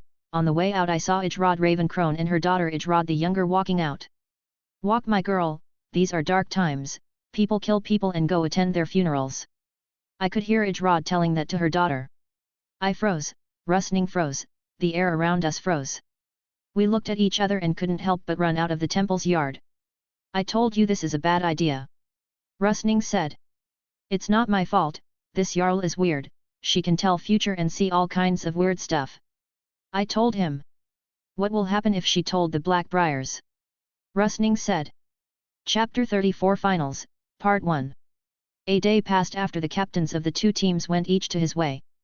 Now they were standing facing each other again in the arena, glaring and sneering. That's all these two exchanged. One of them was at the head of the other, reading each other's thoughts and playing who acts first loses. The lineup was Jon, who stood in the middle holding no weapon and wearing a scaled cuirass on a mage robe. Wolfer was wearing his full armor for the first time on the arena, a heavy steel armor with his high dam shield. In his hand was not the flail but Jon's hammer Agni Ra. Battleborn was wearing the same scaled cuirass as Jon's. It has a good resistance to magic, so it will be of use this match. He surprisingly was holding a bow, and his sword was sheathed. On the other side, Rustning and his team were on their top readiness. They didn't just wear robes, they also brought staves. They wanted to go all out and crush the hurdle known as White Wolves. As most of the White Wolves were warriors, Jon could guess that these staves were ice pick staves. He was really not worried. He has already enchanted Wolfer's shield with resist magic enchantment and gave Wolfer and Battleborn capes of frost resistance. He already foresaw every move the opponent will do, and also was hoping that they will surprise him. As the mages of around the arena made their barrier, and the judge said instructions, White Wolves and Arcana Wisdom stood on the arena 3-3. Team White Wolves, as usual, had the two Jons and Wolfer. Team Arcana Wisdom had Rustning as the leader and the one who could use adept-level destruction magic, Svefna the girl who can charge spells for long times, Svaddle the boy who can aim magic to two different directions with his two hands without missing the two targets. Outside the arena was Jolma the machine gun and Holman the healer and the ward master. To read the uncut version, go to . After one falls, Holman will come in to equalize, then Jolma to put pressure on the White Wolves. That was the strategy and Jon saw through it. As the judge gave the signal, Team Arcana Wisdom took their formation and aimed their staves. It was a normal formation. Team White Wolves were Jon at the front casting his ward with his left while Battleborn stood on his back and looked cool. As the judge said fight and jumped away, Rustning shouted fire. And the team fired ice spikes from their staves just as Jon predicted. Jon was just standing and casting his quadrant ward with his left hand, and his right hand was behind his back with a lightning spell being charged on it. A barrage of ice spikes fell on the ward, and as the frost element was being dispersed by the ward, mist was forming from the way it was being blocked with. Few seconds of firing ice spikes should be enough to put pressure on Jon, but the only mist was forming more and more. As mist blocked the view, Rustning signaled for his team to stop the casting. They kept looking at the mist as it was depressing, waiting to see how their surprise attack would work on Team White Wolves. But what they saw made their jaws drop. Jon was standing the same as he was and his team was still the same. No one even moved once. Sybil Stentor and Farelda opened their eyes wide. Jarl Ajrod laughed softly. These three were the most well-versed three in magic between the spectators. One must know that to block a spell with a ward, one needs to overpower this spell with his own magicka, and Jon did overpower 3 staves with his magicka alone. This was hard to be puffed by an artifact as it was connected to the nature of magicka itself, and Jon was a Nord and a human. However, his magicka nature appeared to be on the level of elves. Only these 3 could comprehend that. Rustning knew that Jon's magicka wasn't something he can go alone against, yet not this scary point. He devised the first move especially to put pressure on Jon. Jon smiled and moved his right hand to his side and pushed it forward in a casting pose. Fierce lightning broke out and headed towards the opponents. The spell struck Svaddle, but it was too much for him and he shouted from pain. The spell didn't just do that, it bounced from him to Rustning and struck him hard, then it bounced at Svefna, who screamed from the shock. This was no lightning bolt spell, this was chain lightning spell. Unlike the game where it only bounces on one target, in real life, it can bounce for any number as long as it was charged with enough magicka, and Jon just mastered it 2 days ago. Damn! That guy is a monster! Svefna said. She could speak as she took the least damage from the spell. Svaddle, on the other hand, was already on one knee. No time to chat, next phase quickly. Rustning gave orders and made the next spell. They took distance from each other and started with next spell, which was already being cast. Every one of them has summoned a frost Atronak. Let's move! Jon called to the heavily armored Wolfer and the light armored Battleborn. Wolfer nodded and walked to the Atronak on the left. Battleborn started running to the side. Battleborn started harassing the other team with arrows, and Wolfer clashed head-on with a frost Atronak. Jon made 2 spells and summoned 2 fire Atronaks. The people were cheering for the show. The amount of magic they saw during the last few days made them able to identify the magic on their own. Now, there were 11 figures on the arena clashing and shooting spells at each other. Wulfr was standing his ground against a frost Atronach alone and hitting it with a fire-enchanted weapon. He was doing good on his own. Battleborn shot arrows and pushed the mages from their ground. Jon started using lightning bolts and fought with 3 mages on his own. They started changing the element against him from ice to fire as it would do more damage. Jon dodged and shot lightning again and again. Rustning started targeting Wulfr and Battleborn on his own. He wanted to eliminate someone then focus his team's power on Jon. As Battleborn ran out of arrows he switched to sword and ran to Jon and hid behind him. Team Arachna Wisdom could finally take a little breath. Jon's fire Atronachs were focused on the other frost Atronachs.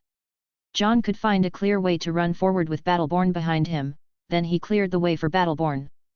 Battleborn ran and dodged nimbly. He was fast, so fast that people started to wonder, he could jump and do moves like Jon too. Actually, Jon started teaching Battleborn some moves to dodge while rushing forward to avoid arrows and spells. Battleborn could make his way through spells under Jon's cover fire. He reached Svaddle and attacked him with a body clash. Svaddle was carried by Battleborn's push and was sent to the air. There was no mercy as it seemed the Jon taught him how to strike the head with a knee. Svaddle fell unconscious to the attack and Battleborn escaped back. Wulfr has finished a frost Atronach on his own and was moving to the next to find it crumbling and being unsummoned. He just ran to the next one. The pressure on Arachna Wisdom increased and Rustning called for Holman. As Svaddle was being carried back, Holman ran in and conjured a frost Atronach to lessen the pressure. Holman healed Svefna and Rustning who were firing spells at Jon. Jon hid behind the barrier and retreated slowly. We are being pushed. Rustning was annoyed by the situation. Give me time. Svefna said and returned behind. Holman took her place and started spamming spells. Rustning looked at her and saw what she was doing. He knew her specialty and didn't talk. He can't dishonor the determination of his teammate. Svefna charged an ice storm spell and dual casted it on both hands. She then started to overcharge it. Overcharging was a technique used when a mage starts to put more magicka than usual in a spell, in a destruction spell that was dangerous as one could lose control and the spell would explode, yet that was Svefna's specialty. Now cover me, she said and started running to the side. Rustning and Holman could already see what she was thinking and ignored protecting themselves to provide more cover. Jon could see the change in phase and noticed Svefna's moves. She lined herself to face the 3 opponents of White Wolves at once, then she let go of her spell. Jon opened his eyes wide from the size of the spell. He was busy blocking Rustning and Holman who started casting magic like madmen and now a spell that size was heading for him. It was too late to manipulate the ward to block it, the best way was to avoid it. Incoming. Avoid. Jon warned Battleborn who was behind him and Wulfr who was busy with a frost Atronach. Svefna saw the situation and smiled. You think I'll let you have your way? She shouted. It appeared that the frost Atronach Wulfr was fighting was hers. She controlled it and made it throw its all way on Wulfr to pin him down. Wulfr. Avoid. Battleborn shouted at Wulfr but it was too late. Jon and Battleborn could already avoid the ice storm, yet Wulfr who was pinned down took the full force of it. Jon knew that Wulfr's shield and cape should save him in this kind of situation, but to see his best friend take a spell like that made blood rush to his brain and he called a lightning bolt spell and fired it on Svefna. Svefna's last attack was a suicidal one to damage Team White Wolves and let Jolma in. Sure enough, she was ready to be attacked. Jon's lightning bolt struck her body and sent her to the ground, yet she was still controlling the frost Atronach to not let it off Wulfr. A breath later, the frost Atronach on Wulfr exploded and a hammer could be seen coming from it. This was Agniara at the hands of Wulfr dealing the last blow to the frost Atronach. Svefna saw that and said damn it. Then lost her consciousness as her magicka ran out and she was beaten up badly. The judge made a fast announcement and signaled for healers to get her out, also Jolma was running in. Wulfr was panting from exhaustion and was standing on one knee leaning at the hammer. There were no Atronachs left, so Jon said rest now. As Jolma reached her teammates, they tightened their defense and made preparations to make an attack on their opponents with Jolma's speed casting and Rustning's powerful spells. Jolma cast a spell and another Atronach appeared. Luckily her team was short on magicka and they can't afford to conjure more. Jon now had Battleborn and 2 flame Atronachs, and Wulfr was resting. We need to surround them. An Atronach will follow you and fire at them, another will face the new Atronach and draw it away. I will take a side, you go right I go left. Jon made a plan and said, once you take their attention, move out of the way, I'll do a big one. Good luck. Battleborn said and moved. The people cheered from the strong exchange between the teams. This time Team White Wolves was facing a strong opponent and made their best moves. Even if that was a mage's match, it was an excellent match. No one could move their eyes away, even the Jarls of Windhelm, Winterhold and Dawnstar who hated magic. Team Arcana Wisdom had Holman as the ward caster in the front to protect them from Jon's spells. Rustning was on the right of Holman and Jolma was on his left. Jon ran to the left at Rustning's side, Battleborn ran to the other side and started dodging and jumping with nimble acrobatics. Jolma was spamming spells at him and he would throw stones at her if he could while trying to get close. Jon, on the other hand, was controlling two Atronachs, holding Holman in place with one, drawing away the new Atronach with another, and he was exchanging spells with Rustning and pressing him bad. Faralda, Sybil Stentor and Jarl Edrod were admiring what they were seeing. The level of control was hardly achieved by anyone in that age. He was managing all his team and summons while attacking. If Jon heard them talking about that, he would say playing FIFA was harder.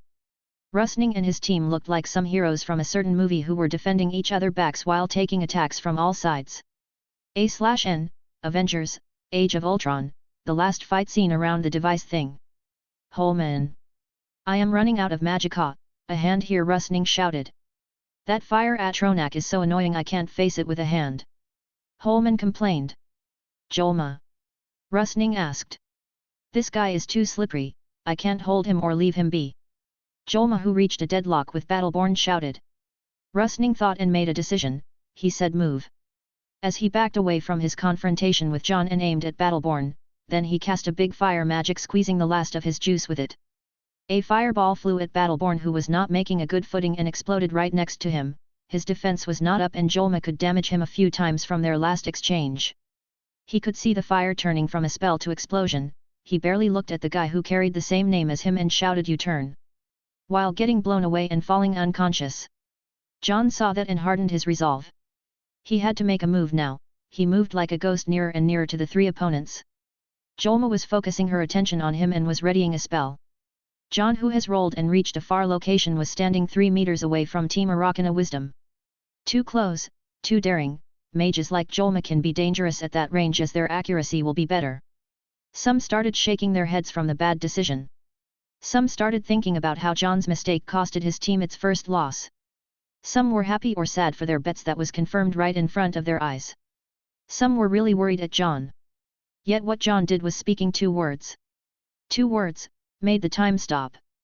2 words, made everyone lose their senses. Made everyone wish to question their own sanity, yet they didn't have the chance as the words they heard were loud and clear. Elisif hugged Torridge from the shock. Idrod jumped back from the scare her gifts couldn't foresee. Ulfric couldn't hold his goblet and it fell from his hands. Balgruaf opened his mouth and an egg could pass through it.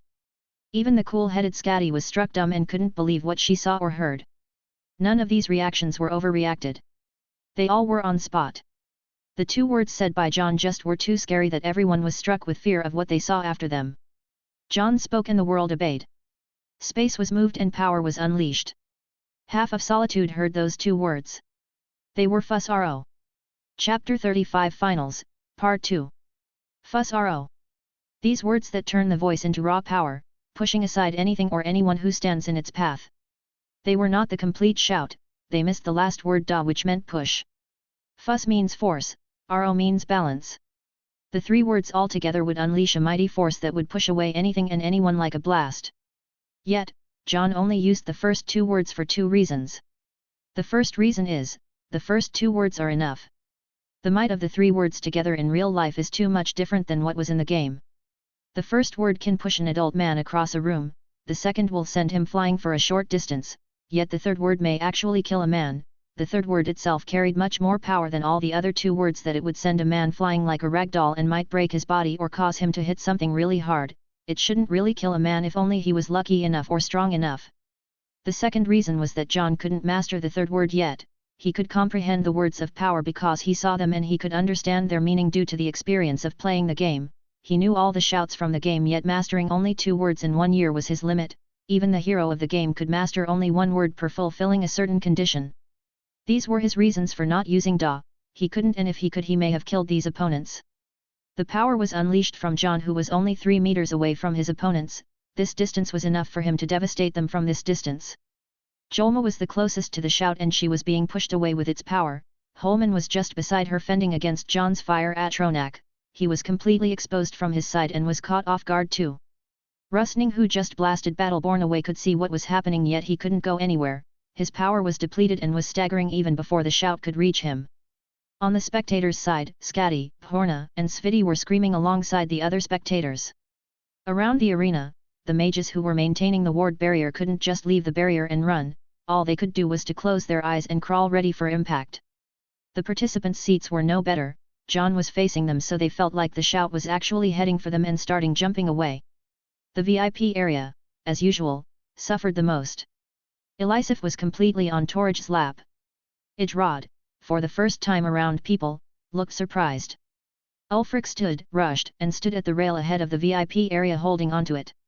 The other Jarls suffered again from the same damn youth who always made their hearts jump, yet this time was the hardest surprise. This was just too absurd. Most of the people heard the legends about the words of power, the voice, the Thursday the ancient language of the dragons. Few people understand that power, fewer witnessed it. It was noted that last time the Thursday was used in battle was at 4176 at the Forsworn Rebellion, when the city of Markarth fell to the natives of the Reach. At that time, Jarl Ulfric Stormcloak led a band of Nord warriors and retook the city from the natives. This happened during the Great War. The man himself was present and witnessed the shout of Jon being performed in front of him. He was the only voice master known under High Hrothgar, but now, there are two. The time that stopped in the minds of many people started to flow again, and the results of the shout were vividly seen. Jolma and Holman were flying back. Rustning was a bit away from the center of the force unleashed, so he only fell hard on the ground and rolled back. As Jolma and Holman fell down, the force wave continued to advance and hit the barrier, dispelling a part of it and sending the mages to their knees. Then the wave was depressed after its power was depleted. Team Arachana Wisdom, which was finally starting to take advantage in battle with the heavy price of two of its members, was devastated beyond recovering. Jolma and Holman were on the ground unconscious. Rustning, whose power was depleted due to physical and magical exhaustion, was still conscious but was panting for breath. On the other side, Battleborn was eliminated. Wulfur was not able to move due to strong frost damage, and Jon was sitting on the ground while panting from exhaustion. All the Atronachs were dispelled. The judge was not planning to enter anytime soon, but few brave healers ran in to check on the unconscious and ran out carrying them. That was crazy. Rustning said was panting and moving his body. He could stand in a staggering pose. This was really good, he said. He took a deep breath and looked at Jon. I am not done yet. A mage is always prepared. As he finished saying that, he took out few papers from his robe. Jon's eyes shrunk. These were scrolls and he could barely stand up now. Scrolls are magical documents that can be used to cast spells. Anyone can use a scroll, regardless of magic skill, and casting a scroll does not use any magicka. However, each scroll can only be used once. Now, Rustning was having 4 scrolls in his hands. He took one and opened it with hand speed and skill, then fire could be seen on his hand. He did that, then cast the spell all in 1 second. A ball of fire flew toward Jon, which appeared to be a fireball spell. It flew with speed at Jon, who was defenseless at this moment. He tried to call his quadrant ward, yet it takes time to switch between spells. Jon's eyes were on the fast spell that was about to hit him the next second. Suddenly a shadow covered him, a shadow so big that it covered all the light of day that fell on him. This was Jon's number 1 partner in crime and his right-hand man, Wulfur, making his coolest entrance ever. He stood in front of Jon, then positioned his large shield, the high dam, and with it, he took the spell head-on. The explosion could be heard and Wulfur shouted from the power carried by it. He looked at Jon and shouted, I can take this BARD for a couple more times, hurry up and finish him. Jon was in a daze from what he saw, yet he got himself together and cast a spell he could cast in his state towards the sky. A spectre bird flew from it as the second impact arrived. Wulfur shouted from the pain again. Rustning was no polite to the friends of yesterday at all. He could see Jon running out from the cover of the shield and aimed the 3rd fireball at him. A large blast occurred as it seemed that Rustning added some of his last magicka to empower the spell. He was waiting to see the result. Wulfur was blasted away by the spell and fell unconscious to the side. Through the fire of the explosion, a figure jumped, making his arm into X shape to protect his face. His eyes were as that of a wild beast that was unleashed at a prey, and his smile was wide and full of madness. Now the confrontation was only between Jon and Rustning. Jon started running right in a straight line towards Rustning, not thinking of dodging anything. Rustning was readying himself to fire the last scroll right at the madly advancing Jon. It was the last hit of the match. Jon was using his body as the last resort he can use right now. the after effect of using the Thursday was making it hard for his mind to control his magicka or make another spell. On the other hand, Rustning was firing his last bullet at the opponent who was advancing. Rustning and Jon were smiling from the thrill. Rustning shouted, "Haha! Come at me!" He was about to fire his spell directly at Jon. Jon was not showing any sign of defending, as if he would run through it. The spell was just about to leave from Rustning's hand at the closest distance he can afford to not harm himself, yet something happened. A bird. No, a spectral falcon appeared from the side of Rustning and caught his stretched hand that was about to shoot the spell and pulled it away. The spell was fired yet to complete a different direction from where it should be aimed at. Hitting the spectral falcon with his other hand, Rustning saw something not too good for him. Jon was already 2 meters ahead of him and was flying. Jon a few seconds ago controlled the familiar her conjured behind Wolfer while charging at Rustning and disturbed the scroll he was about to cast. Jon reached a good point, jumped with 2 legs and rotated himself midair. His legs were facing Rustning and were ready to kick. He let himself get closer and kicked with all his might at Rustning. Even though Rustning was a Nord and had a strong body, he was a mage who didn't train physically that much. As he received the kick, he was launched away by it. Both boys fell with no strength after the last exchange. They officially arrived at their limit. The people were standing on. The VIPs were standing. The judge didn't really want to go in the arena, but he was glared at by everyone. The 3 boys on the arena were lying down and not moving. The judge ran in with healers behind him. The nearest one was Wolfer. The judge checked on him and signaled that he was unconscious. Next was Rustning, who was lying on his front, and Jon, who was lying on his back. The judge reached Rustning and signaled he was unconscious. Team White Wolves fans cheered, yet the team was not out of the woods yet. The judge headed to Jon. If Jon was unconscious, then this match may end as a draw. This will break the hearts of many fans. The judge reached Jon and was about to check on him. Suddenly Jon, who was lying on his back, raised his upper half in a set while looking around. The judge was frightened and screamed in an embarrassing voice. Jon and the healers looked at the man with strange eyes.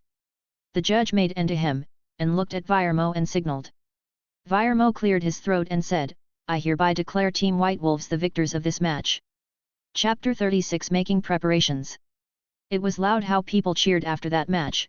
Both teams showed the spirit and mindset of true warriors. With seedlings like these, Skyrim will have a glorious era of warriors. Every year the competition of the King's Tournament would bring out the best of the best in Skyrim, but this year didn't just bring out just that. This year each force was going all out with its seedlings, and they were all very talented and unique fighters with various skills and charismatic auras. They possessed the features of the leaders as they showed valor, honor, compassion, generosity and wisdom in every showdown they performed in. Standing on the top of the future generation, a boy whose talent was just too shaking. He was the best performance and many people argued about his talent. Some people even wanted to push him out of the tournament, yet it was not possible. His background was scarier than ever. An arch-wizard was his adoptive mother and many people supported him too. Clan Battleborn threatened the whole big shots of the tournaments that they will react if their son Jon Battleborn or any of his teammate were so much touched with harm outside the arena.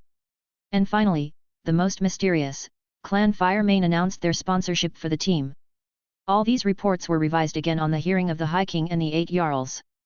This was the Blue Palace, and specifically, in the throne room, High King Torridge sat hearing them from his steward Falk Firebeard, who was reading a report loudly in the presence of all Jarls to hear. So the Firemanes broke the long silence. They took their time. A womanly voice sounded in the room. It was Jarl Lila Lawgiver commenting. This clan just doesn't like to get involved with power and politics. If that was the case, Winterhold would have been rebuilt long time ago. Jarl Koror of Winterhold spoke. "You damn fool, Winterhold once was a major city in Skyrim." "A major city? I tell you. Yet with all the power you can muster, you just sit your sorry s in your longhouse crying about the past, rebuilding nothing, and leave us to worry about people escaping from your hold." Skald the Elder replied to Koror. "And all he does every meeting is to complain about how the mages caused the downfall of his city. Also, what can this Firemane clan do?" Jarl Igmund of Markarth said. "The damn mages were the cause, and history will prove it." Jarl Koror couldn't take it and stood. Also, Clan Firemane was no ordinary clan. They survived the Great Collapse and thrived away from Winterhold afterwards. All we know about them is little, yet they never were people of many words. They are true Nords who hold to the old traditions very deeply, and they never forsook the worship of Talos, which meant they have a deep animosity with the Thalmor. Jarl Balgruaf said, "I had few dealings with them myself, and they are the most honest mount traders in Skyrim, as everyone know. Their trade is taming, I heard they can communicate with beasts like the old Itmo runs, all that make little care to us anyway, all we know they are rich and powerful. Jarl Dengir of Stun, Jarl of Falkreath said. A/N, he was the Jarl of Falkreath before Jarl Sidgir. In a previous chapter I wrote that Sidgir was the Jarl but I was wrong and edited it. Sidgir only became a Jarl just before the Civil War. Their name held meaning for a long time, we know of that. Torij finally spoke. All we are concerned about is how not to get ourselves in trouble with them and with that headache going on. But the people I want to hear their opinion the most are Jarl Ulfric and Jarl Ajrod. As Torij said that, Ulfric, who was thinking, looked at the other Jarls then sighed out. He was a middle-aged man with brown long hair and circle beard. He was the current living hero of Skyrim and one of the most distinguished figures that younger generations looked up to. He spoke with his strong voice. About the background of the boy is nothing I care about. That clan that sponsors him surely is strong and their words can affect many Jarls. He said, what I am concerned about what this boy is capable of. His talents are by now the most shocking among all his peers, his magic even to the eyes that can't understand magic, it looked grand and deep, his martial arts are of a level beyond what we know of, they are very showy yet I wouldn't want to go against them on equal terms. But all that matters less when we talk about his voice. All the Jarls nodded to what Ulfric said. I wanted to fight you guys out over this guy to take him under my wing but I am rethinking it now. The Thursday is no ordinary power, it's a power that goes beyond magic itself. For a youngster to learn it in that young age, it would make the Greybeards themselves surprised. My only guess was that this archwizard had some secret knowledge that she passed to him and made him grow into such a fine talent. The Jarls were dejected from the grand opportunity they had to miss just because they have no power to hold onto it. Jarl Ajrod. High King Torij called for the last Jarl who didn't speak. I can't wait him. She just said that. All the Jarls were taken aback. This woman would always say her opinion in anything she knew about or not, yet she refused to speak. Most Jarls wouldn't take her words seriously but Torij, Ulfric and Balgruuf knew what this woman was capable of. Her divinations were scary accurate, her talent in magic was that of a mystic, she had the weirdest talent among most mages. What I saw in him was a reckless boy who was never afraid to get his hands dirty, he walked the twisted path many times yet he was never stained by it. She said, I don't think his fate will be easy, either if you want to associate with him or not, that's your choice, but supporting him may come with a heavy price or an enemy you can't stand against. It's all not clear but that's the best I can do. She took a deep breath and said my advice is, don't hinder his path, treat him normally and life will go on just right. She was saying that while looking to Ulfric in the eye. Few could do that.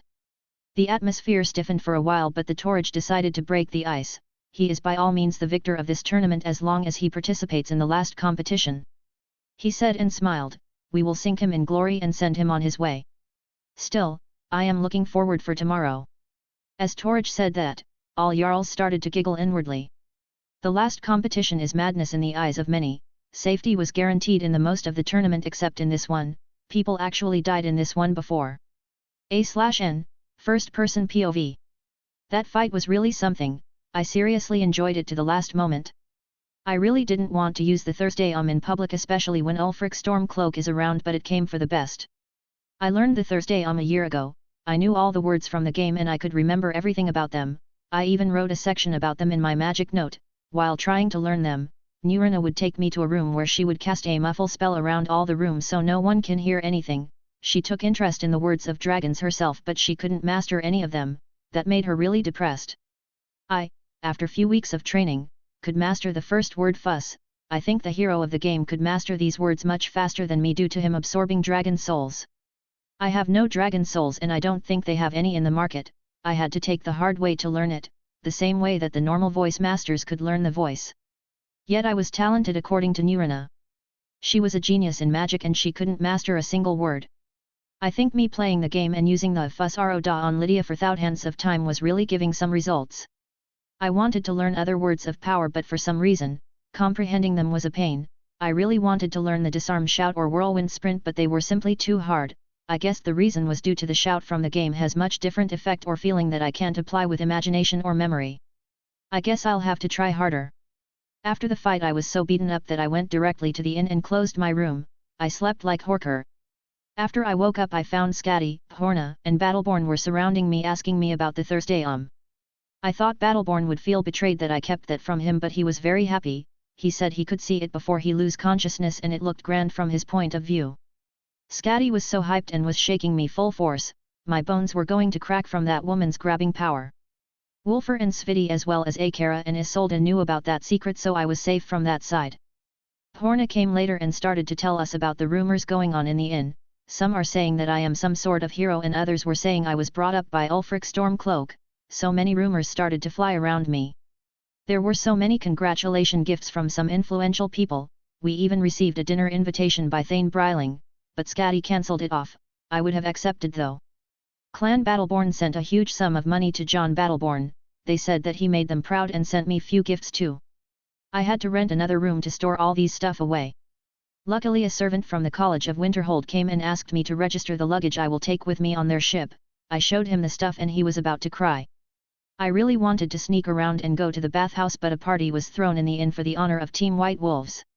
Teams that also lived in the inn with us joined and drinks were everywhere. Sviti and Battleborn sang many songs I wrote. They were some songs from my past life that I had to edit to fit this world some time ago. I was smiling while drinking with Wolfer. For some reason I had to make him drunk before he can talk normally to Porna. This was fun. I didn't drink that much, but I made sure that everyone drink till they fall down. That was part of the plan going on. Seriously, I was starting to feel bad for myself. I am always shaking people with a hand while holding a dagger behind my back. I guess my cheerful self from my past life has become some sort of distant memory now. As everyone was passed down on the tables and the floor, this was the perfect time to act. I went to a girl called Lizette. She is a beautiful Breton girl who works as a bard in the inn. I gave her few coins and asked her to keep these people sleeping for a while as I wanted to sneak out somewhere. Lizette was a big fang girl to my team and one of Sviti's friends. If I stayed in this city for a while longer, I think I would date her. As I made my way to my room, I opened my personal chest and there I took out a strongbox carefully. As I put it on the side with utmost care, I opened it and I could see some small flasks in it. These little babies were my pride and joy. These were no poisons or potions, these were bombs. Yes sir, these are explosives. The mod Complete Alchemy and Cooking Overhaul added these babies to this world. These babies can go kaboom when they feel heat or get broken. These babies are too sensitive, you see. I take out a belt with many pockets. These many pockets fit perfectly with the flasks. They were designed and enchanted to keep them in safe condition during operations. Thieves Guild gear, as you see, a gift from Uncle Delvin. I put the belt on and took some flasks and equipped them in it. This looked cool, but I had to hide how cool it looked with my shirt. Putting on my sneaking gear and a large black cloak, I was ready to roll. Going downstairs, I could see Lizette doing a good job singing her lullaby. Good girl, keep them sleeping. I went to the side and found someone who was drinking alone in the side. I sat front of him and didn't say anything. Tonight. Gilami the Argonian thief fence asked me. Tomorrow night. I replied. What will you do? He asked. The girl will die. I am afraid this may go a bit ugly and a little inexperienced. I never took a soul before. I said. He drank from his tankard and looked at me again. So what happened to poor Sibai was not your doing. I looked at him and smiled, then shook my head. Well, you were in the inn the whole day drinking as it seemed. Maven wanted us to investigate you, but we told her you are one of us and we treat our best clients with utmost care. He said, I am glad I was right. So Maven did suspect me after all. Glad I played my part well. I will make a last tour tonight. As long as everything is smooth, nothing will go south on my side. I said, make sure to stay clear of my way, lizard. I made a dissatisfied face. Can't afford to break my act now. As I said that, I took my leave and left the inn through the back door. Now, to Castle Duer. Chapter 37. Like the life of a secret Aegon. I walked in the narrow market street of Solitude heading to the tallest building in the city, Castle Duer. It wasn't midnight yet and I could see many people coming and going in the shops that looked like the bazaars. Even though these areas were poor and the streets were narrow, they had no unhealthy establishments like Riften. It has somewhat reminded me with Cairo's Khan el Khalili *. I used to love that place. /n, *, a historical market in Egypt, a pic on Discord. My appearance in the cloak and hood was not really out of the place. Some people would walk like that to do private business with ease, so I usually come here to buy soul gems and other stuff too. I took this way to reach the castle because I can lose any pursuer if I felt any, as I don't want the thieves or the assassins to know about my plans. As I reached the castle from the back market, I climbed the road up to the castle's side gate. There are a Fletcher's and a blacksmith's shops in this area. A guard stopped me at the gate, so I showed him my tournament token and my face. I told him I was here to meet with Captain Aldous. The guard recognized me and let me pass, another one led me to Aldous in the training yard. Oh! If it's not our young champion! Captain Aldous seemed to be in a good mood. Well met Captain. I greeted him and started a long conversation about the tourney. I want to talk more about this and that, but I came here for a specific reason. I said. Ah! He exclaimed, you are still after answers. I thought you might think they would be those big gamblers who hired assassins. I investigated for a while, but I need to see that girl for one last time. I said, if assassins were hired again, I need to be extra careful. If I got an extra bit of information, then I'll be at ease. It's okay, follow me. Captain Aldous was a very understanding man. I followed him as he told, this is the only chance to do this part of the plan, and I have to do it perfectly. I have to plant all these explosive flasks inside the jail, the time is tight and I must do it right. I surveyed the place many times and I found that there are some places with windows. I tried to make a rough understanding of the building. This was not as hard as anyone would think, buildings here are not that complicated. The bomb flask's size is that of an adult's finger, easy to hide, and with the damp and dark nature of the prison, storing them here is a very safe job. The most important part was how to avoid Captain Aldous's sight and plant them as I follow him. We reached the gate that leads to the prison. Passing it, my eyes started scanning every nook and cranny in the corridors we walked into. As I saw the first window that views the street, I planted a flask around it. From that point the distance between every flask must be between 5 to 7 meters. Captain Aldous was walking ahead of me and I was planting flasks on every shelf, clutter, and every dusty and dark place there is no use in cleaning it. I kept the conversation with Captain Aldous going as to not raise any suspicions. As we reached the cell, I had already planted more than 20 flasks. This was a good result even if I say so myself. I looked at the girl who feigned madness and kept asking her questions, yet she acted her part well. No matter what, Captain Aldous didn't suspect me. These are the perk of being the young Nord hero in their eyes. Too bad I cheated them. Acting as I got no result, I left the girl and walked out with Captain Aldous. He kept talking about tomorrow's events and how much he was looking for it. Tomorrow was the last round, the Battle Royale. It is a match between the 32 participants only with no helpers whatsoever. It was a lethal match that sometimes people die in it. Anyone can forfeit from this round, but they won't be acknowledged even if they won every competition before. As for me, who can be called the first team in the winning rate and the scoring rate, I need to make it through tomorrow's match anyway. Even if was defeated, my position in the lead is solid and no one can put me down now. After the match the rewards will be given by the king, the Skyforge weapons as well as the monetary reward and the champion's share of the gamblings. I am going to be filthy rich starting from tomorrow. Problem is, this money will be spent too fast if I think about it. I don't feel bad about money actually. The problem for mages are resources and money can solve that, and the next problem will face me is going to be the price of learning in the College of Winterhold. This is no game, as I said, this is real life. The college charges money for every word one learns. The spells of the expert level, unlike the game, are actually priceless, let alone the master level spells that are considered secrets of the craft, with the forbidden spells and the original spells that mages created. All these problems need a lot of money. Nurina is rich and all, but I can't ask more from her. I am a grown person who needs to survive on his own, so the earnings from the tournament is a grand chance for me. I have few plans of how to make a business and make it grow to support myself, but most of these ideas are rough plans that depend on luck and fate. After speaking of this and that with Captain Aldous, I started to feel sorry of how many lies I am telling this good man, so I took my leave and headed back to the inn. Drinking it over and heading to bed is the best solution. As I reached the Winking Skeever I found no one on the first floor. Seems like they all went to bed. Lisette was gathering her stuff and she seemed to be going to bed too. As I greeted her, she was looking at me and smiling as if she wanted to ask about something.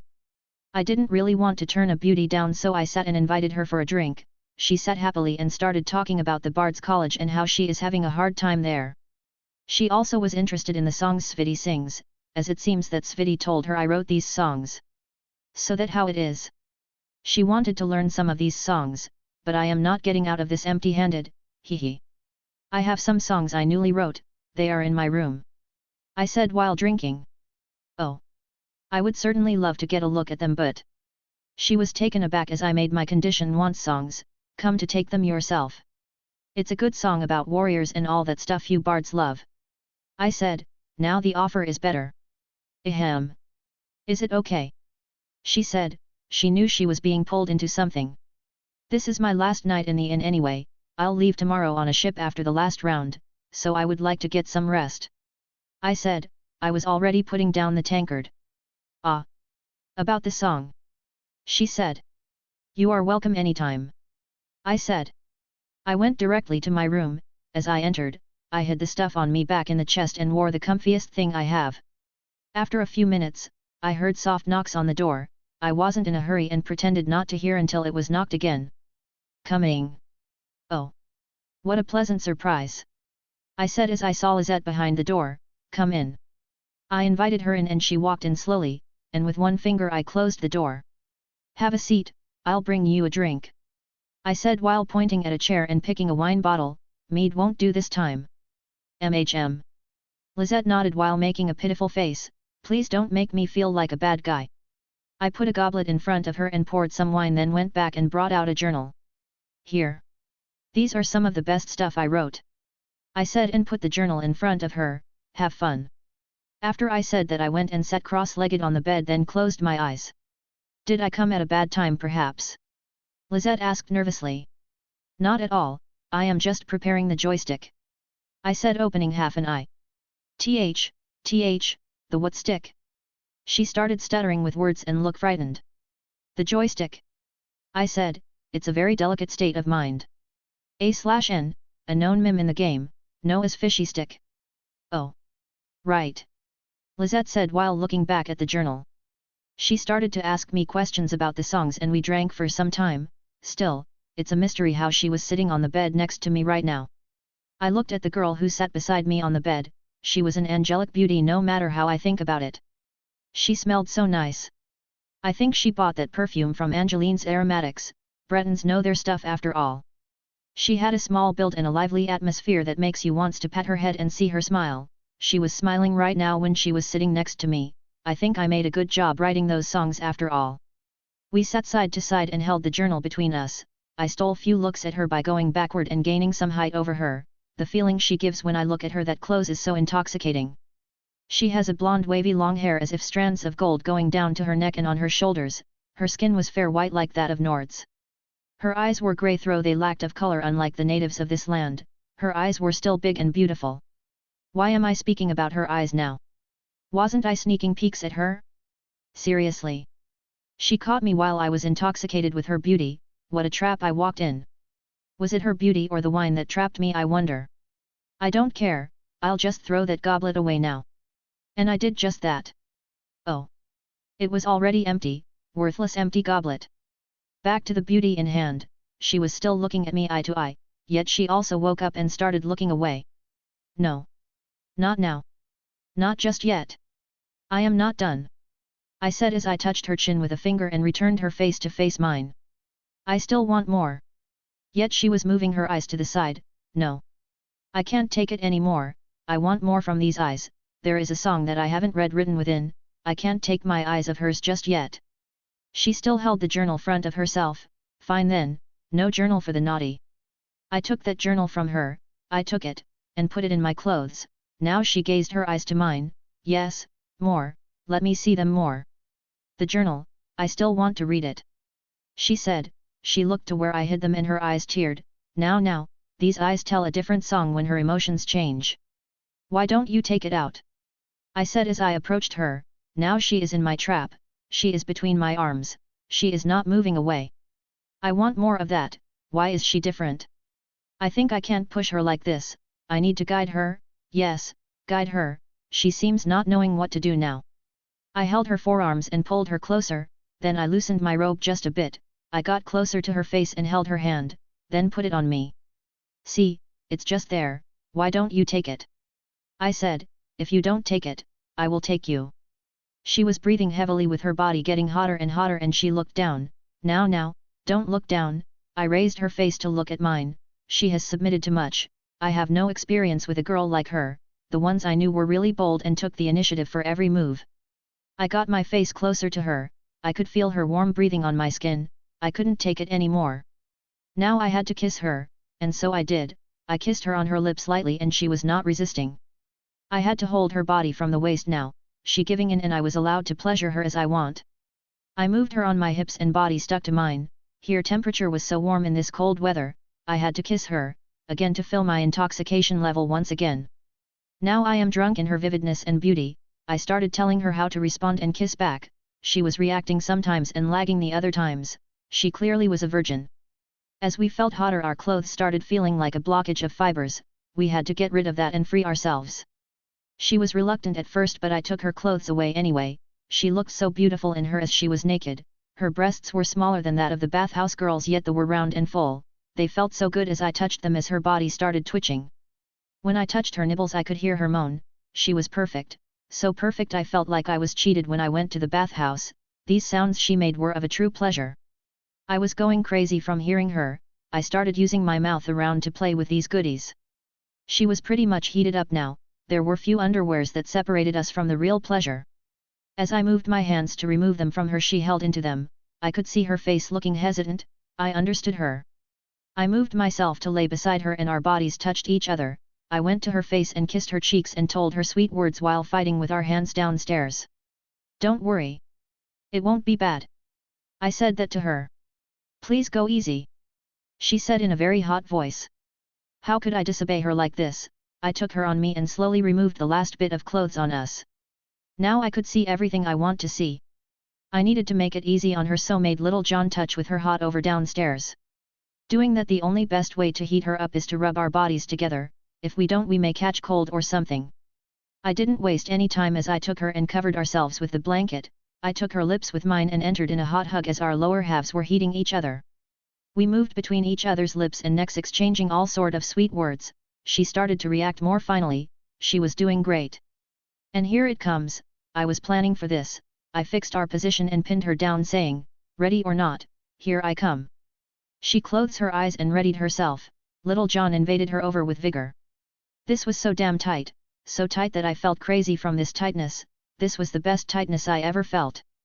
As I took it out, there was a small amount of blood. Wiping it away, we continued like crazy. She appeared to be in pain at first, but now she held me with her legs and didn't want to let go. Even when her tight oven spewed its lave out, she barely let me out before she would scream on my and pull me back in again. The amount of kissing and fluids that we made that day was amazing. She even didn't let me do it outside. I was worried, but she insisted to take it all in. This was the best time I ever had in 2 lifetimes. Can there be anything better than this? I didn't drink a potion this time. That girl would be done for if I did drink one. It needed a level of strength to take on someone with that amount of vigor. The after effect of the potion that was reflected on the size was great, as we pleased ourselves to the best of our ability. After a while we laid down beside each other. I was sleeping on my back and she slept on her front, borrowing the half of me to rest on. She took my right arm and hugged it with her body. I couldn't help but smile and played with her hair. We exchanged few kisses and she directly went to sleep. I looked at her and closed my eyes. Next thing I know was light of day coming from the window. This light of morning is annoying, tch. I also feel something heavy. Why is it heavy? Ah! How did this happen? I don't remember how did this happen. She is sleeping. Lizette is sleeping. And she is. Sweet baby Talos. Why is she naked? Why do I feel like I am missing an arm? No, she is just hugging it and it turned numb. Let's try to retrieve it. Yes, please, I'll be needing that. Move up a bit, thank you. This lucky arm of mine spent the night being hugged alone. The rest of my body is feeling envious now. No. Focus. This is not the problem now. I don't remember what happened and I think she will not remember either. It will be a pain if she freaked out. Under sunlight that came from the window, this girl appeared so vividly beautiful. Her platinum hair and soft skin lying beside me can turn me crazy, but the hangover was keeping me in check. I think I still have some of that hangover remedy potion somewhere. Fetching it from the end table, I drained it in one go. While clearing up my mind, I started thinking about this and that. My life turned into that of a secret agent lately. I mean, I planted explosives in the castle, then went and slept with a beauty. How nice. Judging by the angle of the sun, I woke up early as my biological clock is accurate as ever. Even though I slept for only 3 hours, I am wide awake now. After sobering up, I looked back at the sleeping beauty behind me to find her eyes open and were looking at me silently. I was about to freak out, but she didn't seem to be shocked or anything. She just stared at me. "Good morning," I said while smiling. "Good morning," she said, then she sat next to me. We were both naked and I felt a bit awkward. As I was about to say something, she took my arm again and hugged it the same way she was doing when she was asleep. Just as you said, it wasn't that bad, she said. I did. I was wondering what she said. You don't remember? She looked at me strangely, then she leaned her head on my arm and closed her eyes. It's okay if you don't, you were drunk so I don't think you were lying. Did I say anything weird, embarrassing or crazy? I asked, seriously now, how did I get this drunk? Nothing out of the ordinary for a drunk Nord, just dragons, dragons, and more dragons. She said and laughed. Damn it. I brought up dragons again. We stayed like this for a while as I couldn't resist the urge to play with her hair. Doing that made me remember some of what happened last night. I'll leave the room to you if you want to sleep more, I'll go get ready for the last match now, I said as I separated myself from her. Beat them up, Dragonborn, Lizette said and giggled, as she went back to sleep. Chapter 38 Spies. A/N, First Person POV. I went down to eat breakfast. I somewhat felt some presences downstairs so I could already guess that some people woke up. Judging by habit, Wolfer and Sviti would wake up before me. Back in the orphanage, our sleeping schedule was made by Nurina and no one could break it, so it became a habit. Wolfer was eating breakfast alone. I joined him and ordered something. I went to your room for some hangover remedy, he said. Damn it now. I think I was still drunk and I saw things that shouldn't be there, he continued. Let's ignore that guy. You just can't keep it inside your pants, can you? He was still speaking. Fine, here, a hangover remedy. I gave him all the potion left. Now I forgot everything this morning, everything is hazy, he said. When did this guy become so shameless? Eating together for a while, the rest came walking like zombies and holding their heads from last night's rave. You guys deserve it. A courier for Jon Dare. I could hear someone calling. Strange. This is my first time receiving a courier. I went to the voice direction at the entrance of the inn to see who called. A person stood there and appeared to be a courier. Couriers are people who deliver messages to other people. In Skyrim there is a post office-like system that works under every Jarl. People hire them for communication purposes and sending messages around all holds. Couriers also appeared in the game on many occasions. I am Jon, I said as I faced the young man. Oh.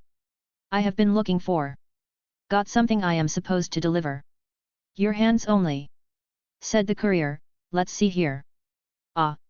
A letter, sent by Nurina from Winterhold, to Jon Dare in the Winking Skeever. As the young man was speaking, I started lagging, but I lagged once again. First lag, this courier just now said the same words couriers say in the game, the exact same words when couriers deliver something. I just didn't know how to feel for a second. Should I be happy that something is the same from the game or should I just freak out from the similarity? This was mortifying. The second thing is, Nurina sent a message, and she used a courier. Normally she uses the Thieves Guild to do her communications but she used a courier. Strange. I thanked the man and gave him a few copper septims, then went back to my seat. Wolfer and Sviti were curious about who might send me a letter. We basically are a bunch of kids who just left the orphanage. It's from Nurina, I said with a grin. Seems like even she couldn't help but miss this handsome young man. I was buffing my chest, yet Wolfer and Sviti were looking at me with disdain. He truly is headmistress's lapdog, Sviti said, and Wolfer started laughing. I gained many nicknames over the years from always being around Nurina, the lapdog, the minion, the thrall. And these aren't the worst names I got. God knows what Grelad used to call me behind my back. I was finished with opening the letter, not enduring to wait any longer. Hee. Let's see what Nurina have for me. Jon. Our friends in Winterhold has no business here, so I am not able to make any use of them. I forgot to buy some stuff from Riften, as Winterhold is no better than Wasteland now. Buy these stuff for me. Nurina. Okay ai. Where is the rest of this letter? There got to be another letter, right? What is that? A shopping list. Sviti, who sneaked behind me, snatched the letter from my hands, yet I didn't respond. I was overwhelmed with embarrassment now. Sviti started laughing like a pirate and gave the letter to Wolfer, who laughed too. Guys. You can't do that to Big Bro, you know. She really did it this time. Sviti started tearing from laughter. No one can make that guy know his place like her. Wolfer also became my enemy. I was so down right now. I thought she might say something good. It has been a month, you know. This is the longest time we were separated, you know. Elves. I said to myself, these guys have no concept of time at all. Some Altmer in the inn started eyeing me after I said that. Ahem. I noticed, dark ones. And corrected myself. They got back to their business. Sigh. Sviti. Can you help me with shopping? I said. MHM. Sviti nodded, well. She made fun of me so at least she has to apologize. But that's as strange. Winterhold is a major settlement in the game, even if it's in deep decline, I am sure they have some thieves or anything around, and the college also must be bringing business. For Nurina to send a courier and ask me to buy these stuff sure make me question the situation in Winterhold. Enough deep thinking now. Wolfer said, make sure you don't eat too much. You have a big match this time, big boy. Why is he talking like a gym coach? I am sure I talk like that with him when I want to buff his morale. Is he worried and trying to buff my morales after Nurina's blow? What a good friend. Fine. I am back to normal anyway. After all, I have been dealing with Nurina's clumsiness for years till now. Is there any news about who is going to bail out from the last match? I asked Wolfer.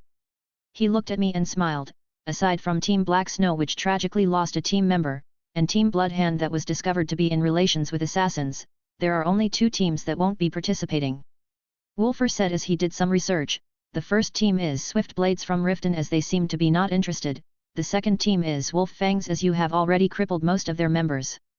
Swift Blades not entering is for sure, these guys are Thieves Guild, their job was to get close to the participants and gather information about them, the guild also dealt with informations. As for Wolf Fangs then that was my doing. So basically today is me against 27 others, haha. I can see myself winning already. I said, this was a true madness, I don't want to take part in that madness. Whatever. I finished eating and went to my room to dress. Lizette was still here, she was dressing and ready to go. So, will I see you after the match? I asked. No, I will be at the college afterward. She said, don't worry, I will do fine until you decide to visit. She got close to me on her own so I kissed her in return and held her hands, yet I could see some sadness in her eyes. She was hesitating for some reason. Are you all right? I couldn't help but ask. I am fine. She said and made a cheerful face, I'll be on my way now. She said her farewells and left the room. Something didn't feel right, yet maybe she is sad or something, I hope my rash actions don't cause her harm. Third person POV. Behind the inn, Lizette went out from the back door, she looked sad yet it was no sadness of separation, she felt a lot of guilt too. After all, she was after him for a purpose, not a good song or what people would think an ambitious bard would go after. She was after him for he was her target. Her mentor brought her into a fine bard for other reasons than just being a bard, this person had other plans for Jon and she was just the mean to pry on him. Yet she has never thought that she would romance Jon for a full night, he was just someone she needed to get close to and take what she wants, yet he overwhelmed her will as she felt no power but to be played by him. Even after that night, he wasn't just after her body, he was also interested in her. He even saw through her mood and asked if she was all right, he also wasn't dishonest with her, she knew liars as of course, she was one. Forgive me. She couldn't help but mumble to herself. For what? A voice sounded, it came from her side. Lizette's face turned yellow from the shock and she jumped back from the fright, this voice was so sudden. As she could take a good look at who was speaking, her expressions calmed down and could breathe. Nothing mentor. She could turn her expressions back to normal with no problem, as a bard, she knew who to act and perform to, only thing is, she felt more depressed than before. Front of her was her mentor. A man she respected ever since she was a girl, and also the only person worthy of her respects in the Bard's College. It was the headmaster of the college, the Altmer, High Elf, Virmo. The same Virmo who does the commentary for the tournaments and the big events. She dreamt to be someone like this man, therefore she joined the college and endured how much rivalry and bad-mouthing happened between the young bards in the college. Yet one day, she found out that the person she always admired was not just a bard, he was something more, he had his own secrets like any other person yet this time, this man didn't only just hide secrets, he also dealt with secrets. He was what people could call a secrets merchant. Someone who knows what others want to know and sells it for the buyer that would bring most benefit. This was what this man recruited her into, and what he also recruited many other bards all over Skyrim, as bards were everywhere, in every inn, palace, and sometimes, in the influential people homes. This mentor was the owner of the biggest secrets trading business that even the Empire was working hard to establish a stable contact with him. Virmo, the master of all the spies in Skyrim, was standing in front of her waiting for her results. What did you know about the boy, Lisette? Virmo asked. Lisette, who was in a storm of feelings, started collecting her thoughts while thinking of how was she betraying Jon. I talked with him, she said meekly. And? Virmo replied with patience. He was not much different than what he shows to people, she said, or at least that what I thought at first. She took a breath and continued, he is an alchemist, a good alchemist too. I could smell many fragrant herbs and alchemical ingredients in his room. She said, he also sometimes sneaks out at night, but I couldn't tell where he goes to. Virmo nodded and asked, what about his Thursday That power of the voice. I couldn't learn anything, no one knows, not even his friends, but aside from obsessions with dragons, he had some books I could copy their titles in this note, she said as she handed out a note to him. Virmo thought while taking her note, these are all mysterious book of magic, mostly in the old ways, interesting. He said, tell me, how did you get into his room? Lisette lagged for a bit, that answer was not easy to say. Didn't I tell you not to sneak behind closed doors?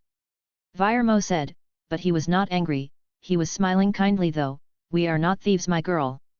I didn't sneak. The girl said, I was invited in. And halted. Virmo thought and said, so you slept with him? Lisette's face turned red from shame. Virmo laughed softly and looked at the short girl in front of him, then his tone turned serious, did he harm you? Lisette shook her head hastily, she was already ashamed of what she did with Jon, her conscience didn't stand any more harm to him. I see. Virmo rubbed his chin and nodded. Listen, Lisette, I know what you are thinking. He said, this is your first real job, and for most of us we sometimes have to mix between personal life and business. Lisette looked down and didn't talk. He is a youth that all the powers willing to curry favor with him, he won't be harmed by that much. Virmo said and patted on Lisette's head. Suddenly cheers could be heard from the inn, it seems that participants started heading out to the arena. I will go now. Virmo said and left Lisette behind. Chapter 39 Battle Royale. All the 28 participants were in the arena, listening to the rules of the match said by Virmo on his platform. The rules were simple, first, the weapon used will be dulled and presented by the arena, second, the spells used must not exceed the apprentice level spells, third, don't use a special power like the Thursday for example. And one can be considered out of the match as long as he/she was thrown out of the arena and their feet touched the ground, even if he/she lost consciousness and woke up again, they can continue fighting as long as they were in. Violators will not be rewarded and will be kicked out. These rules were for the safety of the participants, the arena was also surrounded by a lot of healers just in case. This year's tournament has many good seedlings and none of the big shots wanted to lose any of them in a meaningless fight. As everyone chose their weapons from the weapons presented by the arena, the only ones who didn't move to choose weapons were Rustning and Jon. Many foresaw this and it wasn't strange. Rustning was a mage and even though he wasn't bad with weapons, he wouldn't go out of his way to use them. Jon, on the other hand, was going to be a headache even if he didn't use a weapon. He can use barehanded martial art that no one can predict its movements and he can use magic, he wasn't going out of his ways either. Some of the participants, on the other hand, couldn't find the weapons they fancy and had to use the best ones available they can use. After a minute or two, the 28 were on the arena looking at each other with silence, even friends distanced themselves from each other, this was going to be bloody and they were getting ready for it. Unlike Jon and Rustning who just finished the team duels yesterday, the other teams were already getting ready for this event for days. Most of them were already having strategies to deal with the strong players, even though it is shameful in this match, some alliances were made between many participants. The judge surveyed the arena and the players, as he made sure everything was in place and no one has smuggled a sharp weapon in, he could signal that all was ready. In the VIP area, High King Torridge saw that the people around the arena can wait no more and were jumping around like a bunch of baboons, so he ordered to haste things up. In the arena, Jon was being targeted by many participants now, he was known to be the ultimate victor even if he didn't do well in this match, his overall score was just that good, and this round in the tournament didn't mean much in the score, as the point of it was to prove one's bravery by facing many opponents at once. As Virmo announced the start of the round, Jon's right foot was already in someone's face. Most of the opponents would take time to look at each other and intimidate one another, but Jon was going hot on heels and started kicking people. Sooner than the anticipated wait, everyone started fighting and it turned hectic very soon. This was Jon's doing. The situation was getting out of hand very quickly. Jon wanted to end the match quickly as he was already on a schedule and wanted to make spare time to perfect his upcoming plan. He moved between the opponent and started kicking and punching while avoiding most of the hits. That caused him to pull the aggro of many participants, and he was being chased by Ongium Scarmouth and 3 other goons.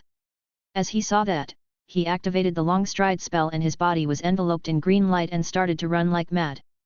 His speed was doubled due to the spell and shook of who came after him.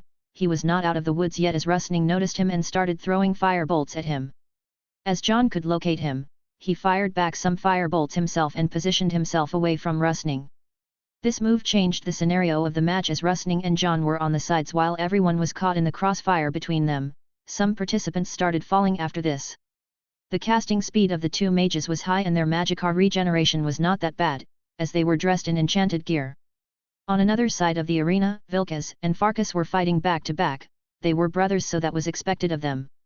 Another side has Lydia facing Argur alone and no one disturbed their showdown, yet they were avoiding the fire bolts that were thrown at them from time to time.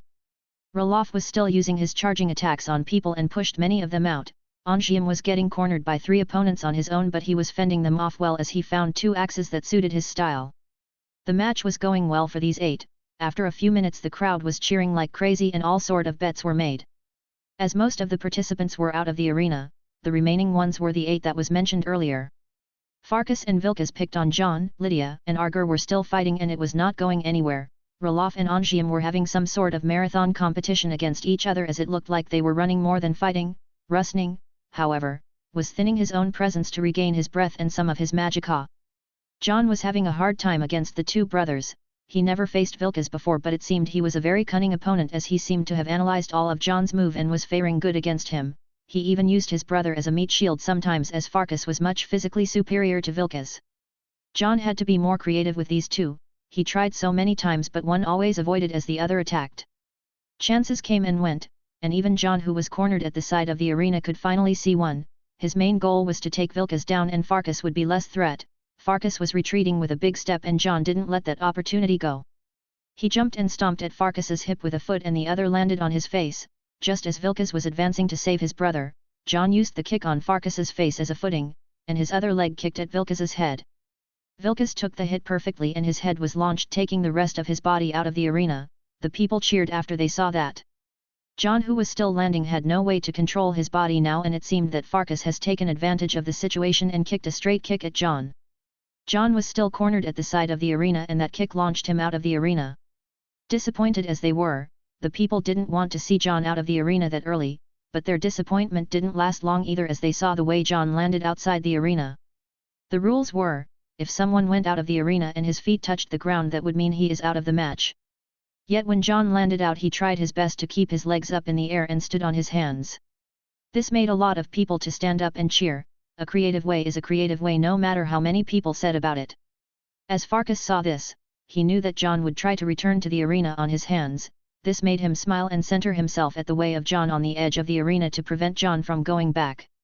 Just as he was doing that, a firebolt flew towards him from the back and he was completely open and unprepared for it. He staggered out of the arena and looked back. Rustning was smiling and shrugging his shoulders. Rustning wasn't saving Jon, he was aiming for him too, and just as he pushed Farkas out, he fired a barrage of firebolts again at Jon. Jon, who was on his hand, cursed and tried to dodge. He was lucky Rustning was far, so his aim was a bit off, yet Rustning was getting nearer. Jon pushed with his hands as much as he could and could land his feet in the arena, but Rustning was closer now and his casting rate reached its apex. Jon was dodging left and right before even standing yet. The people started clapping when Jon landed his feet on the arena. As he was doing that, he spotted a shield on the ground and jumped to take it. Jon wasn't going to use the shield to guard himself. As he held it, he rotated his body and threw the shield at Rustning like a frisbee. Rustning was shocked and tried to make a matrix dodge, yet he fell on his butt. The shield flew and hit the head of the unlucky Ongium, who was fighting Ralof behind Rustning. The shield made a perfect hit on the back of Ongium's neck which made him black out. Ralof took the chance and carried Ongium, then ran towards the side of the arena to throw him out. Suddenly the power returned back to Ongium and he clenched on Ralof when he was falling, pulling him with him. The two went outside the arena together. Jon wasn't even looking at them as he jumped on Rustning and knocked him out, throwing him outside the arena and looking back to see who was left. To no surprise, Argur has just defeated Lydia and kicked her out of the arena. Now the only two remained were Jon and Argur. The crowd was hyped after the last two faced each other. Jon and Argur were not smiling, however, they were tired and out of breath by now. Argur didn't wait for Jon to catch his breath and attacked. Stab. Jon, who was not armed, could only dodge these fast attacks. Argur kept draining himself and attacked faster. He could injure Jon few times. Jon was counter-attacking with lightning bolt spells on close range, but his aim was off due to the fast attacks of Argur. Finally, Argur made a mistake and stabbed slower than his usual as his body also leaned more forward. Jon took the chance and attacked Argur hand with his own hand, kicked him in his unguarded area in his armor, headlocked him and performed a drape drop takedown, DDT. Argur, who was already out of breath, didn't last after this combo and went to dreamland. Jon, however, was panting for breath beside the fallen Argur and barely stood up after it while the crowd was cheering. He pulled Argur and pushed him out the arena, then sat on it breathing hard. Virmo stood up from his chair and announced the winner as Jon of the White Wolves. Wulfar and Battleborn ran down from the crowd and ran to Jon, holding him up and bringing the potions to him. All the healers started taking care of the after-match first aid. Lucky enough, no one died this year. The VIPs started coming down to the arena after the participants were fixed up and stood behind High King Torage. The participants were brought and few words of encouragement were said. They were all going to be rewarded as it seemed, of course, nothing close to the reward of the victor. A grand party will be held to celebrate the tournament and hand the rewards right after this. Chapter 40 Meet Your Crazy Uncle. That was Harry. I swear I won't participate in this madness ever again. That's it, I am done. Don't call me up when this happens again. Why would they make a meaningless match like that? Will it be alright if anyone went to Sovngarde this young? Nords. All they care about is music, fighting and mead.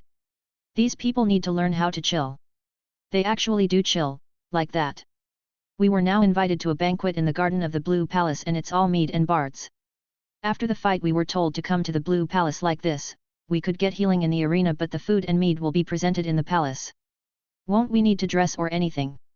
I asked, but Argur shook his head and said, when Nords die, they go to Sovngarde with the gear they died with. What is more honorable than being in your battle gear? He said. I never took you for the hardcore Nord and Sovngarde type. I looked at Argur and said, this guy didn't give that vibe at all. The traditions are deep in solitude. Even though we are not like Windhelm, we are the capital and we have to be more careful with the traditions. He said, buffing his chest while holding his head.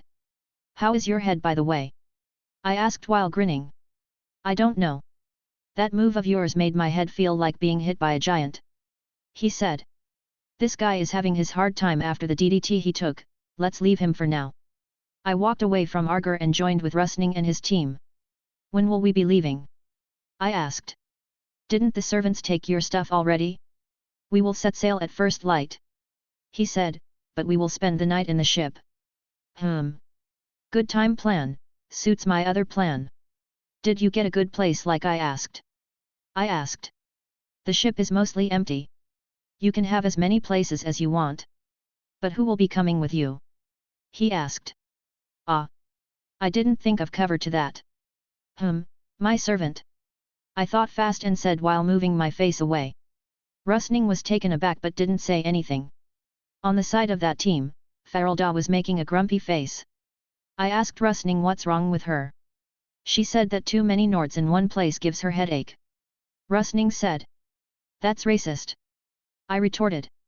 High elves are normally like that, so all that Rustning could do was just to smile wryly.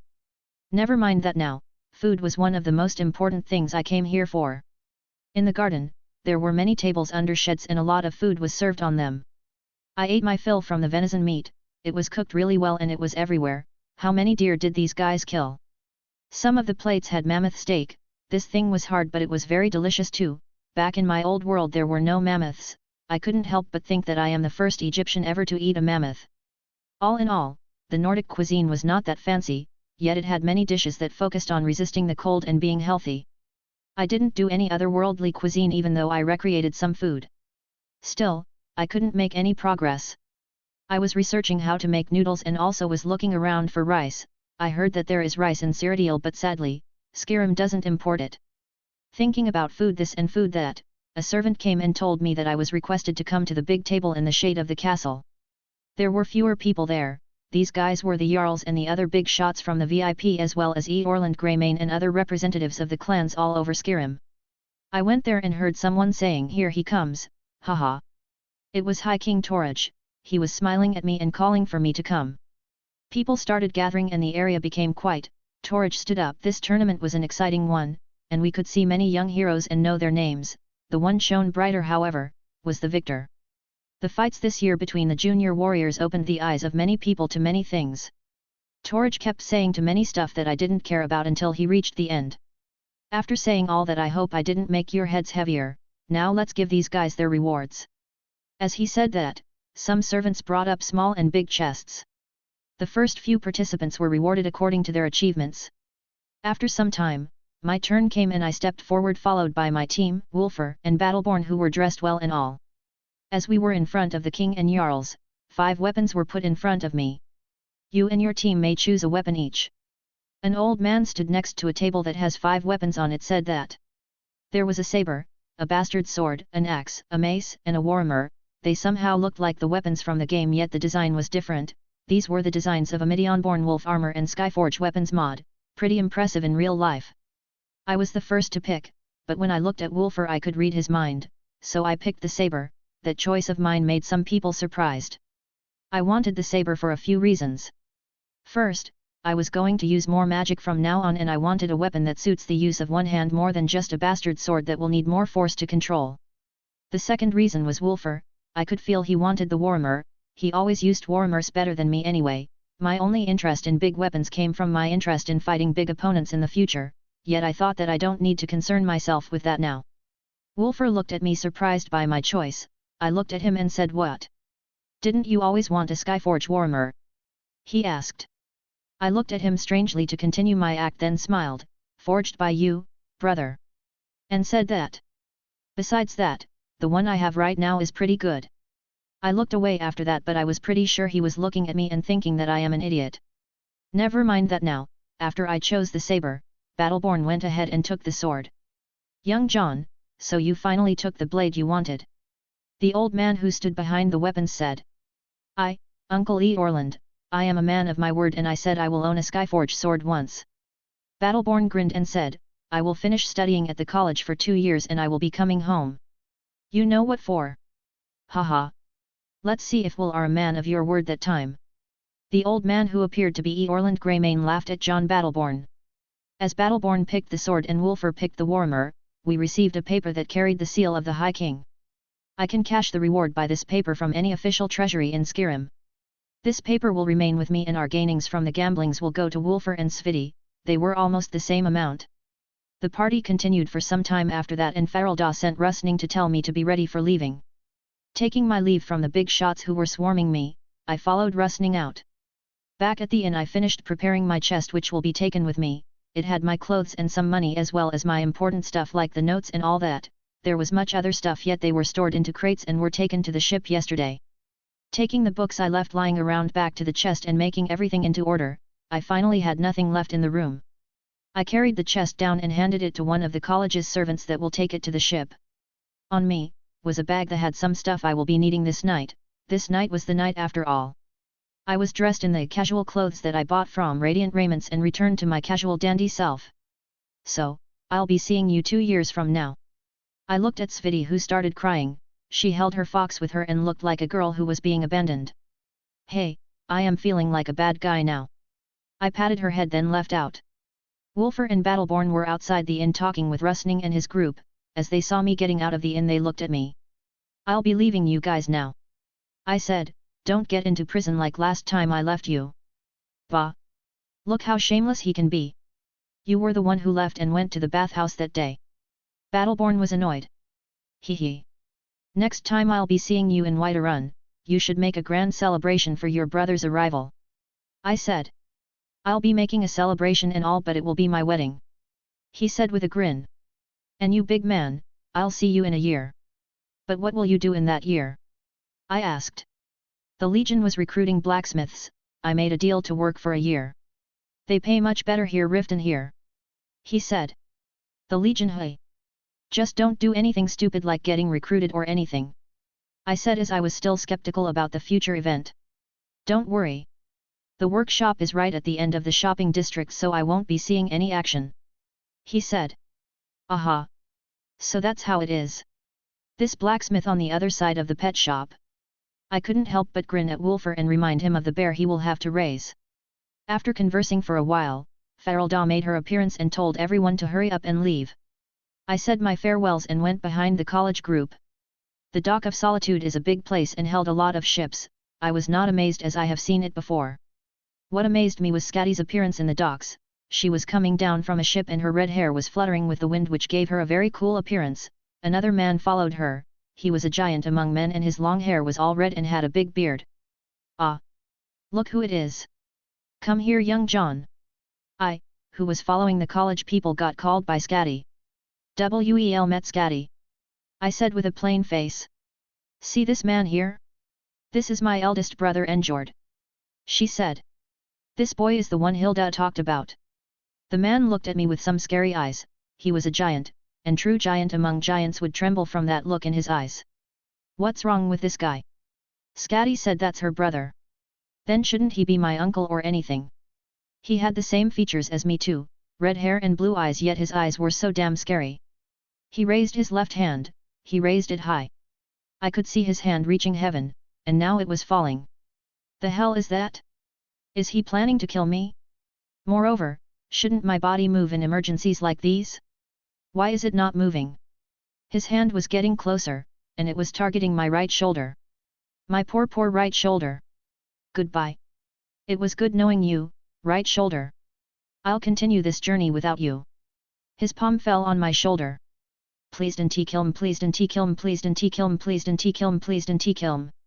I could feel my imaginary HP bar being drained like crazy. Yet I was still standing. I endured. Skinny. The giant, I mean the man said. You are the large one. Scatty said. Besides, he won the tourney, you know. If a youngster from our clan couldn't win this so-called tournament then the elders will disown them. Njord said, he held tighter on my poor right shoulder. I could already see that, what does that clan feed you to grow this big anyway? Just let him go. Scatty said and pushed his arm away from me, sorry about this John. This guy is the one who controls the ship's business in our clan so he is a bit of a pirate, haha. More like a Poseidon incarnation, Davy Jones will pay tribute to this man if they crossed path. Fine boy. We'll be seeing you in a year. Grow taller a bit if you want to survive the ceremony. Njord said as he left towards the city. He will be just fine. Scatty glared at him, don't worry about him, he is normally like that. I massaged my shoulder and looked at her and mumbled, I am more worried about Wolfer now. Scatty opened her eyes wide and said crap. Then she ran in the direction where Njord disappeared. Well. Whatever it is. Good luck Wolfer. I am bailing out from this one. It seems that I have a crazy family in this life. Let's hope this crazy uncle doesn't kill Wolfer with a thunderpat. Chapter 41 Prison Break. As I started thinking of tonight's operation, my mood returned to the way it should be. As I returned to the group of the college after saying hey to Scatty and the newly appeared uncle, Njord. Svadil, the other 3 male members of the college's team started chatting non-stop with me, this guy is too friendly as it seemed. After walking to the end of the docks we arrived at a beautiful ship. How can a ship be beautiful you ask? Well, I don't know, it just looked very beautiful to me. It was how a ship was supposed to look like, not whatever that sorry excuse of a ship that appeared in the game. These ships were the same models from DK's realistic and lore-friendly Nord ships mod, something you can just only look at and admire. Chapter 42 Onto the Icicle. I ran with the girl on my back and avoided every eye that can see us. I stuck to the shadow and sneaked around every corner until I reached the ship. Svadil and Rustning were on the deck drinking together and when they saw a figure board onto the ship, they stood up and faced me. Other sailors took notice and also looked at me. It's me. I said and removed my hood. What? When did you get out? Rustning said. The servant I mentioned was a bit late and I went back to pick her up. I said, sorry, I somewhat was in a rush. Oh. Is she the one on your back? What happened? Svatal asked and pointed out. I found her in an alleyway, someone must have mugged her, is there a healer here? I asked. What a dull question. I'll go call for Holman, take her to your cabin, it is cold out here. Rustning said. I thanked him and hurried to the cabin. As I put the girl on the bed and continued casting healing on her, Holman arrived after a minute. Mara's mercy. Who did that to her? He was shocked by what he saw. Holman looked like an honest fellow with a black hair and an early facial hair, he was 3 years older than me. I don't know, she was supposed to buy me things from the market but I found her in an alleyway like this when I went to look for her. I made up a story I already thought of. By the 9. Can't a girl walk safely alone these days? What happened to the world? Jolma, magically appeared from the door, followed in and made a sad face. I made up a few things and assured them, I also had to stay beside the girl for a while before we could leave the room for her to rest. As we were getting out, I took out her journal and put it beside her, can't afford to let her go crazy again.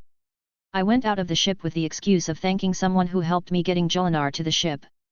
Jolinar was the name I told them as the name for this girl, I didn't know her real name and made up a name from my past life.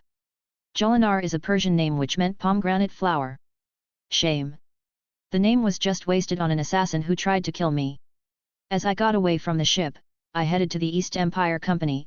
I could see Gilami was talking with someone there. Hey! I said and acted as if in a bad mood. Gilami looked at me then nodded, then he talked the man away. This was flashy. He said. The deed was done, didn't it? I said. Overdone in my opinion. He said. What? Does the guild in Solitude pay up for the damage they cause? I said with a mocking smile. No, don't get me wrong. Gilami raised his hands and turned meek. When I got the message from Delvin that you are a daredevil, I really didn't take it too seriously, glad to see old Delvin still has an eye for good people. It's all good and fine but my ship is going to sail. I said. Ah. You want your money? Here. Gilami gave me a purse and said, it was a pleasure doing business with you. I didn't say anything to the lizard and turned my back, he stinks. Back to the ship, I stayed in the cabin with the passed out girl, her temperature started rising so I started brewing an herbal remedy to resist fever for her. Damn this Njord, how many times did he pet her, my shoulder is itching when I thought about that.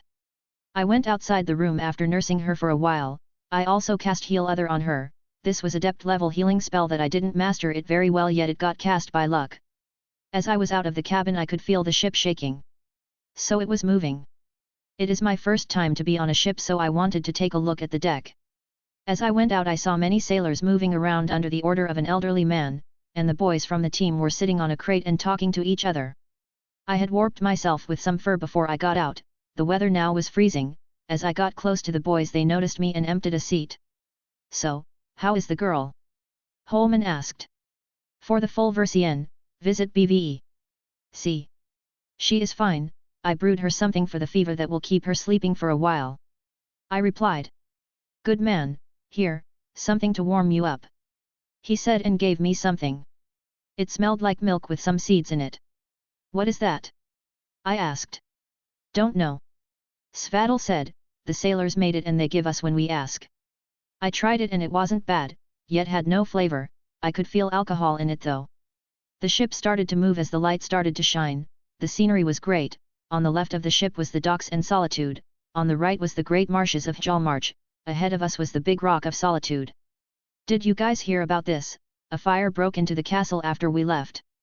Svatal started chatting again, so the news reached here. I still can see some smoke over Solitude from here too.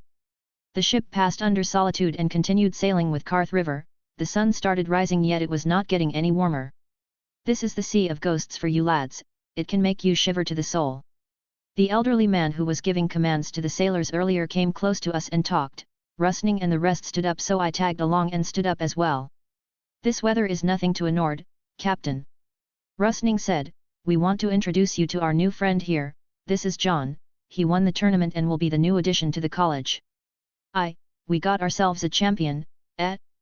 I see, good lad, strong arms, broad shoulders, you'd make for a good sailor, if you were a bit taller I would have mistaken you for one of them fire manies. The captain said, name's Geldof and they call me Smiling Hull, like the ship lad. This man said a lot of things, but wait a minute, didn't he just say something about the fire manies? Yes captain, it's my first time on a ship and it's quite a nice ship. I said. She, lad. The ship is a she. Captain Geldof said. Ah. Yes, sorry. But captain, you just now said something about the fire manies. The fire manies, if you don't know of them then I don't know if you should or not. That name refers to one of the great clans that don't come into public. No matter how shameful for an old dog like me to admit it, they are the best to sail in a sea or ride in a land. Captain Geldof said, I only thought that you are one of them when I saw your hair and eyes but you are not as tall, and it would be strange if you board on a ship that is no fire main ship. You ain't one of them, are you lad? Not that I know of, I am an orphan from Riften. I said. Riften. Far from home ain't you lad? He said, no wonder it's your first time in a sea, ever thought about sailing? I nodded. Want to learn? He asked. I would like to. I said, I was interested. Hee. Fine, go untie that robe but remember it well, never let go of it. Captain. Geldof said. I was curious about sailing actually as it was something I have never done before, so I went to the rope and held it with my left to its end tightly and round it around my forearm, with the right hand I untied the rope. The boys were looking down for some reason and some other sailors were grinning. I didn't know what was going on so I continued untying. As I was done with it, I held with the right hand and was ready to hold it tightly yet the wind started making yard that carried the mainsail change its direction around the mast. This was not the problem right now, the problem is, I was getting pulled by the rope and started flying. I don't know how it happened but I fell on the deck and everyone started laughing at me. This was not nice you know. The first lesson is. Captain Geldof made an appearance over me who was lying on my back saying never hold that rope alone, if you did, never hold to it. I was in pain from the flight I just took but I found the strength to stand up while rubbing my back. But you said. I was about to say something but Captain Geldof interrupted. Learn from the mistakes lad, as long as they don't kill you, you can learn from them. He said and acted like some wisa. Are you ready for another lesson? He was grinning, Lady Luck is with us this morning, the wind is fair and the sea is easy, a good time to teach youngsters. I looked at him with no power to retort, as long as I am not learning from another mistake. I said. Haha. You'll make them without me even tell you, lad. He said, just do this and do that. Captain Geldof started pointing some jobs for me, and he was right, even without pointing a mistake I still did them anyway. I started learning about the ship and the sailing process all day long /n, and I watched documentaries. I somewhat enjoyed learning something I had completely no experience about. Although, I played some sailing games in my past life, there was no experience like this. You learn well lad, these boys didn't even last the first hour. Captain Geldof said and looked at Rustning, Holman and Svadal. We are no sailor old Geldof, we are mages. Svadal retorted. And I am what? A tavern wench? I learned at the college one day like you, why do you think I work on this ship now? Captain Geldof shouted at Svadal. Svadal didn't retort. Let's see how you fare tomorrow, lad. The captain said and went away to shout at the sailors. My body is aching I am going to my cabin. I said to the boys. Fine, just don't miss dinner. Rustning said and continued what he was doing. Now that he mentioned it, I am so damn hungry, last time I ate was at the banquet in the Blue Palace and that felt like ages ago now. Fine, I'll head down and wipe my body then go eat something. As I was thinking about food and stuff like that I reached the cabin and opened its door. I was also planning to check on the assassin girl too. I found her sitting on the bed while looking at around, she seemed to have just woke up. Looking good. I said, for someone who was half dead, you somewhat passed all the critical stage. The girl looked at me expressionless, you should have left me to die. She said. Damn it. I guess I should start talking that girl into living now. The Nordic ships have their unique appearance as Nords were the best known sailors in this world, their ships resembled the Viking longboats from my past world with the dragon figurehead that made them stand out. They were also vast and has a very close structure to the ships from the Georgian era, yet their theme was Nordic. The ship in front of me was called the Icicle, it has a glowing white sail that stood out with the insignia of the college drawn on it. I boarded the ship and got a good cabin under the deck. It has a bed, some simple furniture and my chest that was delivered here. It would be my room for the next few days. I made sure everything in place and went back to the docks. The ship will sail at first light, so I had a lot of time. I headed to the East Empire Company office and made sure that Guillemot is in his place and was busy. The same could be said for Mikalo the barber after checking the bathhouse. I guess I should move now. I headed towards the docks again, yet I passed it and passed the bridge. I could detect one around the area except for some weird-looking owl. I went to the place I dug at the end of the sewer tunnel. I hid that place with bushes and it seemed it was as it is. Now let's head into solitude. As I was walking through the sewer, I cast candlelight spell and walked according to my map. I also started thinking for the last time about my plan. As I sneak, I mostly rely on the protection of the Shadow Stone. The Shadow Stone is one of the 13 standing stones Skyrim. They give their protection to the ones born under their starts. I was raised in the orphanage, so I didn't know which stars I was born under. In another meaning, I was a sad soul who doesn't have a birthday. Yet I gained the protection of the Shadow Stone. It was a desperate try, yet my luck was amazing. The Shadow Stone is very close to Riften and is one of 13 stones. I guess I was lucky. This also meant I was born under the stars of the shadow, which also meant I was born in the month of second seed, May. Brynjolf, who took me to the stone that day, was very glad I was born under the shadow. He told me it is one of the best stars for both thieves and assassins. It can be hard to make great work when it's stolen from. According to the mod Andromeda that altered the effects of the standing stones in Skyrim, the Shadow Stone gives 2 powers. The first was Blur, which adds 20% speed to the in combat, and it was a power which I used and abused this power a lot. The second was Hide in Shadows, which makes sneaking much easier under the shade or in darkness. It didn't end just here. There is another power called Shadow Step. It allows the one under the shadow's protection to rush silently at a target within 75 feet without being detected. This power, however, is obtainable after a certain quest. What woke me from my deep thinking was the smell of the sewers that stink. As usual, I was in a hurry to go back to the city and open a sewer manhole in the place I marked on my map. As I got there, the city looked quieter than the time I left. This was the middle of the night after all, and by the position of the moon, 1 hour was left until dawn. I was under my black cloak and thankfully, no one would mind my appearance anyway. There were others like me as usual. As I got closer to Castle Dur's side entrance, I had to walk quietly now. I got away from any light source and started sneaking to the empty marketplace. My target was the window. I had prepared a flask of a highly flammable and violent incendiary bomb and started aiming it at a certain window in the castle. Suddenly, the side door of the castle opened.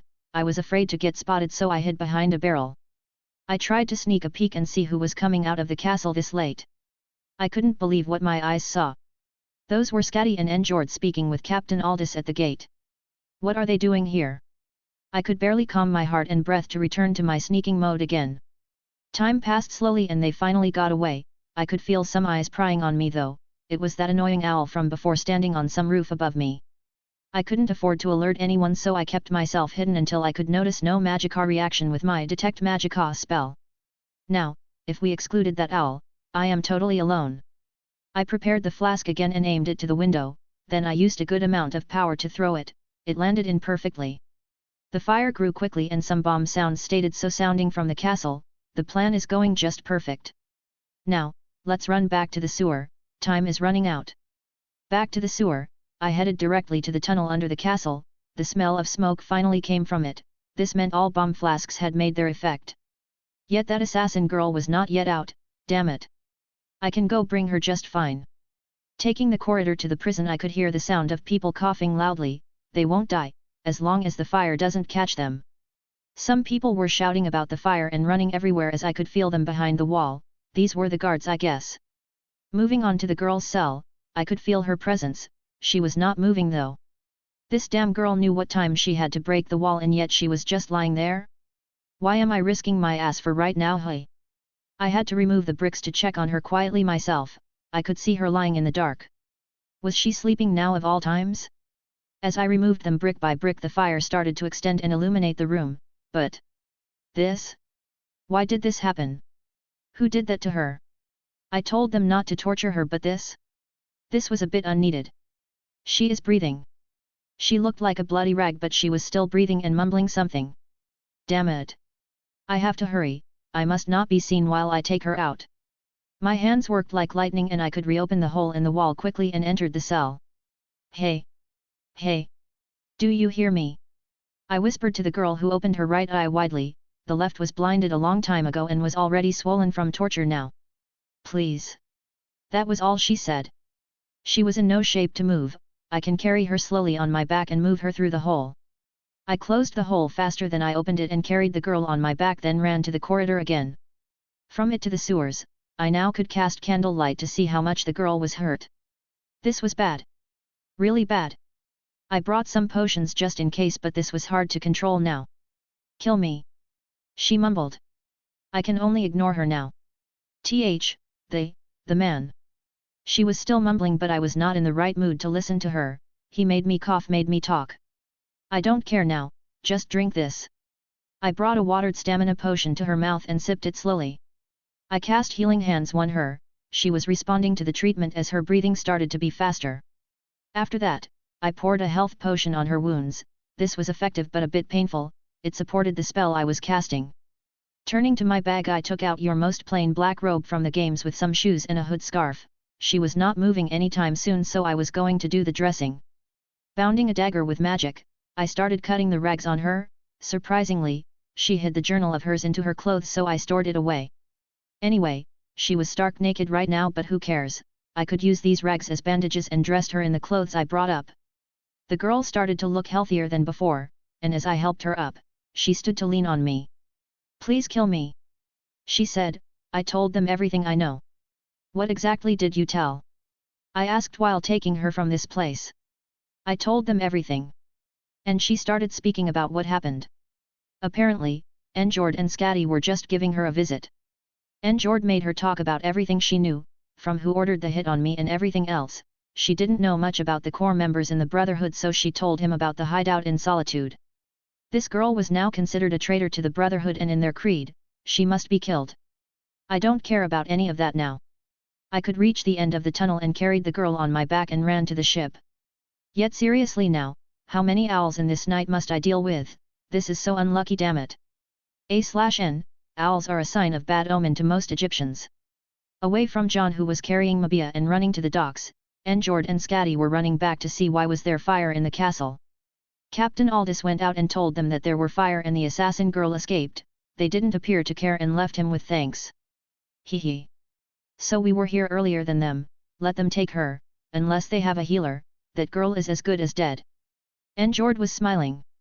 To assault our dear little nephew, I was going to kill her the minute I saw her ugly face. Scatty was speaking like a beast too, not showing her motherly side at all.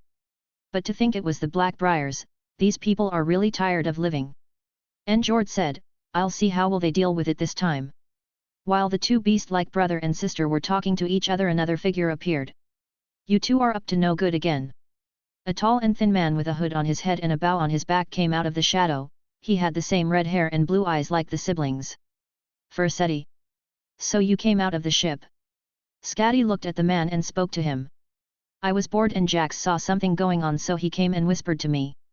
As Fursetti said that, an owl flew and landed on his shoulder. Oh. Let us hear it, brother. Njord, who was in a good mood, asked with interest. Fursetti approached and the light fell on his face. He was much more handsome than his brother Njord. It appears we have a naughty nephew.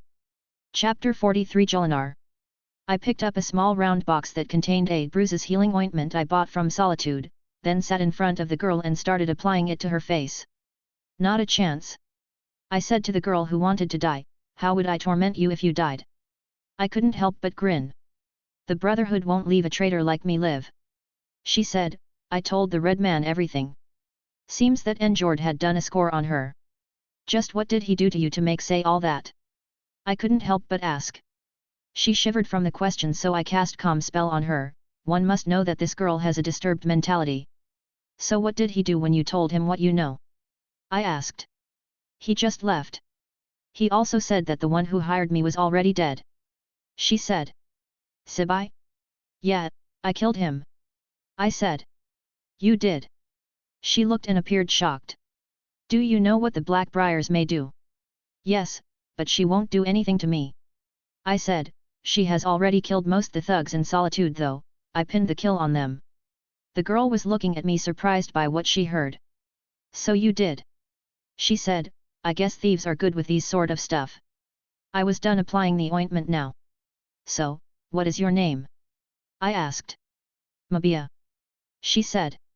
Do you still want to die, Mabia? I asked.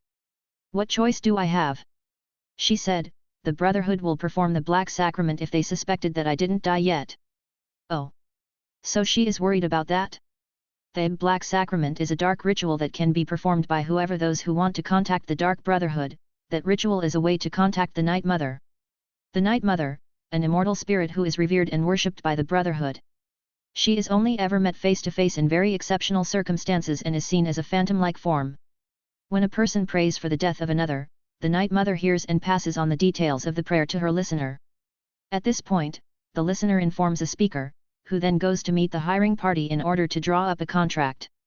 But still. Don't you know? I asked. Know what? She asked. Astrid, your leader, doesn't follow the teachings of the 5 tenets anymore. I said. What nonsense are you saying? How can this be? I've never met the leader but my mentor told. Mabia halted, wait a minute. How do you know of the name of the leader? Hee. Don't you dare look down on how much I know, girl. I know most of the important names in your merry little cult. Vizhura, that mentor of yours, Arnporn, the husband of Astrid. I said and started making an act, but everything was true. Your organization has fallen deeper than what you think. The listener, Alice Ann Dupre, was killed 8 years ago in Breville and the coffin of the Night Mother was lost since then. That also was true.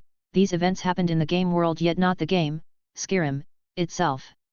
The Elder Scrolls, Legends, a card game that told the story of a certain hero who lives in this world right now. This hero walked on a different path than the hero of the Elder Scrolls v. Skyrim and had his own adventures. One of them was related to the Dark Brotherhood and he interacted with the big shots from it. He also was the cause of their current decline. Astrid is the leader of the Dark Brotherhood in this day and age. She abandoned the 5 main teachings of the Dark Brotherhood, which were called the 5 tenets, and converted the group from cultist killers to professional assassins. Hearing this information, Mabia was taken aback by what she heard. That all means that there will be no Black Sacrament on you. I said, and even if there is one, then just live your damn life now and face whatever comes at you later. I finished what I had to say and went away from her. All I care about was a fellow orphan in distress. If she chooses the path of her own demise, then I won't care anymore. This all hard to take in. She said as she looked away, all I ever learned was how to kill. Then just learn how to live. I said, also you write some crazy nice poems, and I bet you can make a good frey pie. What is frey pie? She asked. It's a pie that you present to someone you want to kill. Its main ingredients are his/her family members, then you kill him/her after they eat it. I said, didn't they teach it to you? A/N, Frey pie is the pie that Arya Stark made for Valder Frey in Game of Thrones. Mabia seemed impressed by what she heard and shook her head. Figures, these people became too soft. I said as I was having fun playing with that girl. I stood up and headed to the door. I'll head out to wipe myself and I'll bring you something to eat, rest now. Heading out, I went to a cabin that had a tub in it. I took some buckets and filled the tub from the sea. Heating the water with fire magic was a usual practice for mages. Even these sailors learned some spells to do their chores. The tub is a blessing even though the weather outside is freezing. I can now enjoy some nice bath in this dangling ship. As the water is nice and warm, my head started spinning from a thought to an idea. There was much stuff I wanted to do and experience. From this moment onwards I will focus on magic and become stronger. There is 1 year and I should master most of the spells I couldn't master yet. Mysticism School, also known as the Old Ways, is one of the main 6 schools, but it's not really supported fully by the College of Winterhold. I need to dig into their famous Arcanium for more information on it. A/N, Arcanium is the library of the college. During my research, I also plan on understanding more about Conjunction School, create my original style in Destruction School, start taking the Illusion School more seriously, learn all the aspects of physical magic from the Alteration School, and seriously make progress in the Restoration School. I found out all of my shortcomings in this tournament and I must admit, I am worse than I thought. I won this tournament because my physical ability. I am also not that talented as I thought. Arger's body movements on equal ground are much faster than me, also Angium and Farkas are far stronger than me. My superiority lies in 3 talents I have, The first is that I am very talented in mysticism even with the lack of spells and knowledge. My practice in mysticism also made my magicka pool larger than most of my peers. The second is about my body which is very flexible due to my training on my own versions of parkour and MMA. The third is my natural gift in the Thursday one of the reasons I think I am the hero of the game. Adding all that to my knowledge from my past life, it made the person I am today. Damn it, the water got cold. Heat. Ah. Just about right. Where was I again? Ah yes. My qualities. I am glad I could see through myself this early. I need all the power I can muster, all knowledge is good, and my memory is sharper the better I control and increase my magicka. I remember a lot of knowledge from my past life which helped me greatly in something like the electromancy. Magic is about understanding the power and I can make some scientific theories about it. I also remember a lot of stuff I read in the wikis. This is all power I have right now and I should make use of. Yet, too rough. None of it is refined. My time in the orphanage gave me a good head start and my good luck met me with Nurina.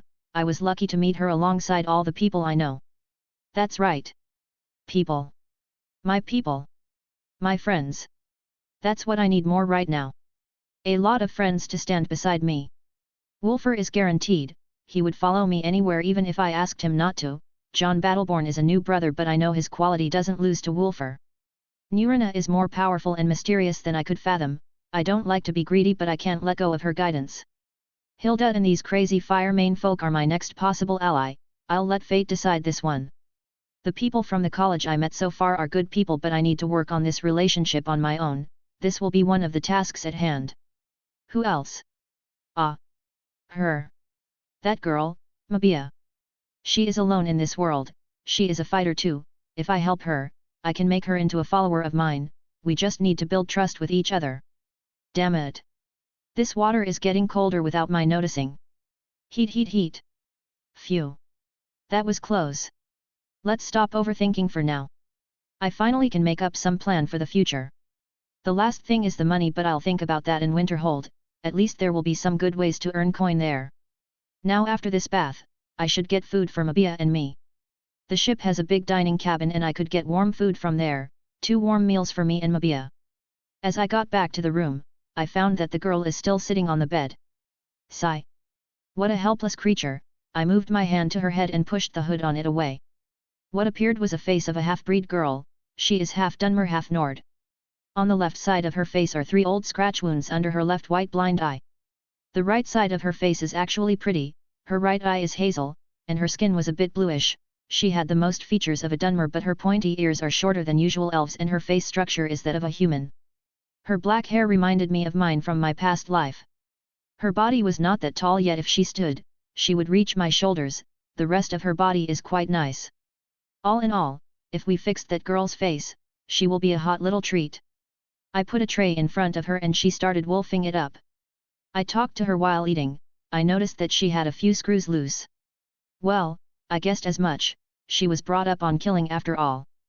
After saying this and that, Mabia was not awkward as she felt before and started taking normally. She also told me her story as if nothing, even though it was a tragic one.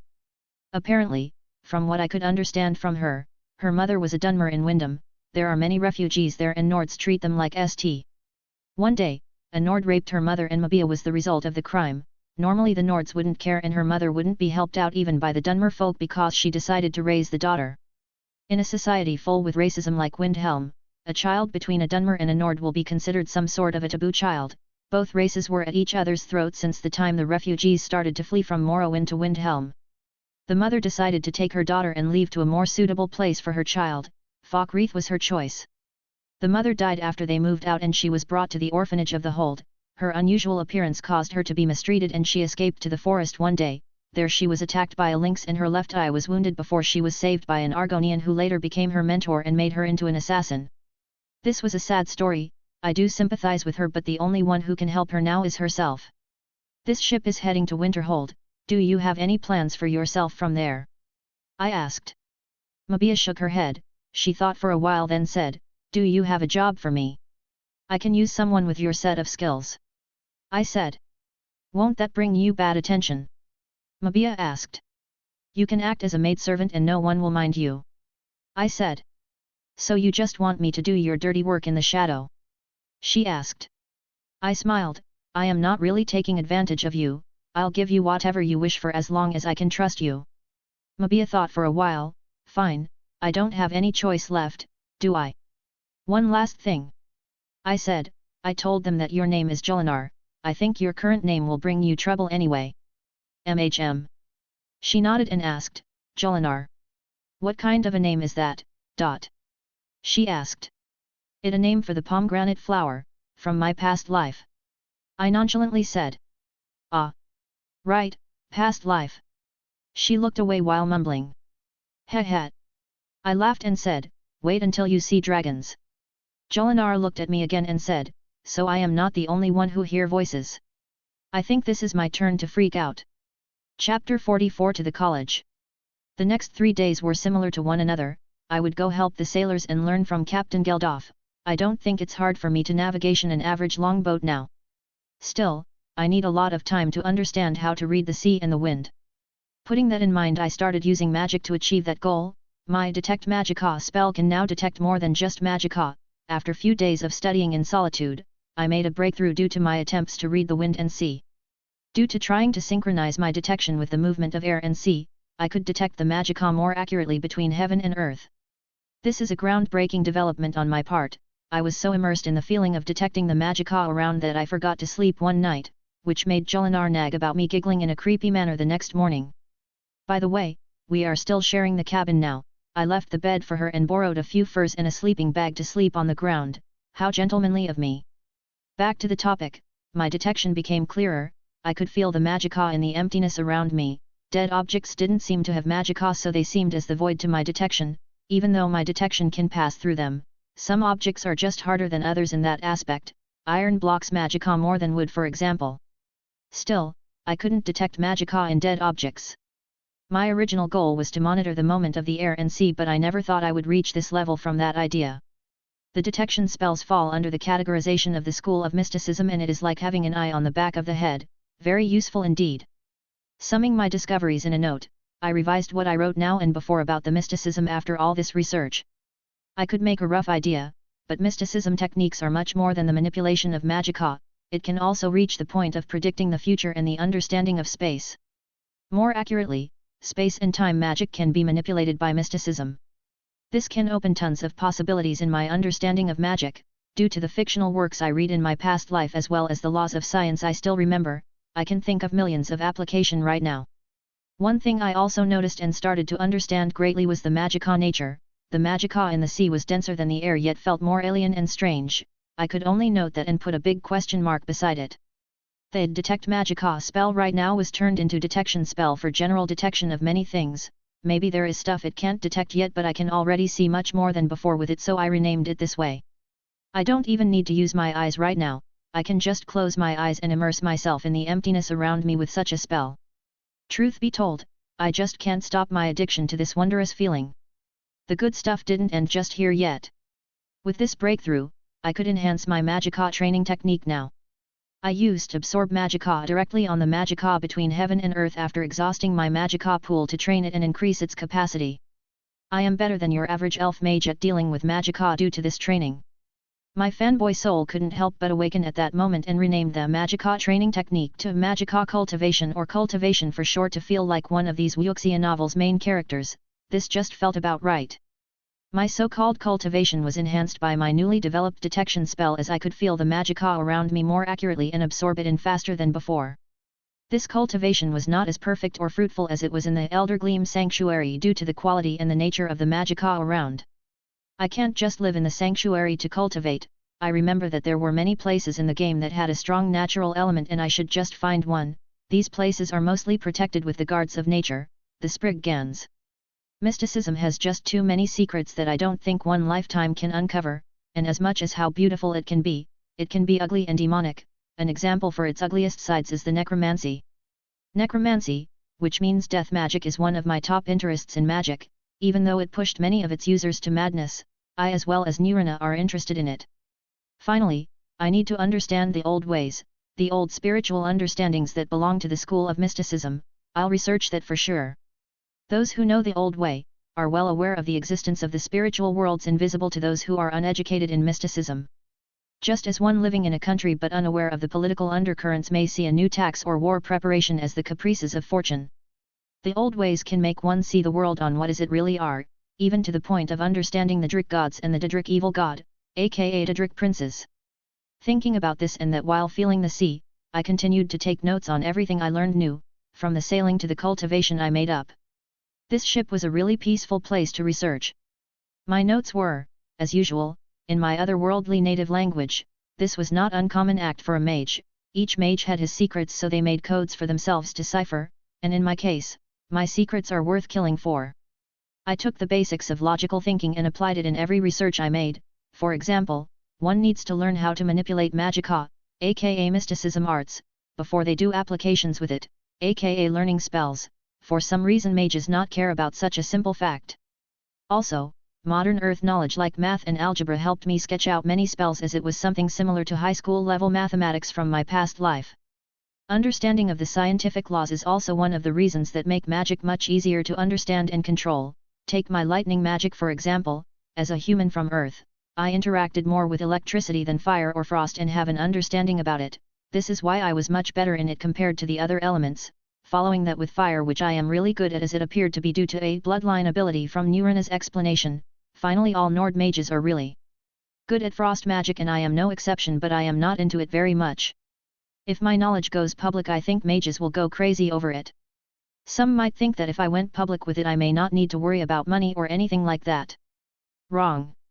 Mages are no normal creatures. Maybe Nord mages are good people due to nature, but the others are a greedy bunch. They always spy at each other, work, and many times steal from each other. This even happened in the game many times.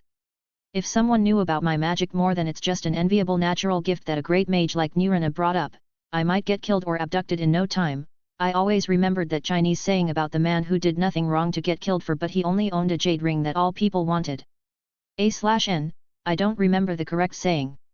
This world is not a dog-eat-dog world like one of those Wuxia novels, thank goodness, but things tend to get like this between power holders like mages. They always want the knowledge that others discovered. I am no exception. Not even my past world is an exception. Nations always assassinated each other's nuclear scientists and stole their research. That's all there is to it. My knowledge is my secret weapon. I can only pass it down to those who are loyal to me, to those who deserve risking my life for. Master. Master. A voice woke me up from my deep overthinking. It was Jolinar. I told her to call me that in public so no one suspects anything, yet she always did it with a scary gaze. I knew she would hate it. Finally awake. Hey? You were into one of those deep thinkings of yours again, she said and lowered her voice. It started to creep me out. For our little Joel to get creeped out by me, I am not sure either to feel proud or freak out myself. I said. I actually become very close with her these past few days. She is not as crazy as I thought, at least not a full-time crazy. Her personality changes greatly between night and day. In the daytime, she becomes a tsundere, not my favorite type, but she becomes as moody as cats, somewhat cute in my opinion. In the nighttime, she changes into her crazy usual self. Kinda mysterious, but I think her mentality is not that stable. She also started to walk yesterday and recovered most of her strength by today. She now goes around all the ship to spend time and reports to me from time to time. I don't care how should you feel, that Rustning is looking for you, she said. Okay, thank you, I said, then stood up and went to where Rustning usually sits. As I saw him, I found that Farelda and the rest were there too. Hurry up and get your things, Rustning said. We are at Winterhold. I was taken aback and looked around. Winterhold was at the sea and I could see nothing that resembles it from the game just yet. Hee hee. Svaddle laughed. Don't look around, look up. He pointed at the sky for some reason and I followed with my eyes. Sweet baby Talos. I couldn't help it. That was too absurdly absurd. Welcome to the college, lad. Captain Geldof came from behind and laughed out, but I paid him no attention. You expressions are priceless, Rustning said and patted my shoulder. What is this? I said while not holding my shock anymore. What I saw was something out of a fairy tale. This is not the College of Winterhold I knew.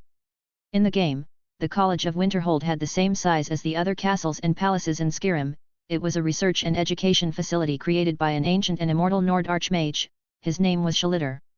He created this college on an inverted pyramid of rock that juts out of the sea. My theory is that he made that inverted pyramid himself.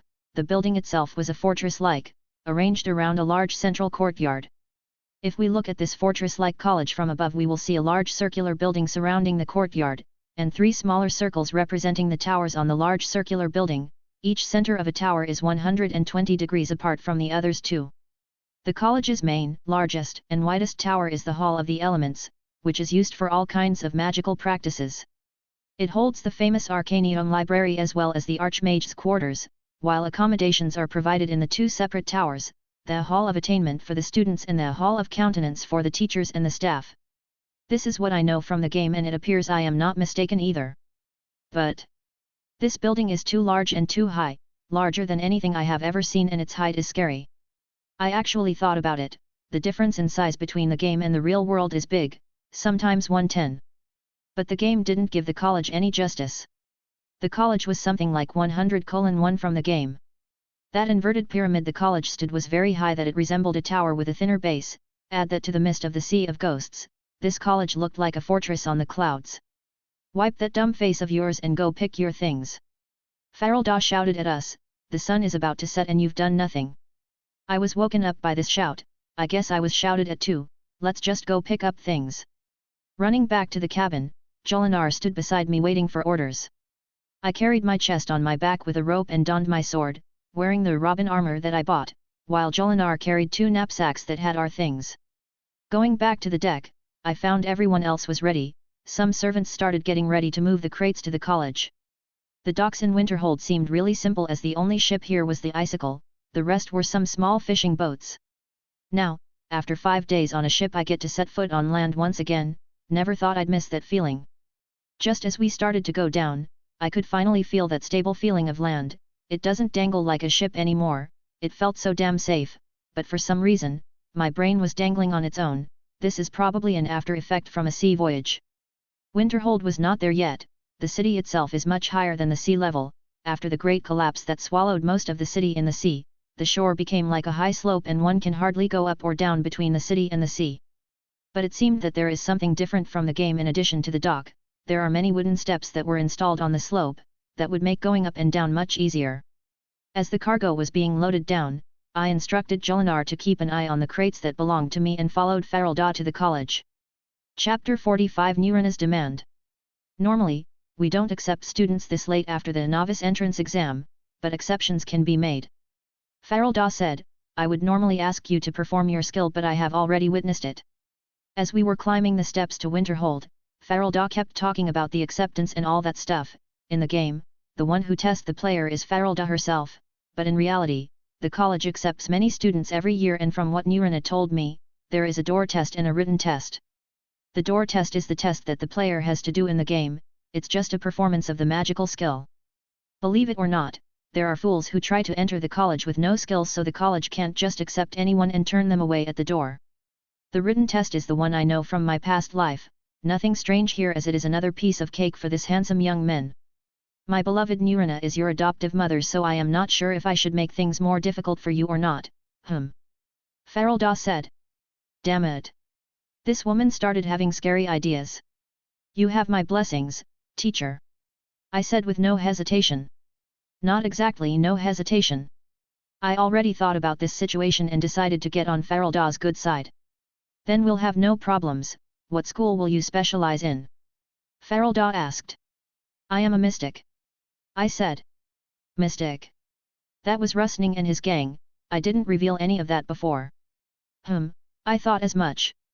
Farrell said, your magicka output is stronger than any Nord I know, but we closed the mysticism major in the college many years. No talents or knowledge in that art appeared in the last 100 years, not after those people disappeared from the world. The last part was said in a low voice. You're talking about the Sidekicks, teacher? I asked. You know of them, boy? Farrell appeared to be surprised. Nirina really did teach you a lot. Sidekicks? What is that? The chatterbox Svaddle jumped into the conversation. Seriously? You don't know of them? I was taken aback myself, looking at the other 4, they looked as ignorant as him. You guys too? They shook their heads. I looked at Farrell but she just sighed and looked away. Ahem. This handsome young man will enlighten you then. I said and cleared my throat. Just get over with it. They became irritated. Well, you see, long ago, the Aldmer, elder elves, worshipped their ancestors as gods, but due to changes in the world, gods had to change too. As the change of the pantheon was accepted by most, some elders refused the change and left the Isle of Somerset, home of elves, to the Isle of Artium in the north of it, and called themselves the Sidekick order.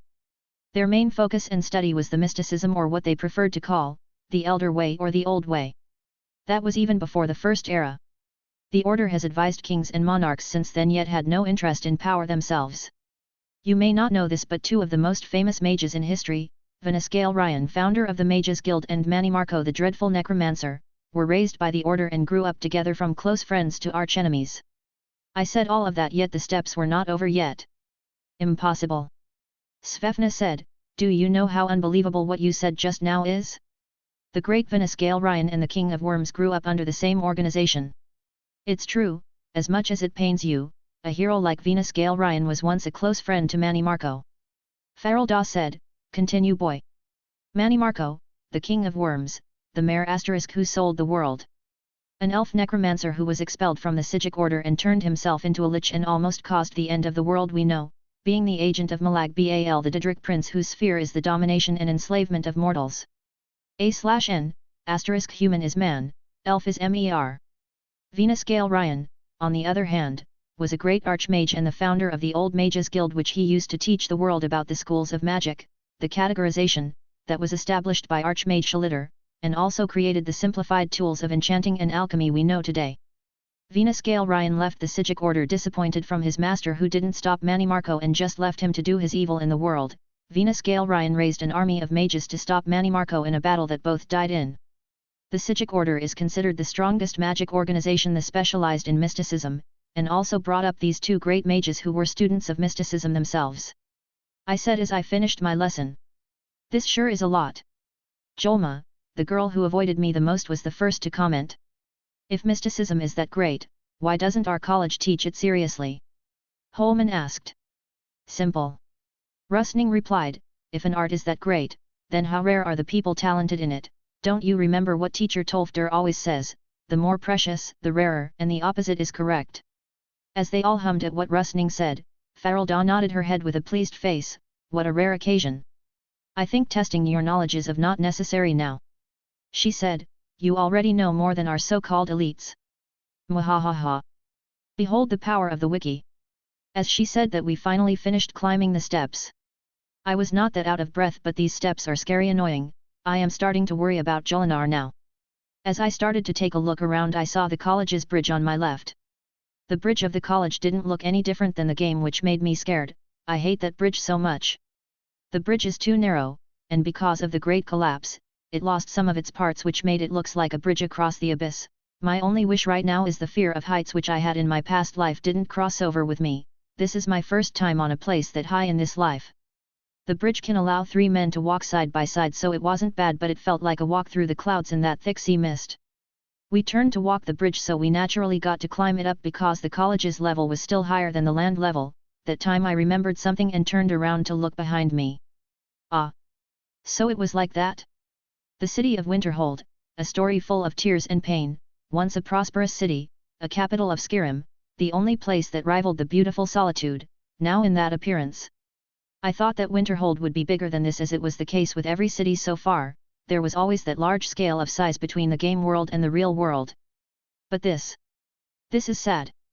The city it was, is now but a petty small town on ruins upon ruins of wood and rubble, frozen by the cold weather. The time seemed to be frozen, as the image the place gave was a vivid one of how brutal the collapse was. Not knowing the reason behind the great collapse, some Nords suspect the college as the cause of the tragedy. After all, it was barely hurt by that disaster. The collapse itself was a massive tsunami that took Winterhold by surprise year 4122. Winterhold, which was originally isolated, couldn't receive help and was left to decline until today. After 74 years, only a few buildings were rebuilt on the rubble. The reason of this tsunami was unknown. Some say that the eruption of the Red Mountain in Morrowind on 4E5 and it had an effect. Some say the college caused it. Some say it was caused by a dragon that was seen over the sea in Morrowind. I am not sure which reason it was, but I'd rather say it was karma. There were many Dunmer refugees after the eruption of the Red Mountain, and the Nords drove them out with no mercy. It's sad, but don't let that get into your mind. Rustning said, these people could have helped themselves long ago, but a certain Jarl made his life goal to get rid of the college, then rebuild his town. I followed behind Rustning but couldn't help but ask, what do you mean? Jarl Koror, of course. Svadil said, he declared many times that he would one day wait for the rise of the true sons and daughters of Skyrim to get rid of the mages that plagued his hold. Like anyone knows what he means by that. Wait a minute. True sons and daughters of Skyrim, is it? I already guessed that reason, but the Jarl of Winterhold would join the rebellion to get rid of the college. How stupid. This Jarl wants to wage war at the college at some point then, this was predicted even though it didn't happen in the game. The upcoming rebellion that will cause the civil war can't be stopped, as it seemed that it was already being powered by some strong parties. This is depressing. I just feel that thinking about the tons of things I have to deal with is increasing like crazy. Let's just get over this bridge for now. Yes, one step at a time and everything shall be solvable.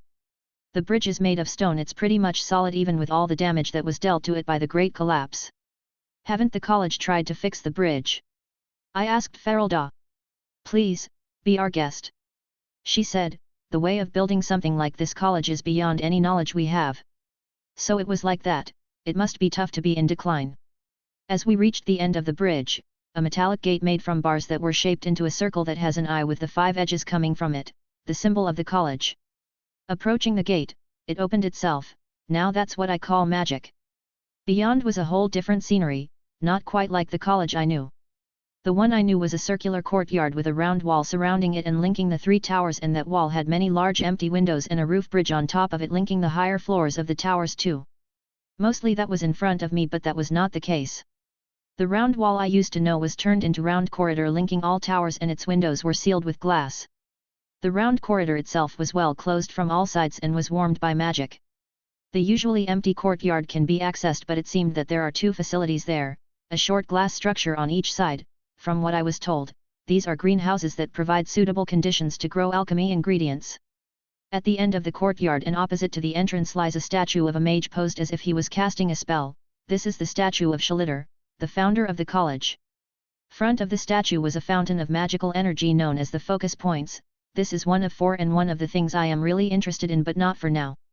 Behind the statue is a gate that returns one back to the circular corridor, and directly behind it is another gate to the biggest tower in the college, the Hall of the Elements.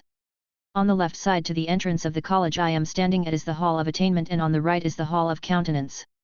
This is how the college looked from the outside. It kinda looked like the one from Immersive College of Winterhold mod, but it was much larger and everything was wider and taller. I actually didn't use the mod. There is a certain disturbing quest that comes along with it, even though it was an excellent mod. Impressive, isn't it? Holman said, 4 years ago when I arrived here I had the same look on my face. Holman was the oldest one in the team. He is 18 and one of the students that are specialized in both destruction and restoration. Of course it's impressive. Ferelda said, even though the place hasn't changed since the last 50 years, it still is one of the best magical schools in Tamriel. This novel is available on. As I was chatting with the group at the entrance, a woman in a college robes came from the side. Welcome back, Ferelda. She said, I trust we can hear some good news about the tournament. Oh. Mirabelle dear, I can say we achieved the primary objective of our journey. Ferelda said with her cold usual tone. That was Mirabelle Irvin, an NPC I know. She is the one who deals with the college management affairs. She is also a master wizard elemental mage. The primary? I thought it was impossible, but well done indeed. Archmage Savos can have some good news for a change. She said, what about the secondary objective? We faced some complications. Ferelda said, an opponent that was too tricky to handle. Wasn't the secondary objective supposed to be the easy one? Mirabelle looked annoyed. A complication, I said. Ferelda said and turned to me, I brought the culprit along. Hey. Mirabelle looked at, not understanding what was going. Hello, my name is Jon, and people call me Jon Dare. I said and stretched my hand for a shake. You are Nurina's son. Mirabelle jumped back in a fright, so you won the tournament. Oh. She knew about me. Nurina seems to have been chatting about this handsome young man. Something wrong? Ferelda noticed something and asked Mirabelle. Ah. It became a headache now. Why did he win? My workload will get overloaded now. Mirabelle made a pained face and held her head. something must have happened. Get yourself together. What is going on? Farelda's patience was running short. I also wanted to understand. Sigh. You see, when Nurina Aaron returned to the college over a month ago, she headed directly to the Hall of the Elements and registered a new student with the name of Jon Dare. She declared in front of everyone that she adopted that boy and he became her legacy apprentice. Archmage Savos was frightened, but all he received was more of the crazy demands of hers. They started fighting and shouting over it every day and night. Normally when two archwizards fight no one from the lower ranks can interfere, but it reached the point where it became unbearable. Tolfder came with a good idea to end the fight and all agreed to it. It was a bet, about who would win the tournament. If it is our team then Savos' word will go, and if it is Jon Dare then Nurina will get what she wants. Mirabelle said all that with the face of someone who wants to cry. What did Nurina want? Farelda asked. Nurina wants to quit the position of the head of the Conjunction Major. Mirabelle said, she wants to reopen the Mysticism Major. Chapter 46 Welcome to the college. Well, that sure sounds like her. Farelda said as if she foresaw it. She can't just leave for 15 years then pop up like nothing happened and demand whatever she wants. Mirabelle was still depressed. By the way, what are the primary and secondary objectives? I asked as I remembered something they talked about. When we decided to enlist a team from the college into the tournament we had a goal. Mirabelle said as she gestured for us to follow her. The main objective was to show the people of Skyrim how magic can be wielded and it is no dangerous power that would cause the horrors they accuse magic with. To do so, we picked a select elite of Nord students from our college and enlisted them. That was the main goal, but we mostly thought it was impossible as no one would change their opinion from just a show of power. Farelda took the explanation from Mirabelle. Still, it actually worked thanks to you. To him/me. Mirabelle and I questioned in unison. Correct, a simple show of power wouldn't make us look any good, but when you challenged us, things turned from that into a competition of talents in the same field. People got interested into it by the time. Farelda said. Not just that, but the other opponents from the different teams who knew how to use magic actually became not shy and some used it. Well done. At least we can be thankful to you in that regard. Mirabelle said, still, we need to stop Nurina before it's too late. I don't want to deal with one more department, you guys help me out. I am not interested. Farelda said, my beloved Nurina can do whatever she wants. I am a mystic so I am getting benefited from it. I bailed out too. I heard how amazing mysticism can be, I want to learn about it. Svadil jumped in. Don't you know that Venus Gale Ryan was a mystic? How can I let down such an opportunity? Svefna, who was a fanatic of Venus, made her opinion too. Even the other guys had some opinion about mysticism. No, you guys can't do this. You just can't, this is cruel. Mirabelle looked like she was about to cry. Most Nords are tall and an Altmer like Farelda is ridiculously tall like her people. The pitiful Mirabelle was a Breton, who are short people. Looking at the scene from the side, it looked like a child was being bullied by a bunch of adults, it was just that pitiful. Humph. Fine. Mirabelle stomped on the ground and walked ahead alone, we still followed behind her. The circular corridor was actually vast and had a lot of stuff here and there. One notable thing was the vendors on the outer side of the corridor standing in some stalls. They appeared to be students that deal with all sort of stuff, soul gems, clothes, alchemy, and more. Some were even selling food or small animals. One more thing was noted, it was cats. Cats here, cats there, cats everywhere. There were tons of cats that my soul was having a hard time staying in its flesh vessel, it wanted to go out and pat all these cats. Ajiski. Deep breath. That's right, everything will be deja vu. The corridor serves as our marketplace. As students come to the college from everywhere, most find a hard time earning money. For that, the college arranged a market idea for them. Rusning said, this was also an aftermath of the Great Collapse as Winterhold started cutting ties with us. Where can these guys bring supplies from? I asked as I knew how Winterhold itself didn't have much to offer.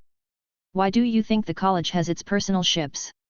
Holman said, Captain Geldof is the one who does the supplying. His ships travel from Winterhold to Solitude, Dawnstar, and Windhelm just to get us supplies. He, of course, benefits the most. Then what about the city? Why don't they work with the captain? I asked. Do you think the Jarl will let them? This bastard is like a leech spell, if you don't get rid of it, it will devour you slowly. Svatal, who was strangely silent, started speaking with a heavy voice. He bullies anyone that make deals with the college or Kapitan Geldof. He even made a prison in a frozen cave on some island. The mood turned heavy as he spoke. No one can touch him. Even the college can't do anything to him. Not even Solitude can have news about the hold. He is the Jarl is the law, and in an isolated hold like Winterhold, what do you think people can do? Even if we ran away, we'll either die in the sea or never return. Svatal's voice was sad, so sad. I think I stepped on a landmine here.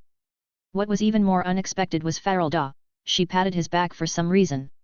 For an Altmer lady to get off her high horse and pat a Nord boy. What kind of past did this guy have? I can't really ask about that, so I remained silent. Still, what is really going on in Winterhold? From what I remember, Riften was the most corrupted and Markarth was the most violent. And from what he said, this town has a high level of corruption. People oppressed by a ruler, progress in living is not allowed, people can barely leave or die trying. Seemed like a country I used to live in once. We kept walking in the big round corridor. Unlike any other marketplace, this one was a quiet and clean one, unless for those whose jobs require some noise. I could see an orc boy making some metalwork with magic, this my first time seeing an orc. It seemed that the college made some laws for its grounds and enforced it with its own guards. College guards seems to be students with a duty of law enforcement. I guess this is necessary after all. Walking past all that gave me the idea of how big this college can be. I am really looking forward to what it has to offer.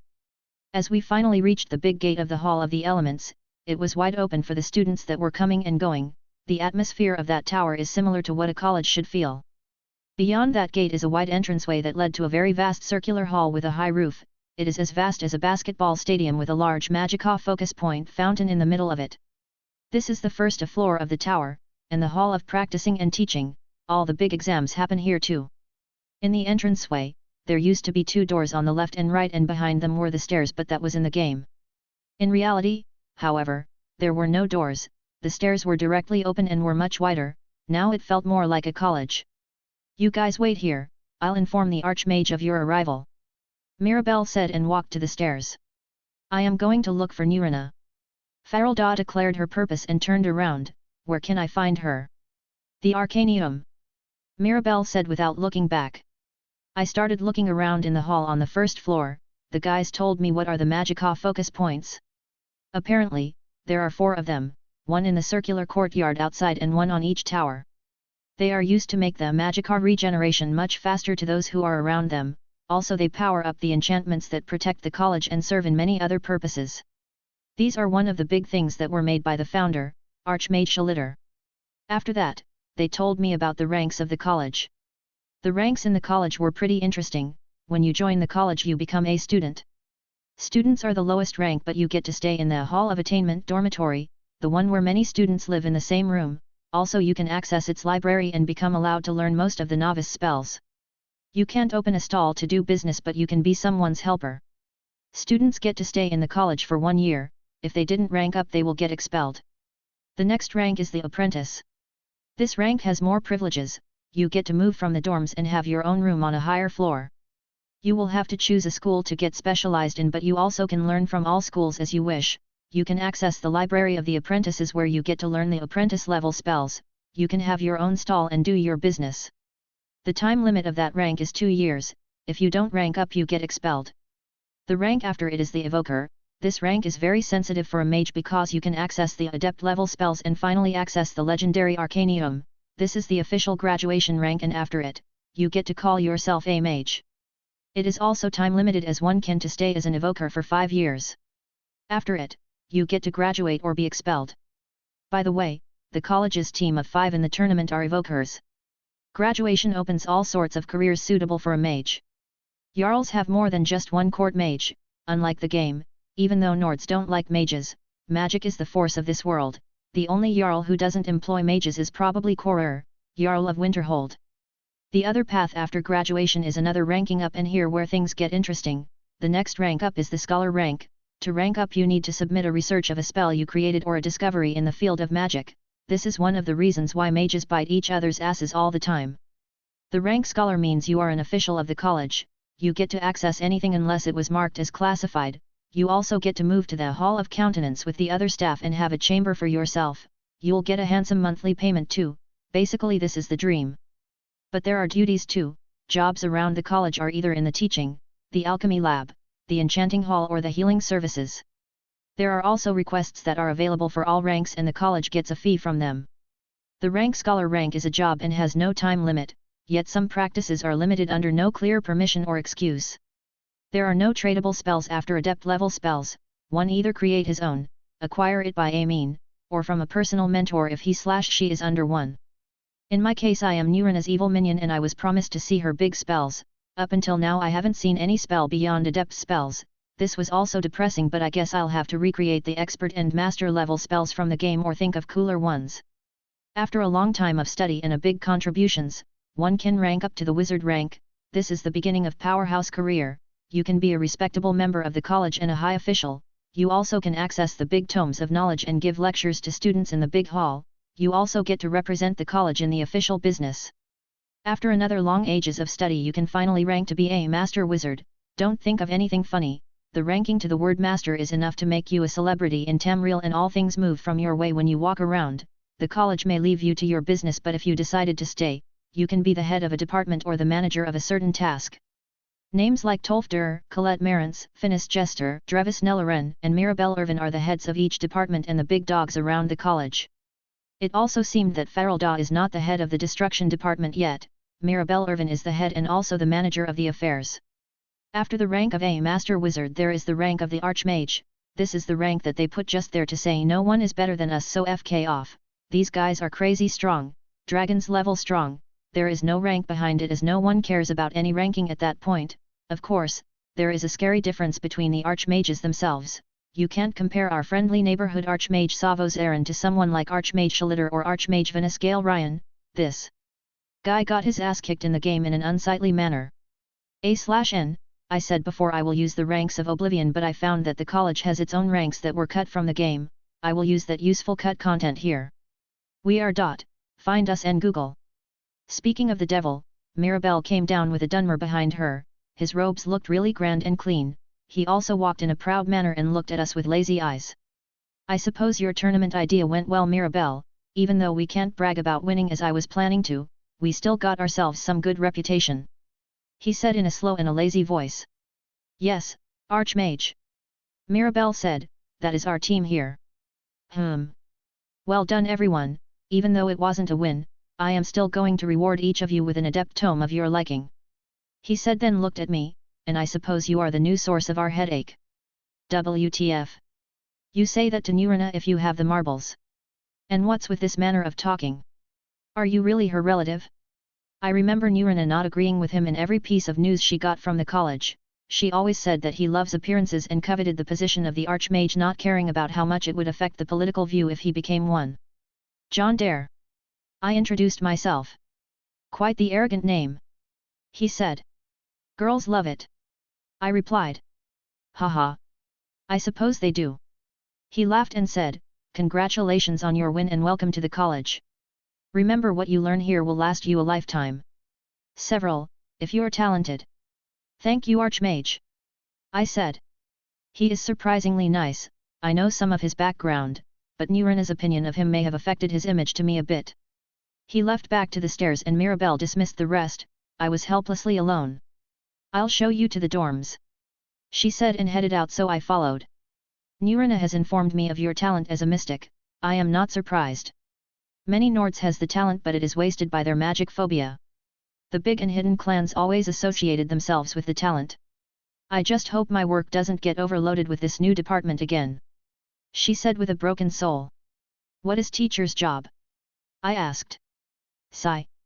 I manage the destruction department, but my most important work is planning for the college's future, deal with applications and the public affairs. She said. So, there is no one to take the destruction department burden from you? I asked. Only Farrelda, but that would take time for her to become a master wizard. She said. That hard? I was taken aback. Farrelda is supposed to be a master when the game starts. Do you think the master rituals are easy? She said in an annoyed tone. The destruction school may seem the most popular school on the outside, but every research we do is life-threatening.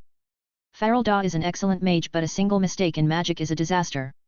In the rituals, no one can predict the frequency of the magical waves at that time, and no one is stupid enough to stand beside a master spell researcher and sense it for them. That was a lot of nagging she just said. I still think I can solve that problem, but it will take some time for me to finish the idea. I'll contribute it to the college afterward. After saying this and that, a figure in a black robe and a hood approached. It came to me and raised a part of the hood. Nurina? What AR? I was about to say something, but she put her hand on my mouth. Shush! You idiot! She said in a low voice, I am going to my chambers. You find me there. If a stupidly tall high elf girl asked about me, don't tell her where I went. The situation seemed weird, but I nodded as Nurina started running away. Mirabelle looked at me and I shrugged my shoulders to her. Not long after, another person stopped us, a stupidly tall high elf indeed. I mean Farelda. Where did she go? I smell her around here. She was looking around. Scary. Stalkers are scary. She sneaked to her chambers. I said. Sorry, Nurina. I am a bad minion. I knew it. Farelda said and ran towards the Hall of Countenance with vigor. My laughter leaked out and my shoulders started shaking. Mirabelle was looking at me and sighed for the 1000th time this day. Sigh.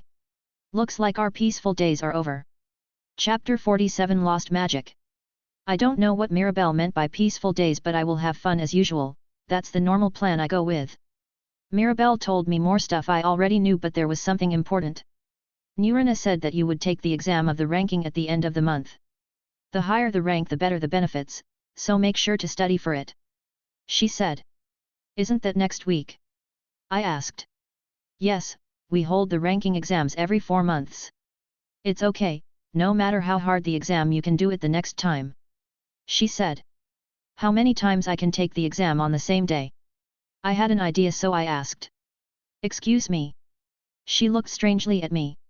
I mean, when I finish the ranking exam to apprentice, can I take the exam to evoker on the same day? Hey? You think it's easy? Normally, it's one exam at a time, you'll have to wait for the next exam to rank up. She said, and are you that confident to pass the exam? Simple, I don't pass, Nurina kills me. I said, that's the truth though. The angry side of Nurina is scary. Fine, I wish you luck. The new department will be officially announced after the exam. Nurina managed to rope in some teachers and students too. She said. They looked away. What's that noise? There was indeed some noise, someone was shouting. It came from the direction of the Hall of Attainment. Some servants were making a fuss with another one who appeared to bring a lot of crates with them, seemed not permitted. Oh crap! These are my crates. And that's Jolinar. Ahem. Is something wrong? I approached Jolinar and asked. These people don't want to let master's luggage in.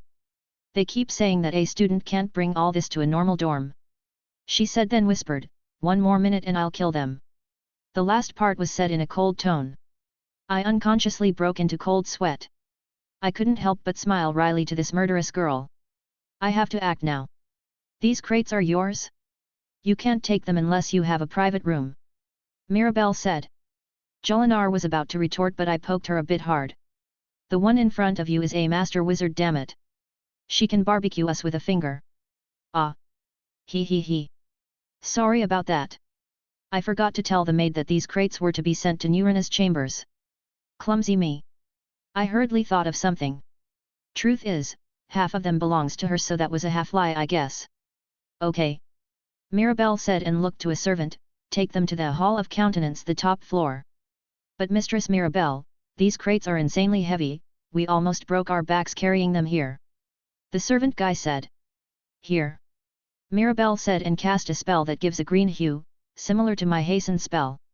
Is this feather spell? I wondered out loud. Correct.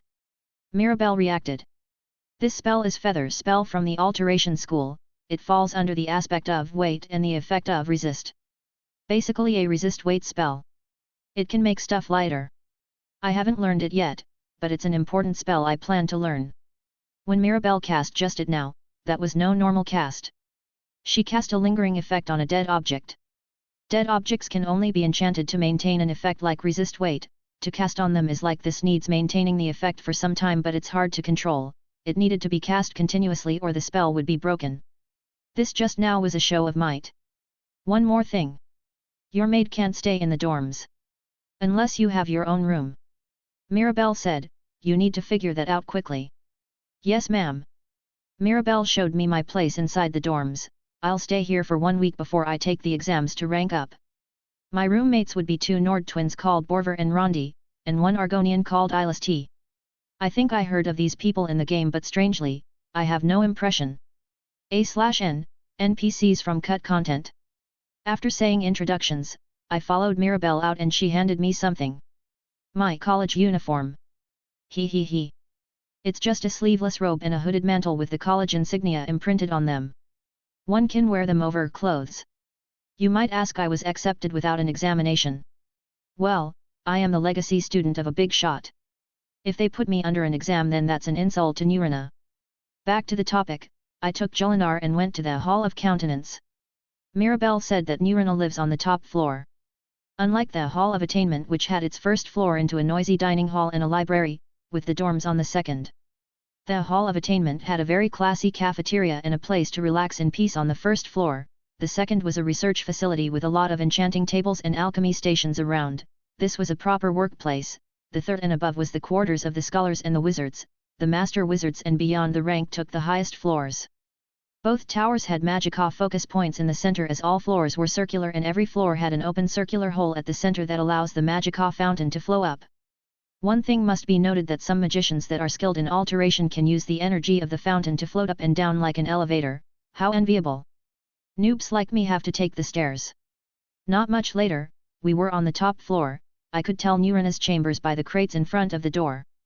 After knocking on the door I heard some footsteps coming. Who opened the door was a beautiful Dunmer lady. That was not Nurina. She has a brown hair with the same Dunmeri skin and eyes, added to that was a war paint on the sides of her face.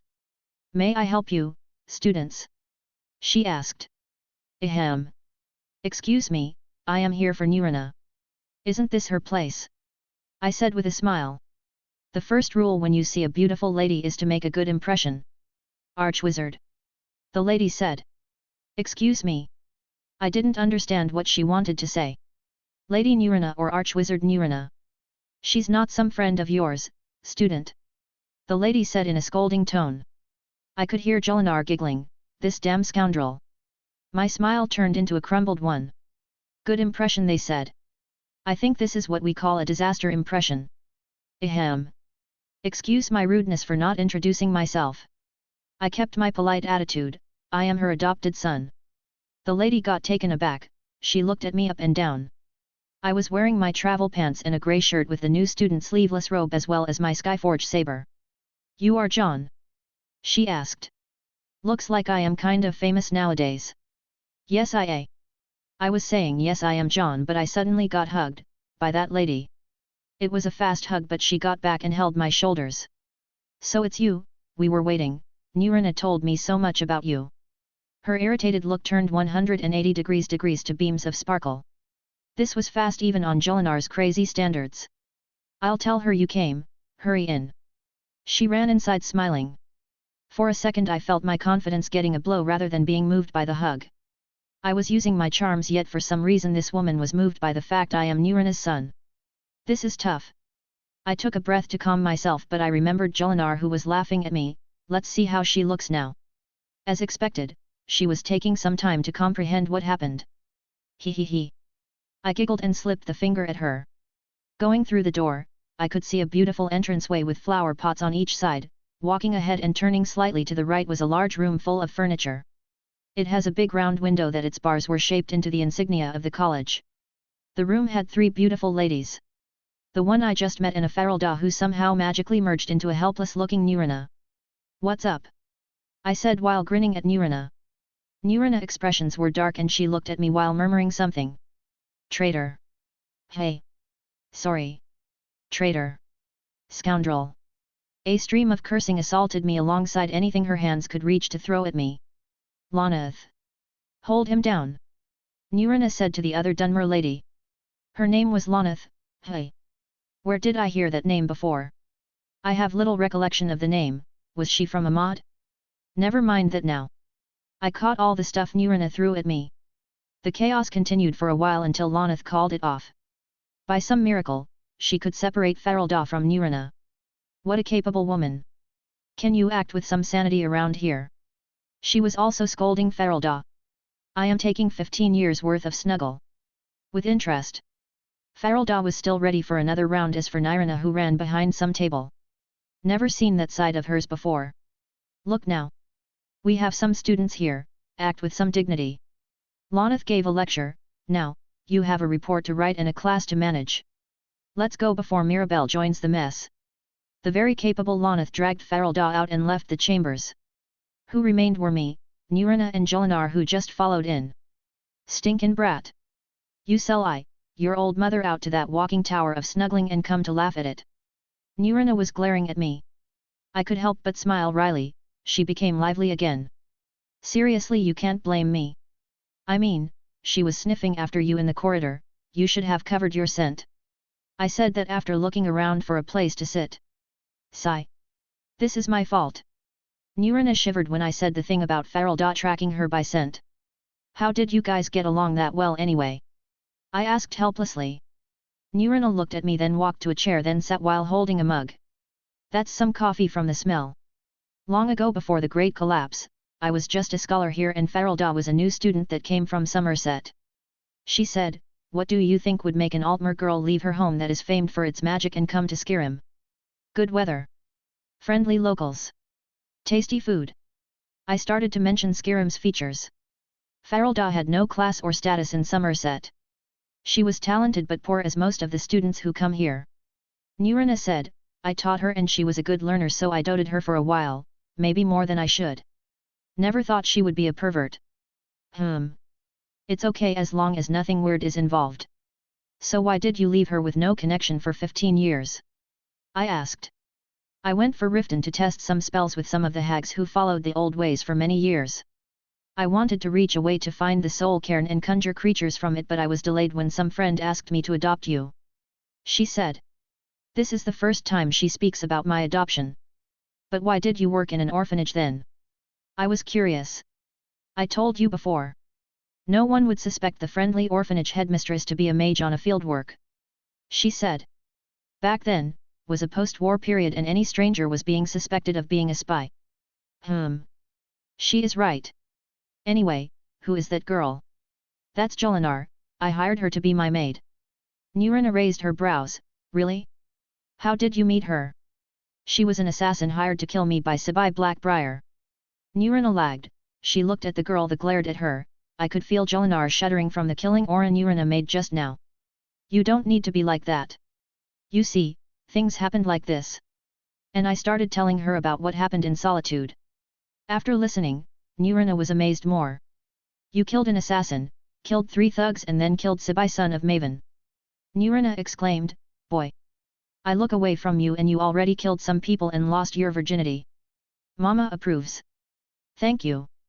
I was appreciating her approval but something felt wrong. Ahem. What is that thing about my virginity? I felt like I heard the word. Stinkin' brat. You thought I wouldn't notice. Nurina smiled evilly at me, we'll talk about that. Alone. Crap. This won't end well. Just like that time when I held Akara's tail. Anyway, I brought you the stuff you needed. Joel, bring it in. Jolinar took the chance to escape from Nurina's presence. After a while of talking, Nurina already made me confess everything. She was impressed by the magica cultivation but said it would need a lot more than just that to be an effective training. So, what do you research now? I asked to get some space from her questions. Did you see Lonath just now? She is our mysticism department new addition and will be your teacher. I let her see some of your ideas and she took a liking to them. Nurina said, we started a little project on some documents our friends have liberated from an old research facility that belonged to Lord Corvus Dyrani. Corvus Dyrani. I was amazed and stood up, the famous conjurer from the first era? The first mage to combine the bound and conjure aspects in one spell. I yelled. That's him. Nurina joined my excitement, we are going through his documents but it's heavily coded. The best one I know who can solve codes is you. Ready for what's coming? Just say it. I was dying from anticipation. These documents may contain his work of forcing the Atronax to take different forms. Nurina said. Amazing. Every conjurer heard the stories of Lord Corvus Dyrene summoning Atronax in the shape of a horse, a camel, or even a bear. So you are saying that we can finally change the Atronax to any form we like? I asked.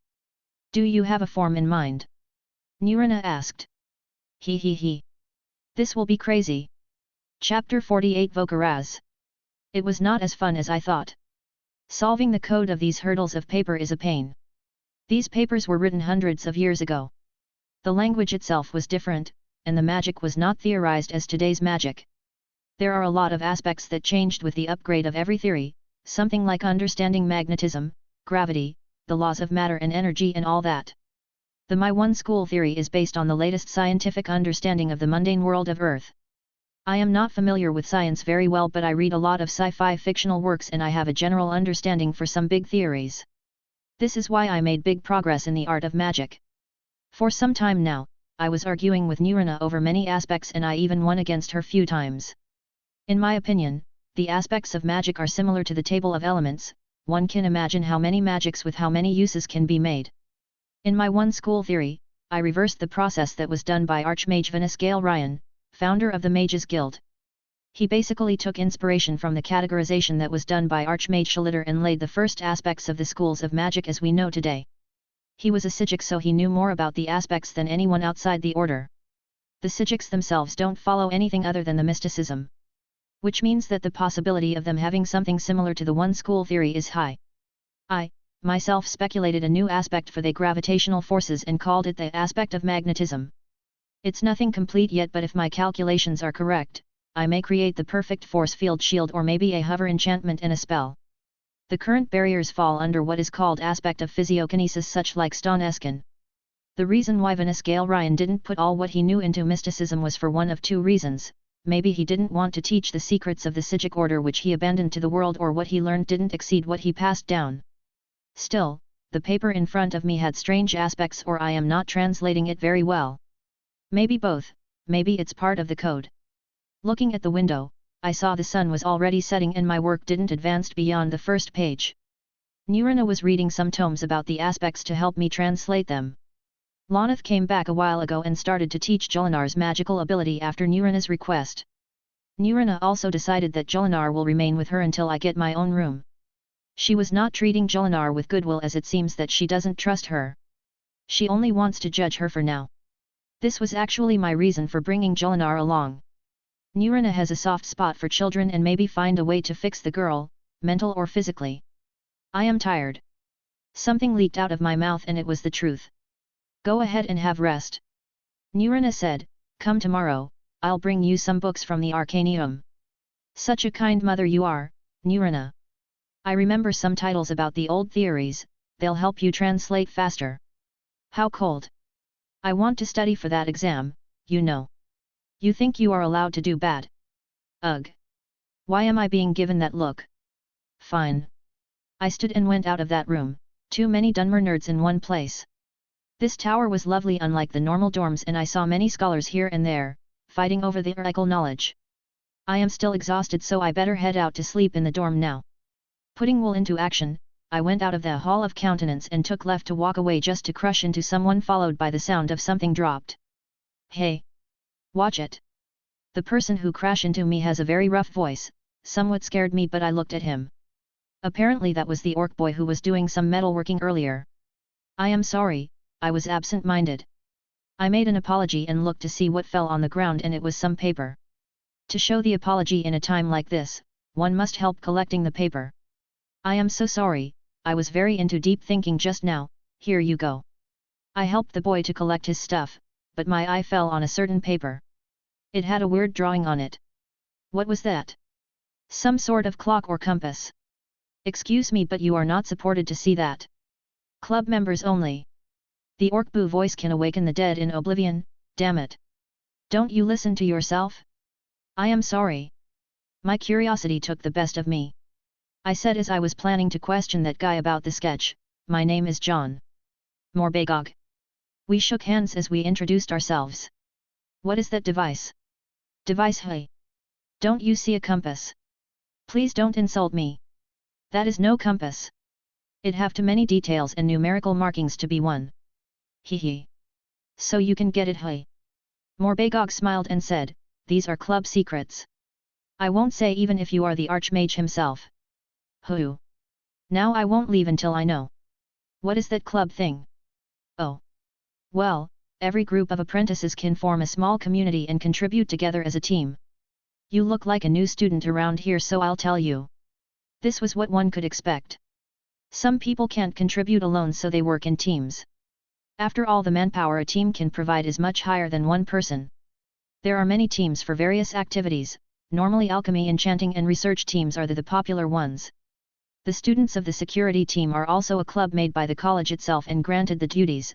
Their contributions are about how long and how good their record is, so they are very strict all the time. And your club is about machinery? I asked. Yes, it is. The club is led by a Nord teacher named Eliel. Morpegog said, we are the smallest club, but we will never be looked down upon. I salute your spirit. Looks like his club is not doing anything useful though. Can I take a look at your club? I asked. Normally you can. But students can't join. You guys should study for the rank up. He said and looked disheartened. I am a student until next week. I said, full of confidence. Pretty confident, Morpegog looked at me up and down. Fine.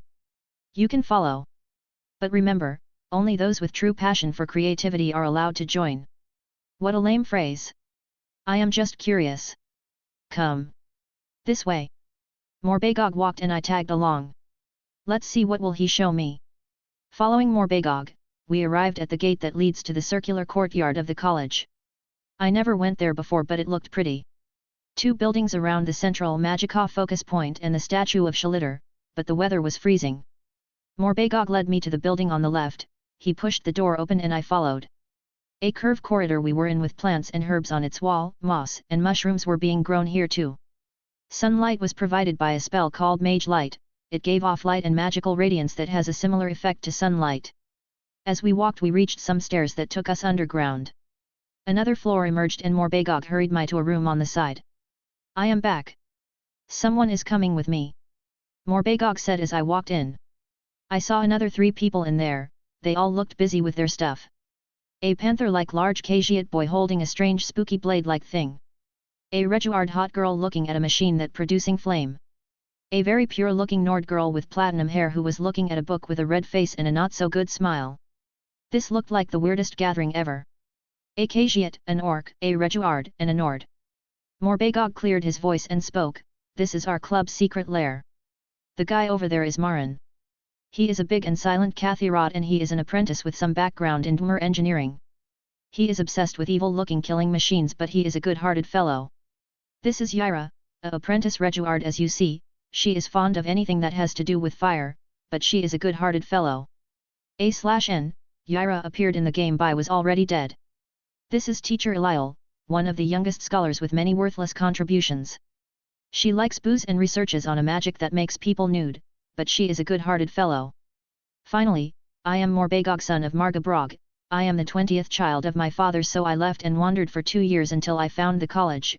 I am an apprentice who is fond of machines, and also, let me guess, a good-heated fellow. I interrupted him because my head has its fill of his deep rough voice. Haha. You got it fast. Oblivion. This is a messed up club. A serial killer Khajiit, an arsonist Reguard, a perverted Nord and an airhead Orc. The 3 looked at me and stopped what they were doing. The scholar Eliel stood and looked at me. Morpegog spoke again, this is Jon. He may be a student until the end of the week, but when he saw the sketch of the Magica calculator project and made a close guess about it, he also looked like an good-hearted fellow. The trio seemed raised their brows. Welcome, student. I am Eliel, the club manager. Don't let the club appearance worry you. We are a legit club. We are a research club that is specialized in machines. We may lose in numbers, but our spirits are strong. She made a speech full of spirit. Marin and Yaira looked away, not interested in what she was about to say.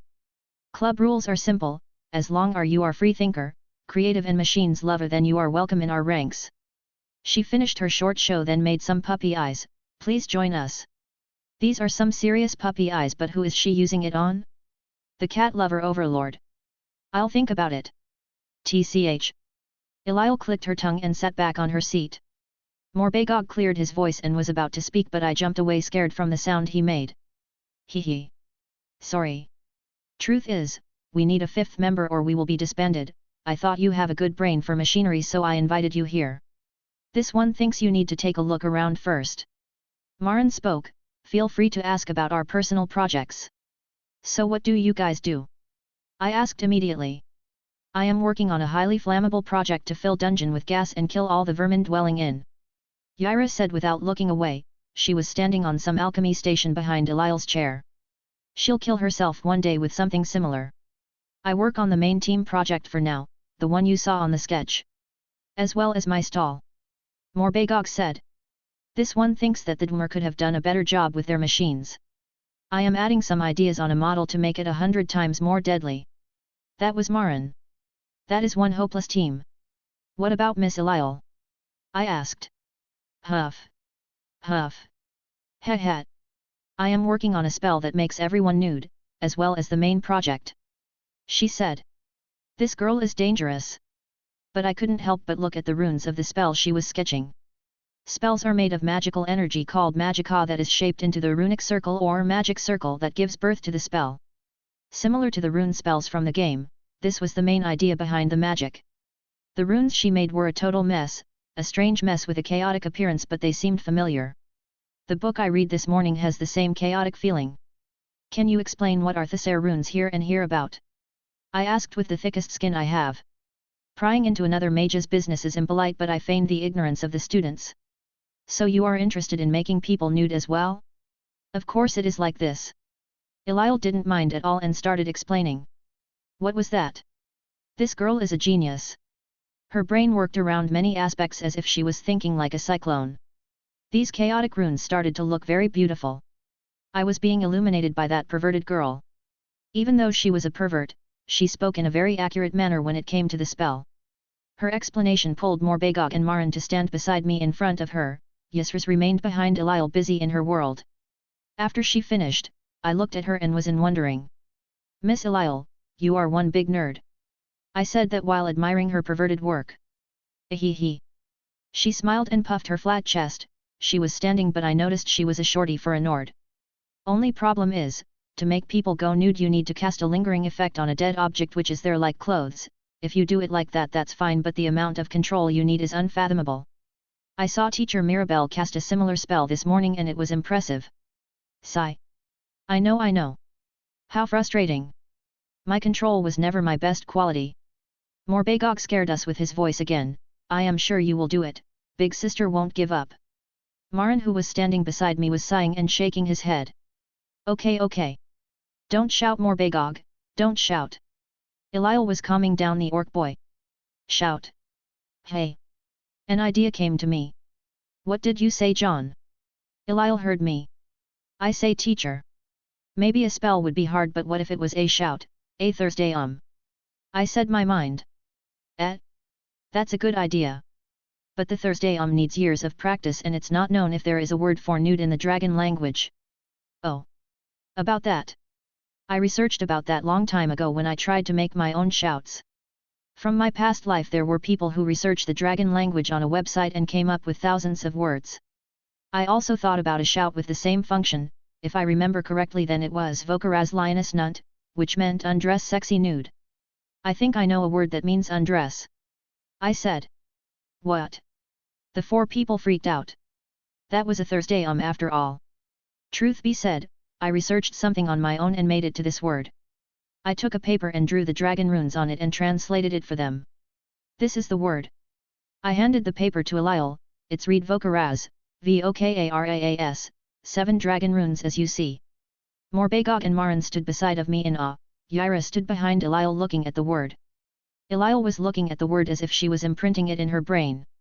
Her breathing became heavier and things got dangerous. I only gave her the word to repay her on the favor she did to me. I now can finish the work with Nurina before the exam. How does people shout? Marin asked. To shout you need to fully understand the word and its runes. You need to have the strongest imagination in your head about the effect you are about to cause. Last step is to focus your vital essence into a shout. That was pretty much it. Vokaraz. Ilil said. Yes, that's how it is pronounced. That was a splendid pronunciation indeed. Vokaraz. She said again. Good luck. Keep practicing. I said. Vokaraz. She was still saying it. Big sister, are you okay? Morbagog felt something was wrong. Huff. Huff. He he he. Ilil stated to make weird voices. I had a bad premonition but, alas. I was too late. Chapter 49 Rank Up Exam. Thinking back about what happened that day, my body starts to shiver. Seriously. Perverts are scary. Ilil is something out of the norm. She comprehend the word undress to the deepest meaning possible of the word itself. Such willpower and determination is worthy of admiration if it was in something worth it. She used my basic explanation of the shouting process and applied it in a scary manner. If news of this reached the vigilance of Standar, Ilil will be hunted down for sure. A/N, Vigilance of Standar are an order of fighting priests that serve the god of righteousness. Vampire and Idra hunters. Due to Ilil's shout, my clothes as well as Marin and Morbagog were blown away. Well, not exactly all the clothes. Only the first layer of clothes, thankfully. Normally in that cold weather we wear more than just one layer, so we had our robes and pants blown away. I don't understand the theory or the idea behind undress, so I really have no understanding of the phenomenon. What happened after that was understandable for someone who uses the Thursday for the first time. Ilil fainted, Yrah screamed, the two boys were gratified from what happened. It took us a long time to calm down and fix the mess. Still, I am not sure if Ilil fainted due to the shout or to extensive nosebleeding. Sigh. All this mess happened a week ago. Thankfully, it was a weak shout from an untrained person, so it didn't do much noise. Sigh. Ouch. I sighed again, but something hits my head. Stop sighing and get back to work. Finish the damn thing. Nurina, who threw a book at my head, is annoyed to the limit. After the incident in that club, I went back to Nurina the next morning and made a good progress with solving the code. Truly genius.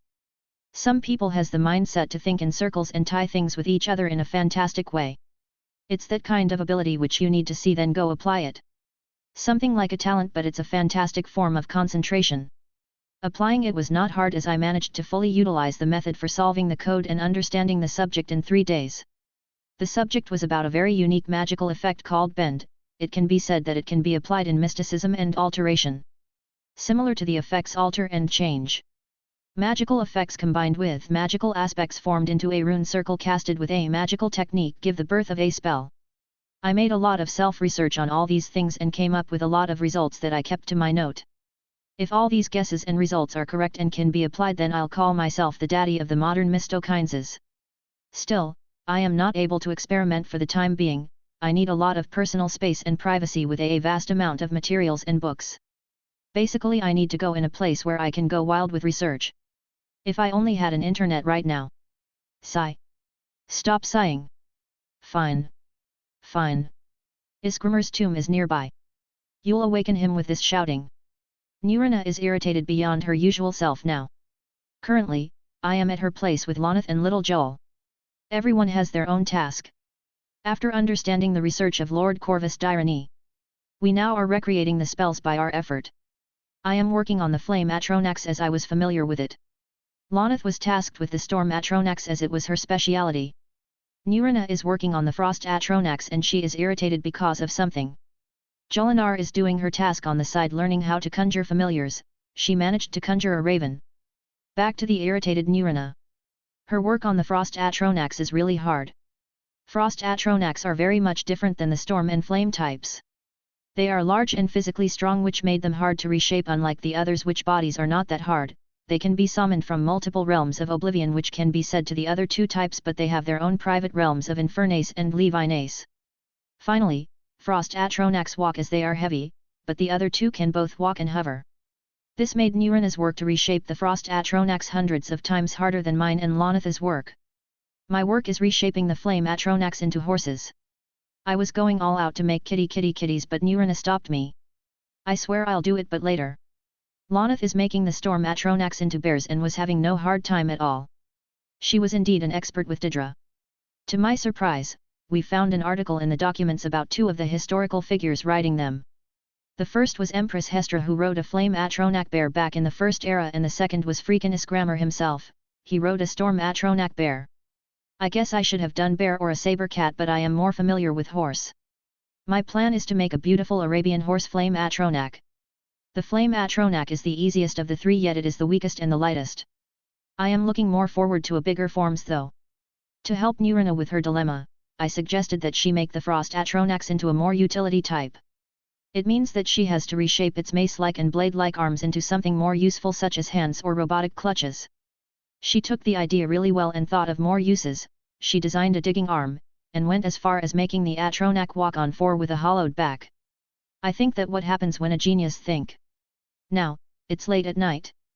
Tomorrow is my exam, so I'll just go sleep now. All students taking the exam are to form in this group. Here please. Mirabelle was organizing everything as usual. Tolfder, Farelda, and many other faces I am not recognized with were going to oversee the exam. Good to see Skyrim still has such fine younglings. Tolfder said, please be at ease, this is not going to be a hard exam, answer what you can and we will give you your score on the spot. Depending on that, you will be advanced to the dueling exam, where we teach your energy and spell techniques. This is going to be like this. Truth be said, I am learning magic for 10 years, so I am not taking this exam seriously. We were arranged in the first floor at the Hall of the Elements. There were many lecture benches around the central Magica focus point and were given the writing paper. A big scroll was brought, then opened for us to see what was written on it. This is the most basic test of the general knowledge. Farelda said, answer it in 2 hours. Then she flipped an hourglass. What was written on the scroll is: 1. What is magic? 2. What is the origin of magic? 3. Write about the history of magic. 4. Write about the different forms of the arcane arts. That. The hell. This is not hard at all, but I think I can feel the people around me shivering.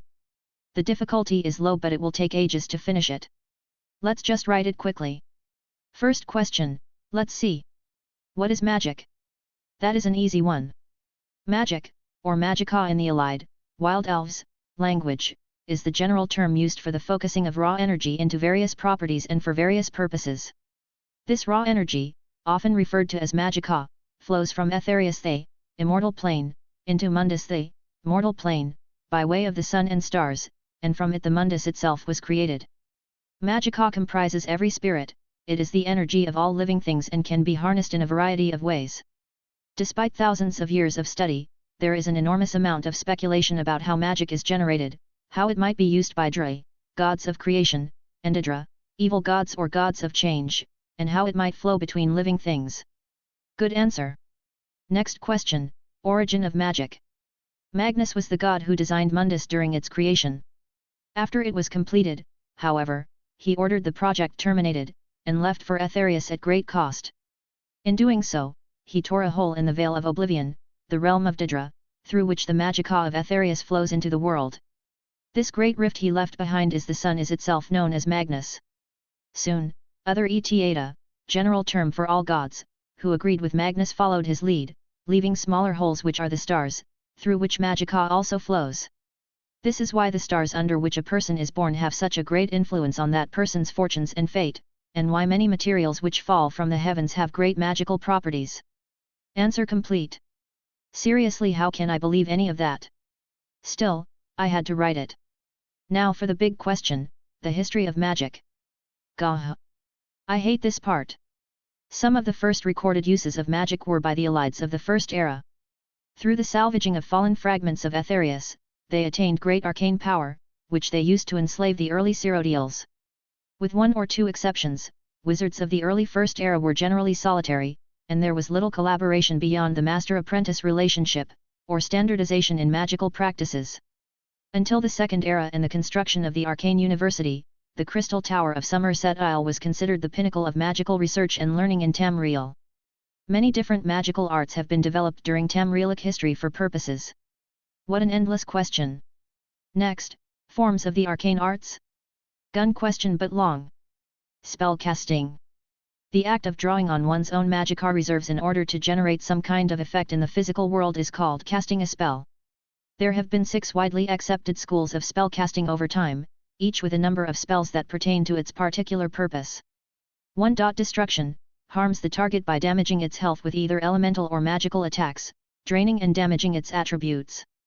2. Restoration, augments the target by restoring or fortifying its attributes, granting it resistances to the elements, magic, disease, paralysis, poison, or curing it as harming the target by absorbing its attributes.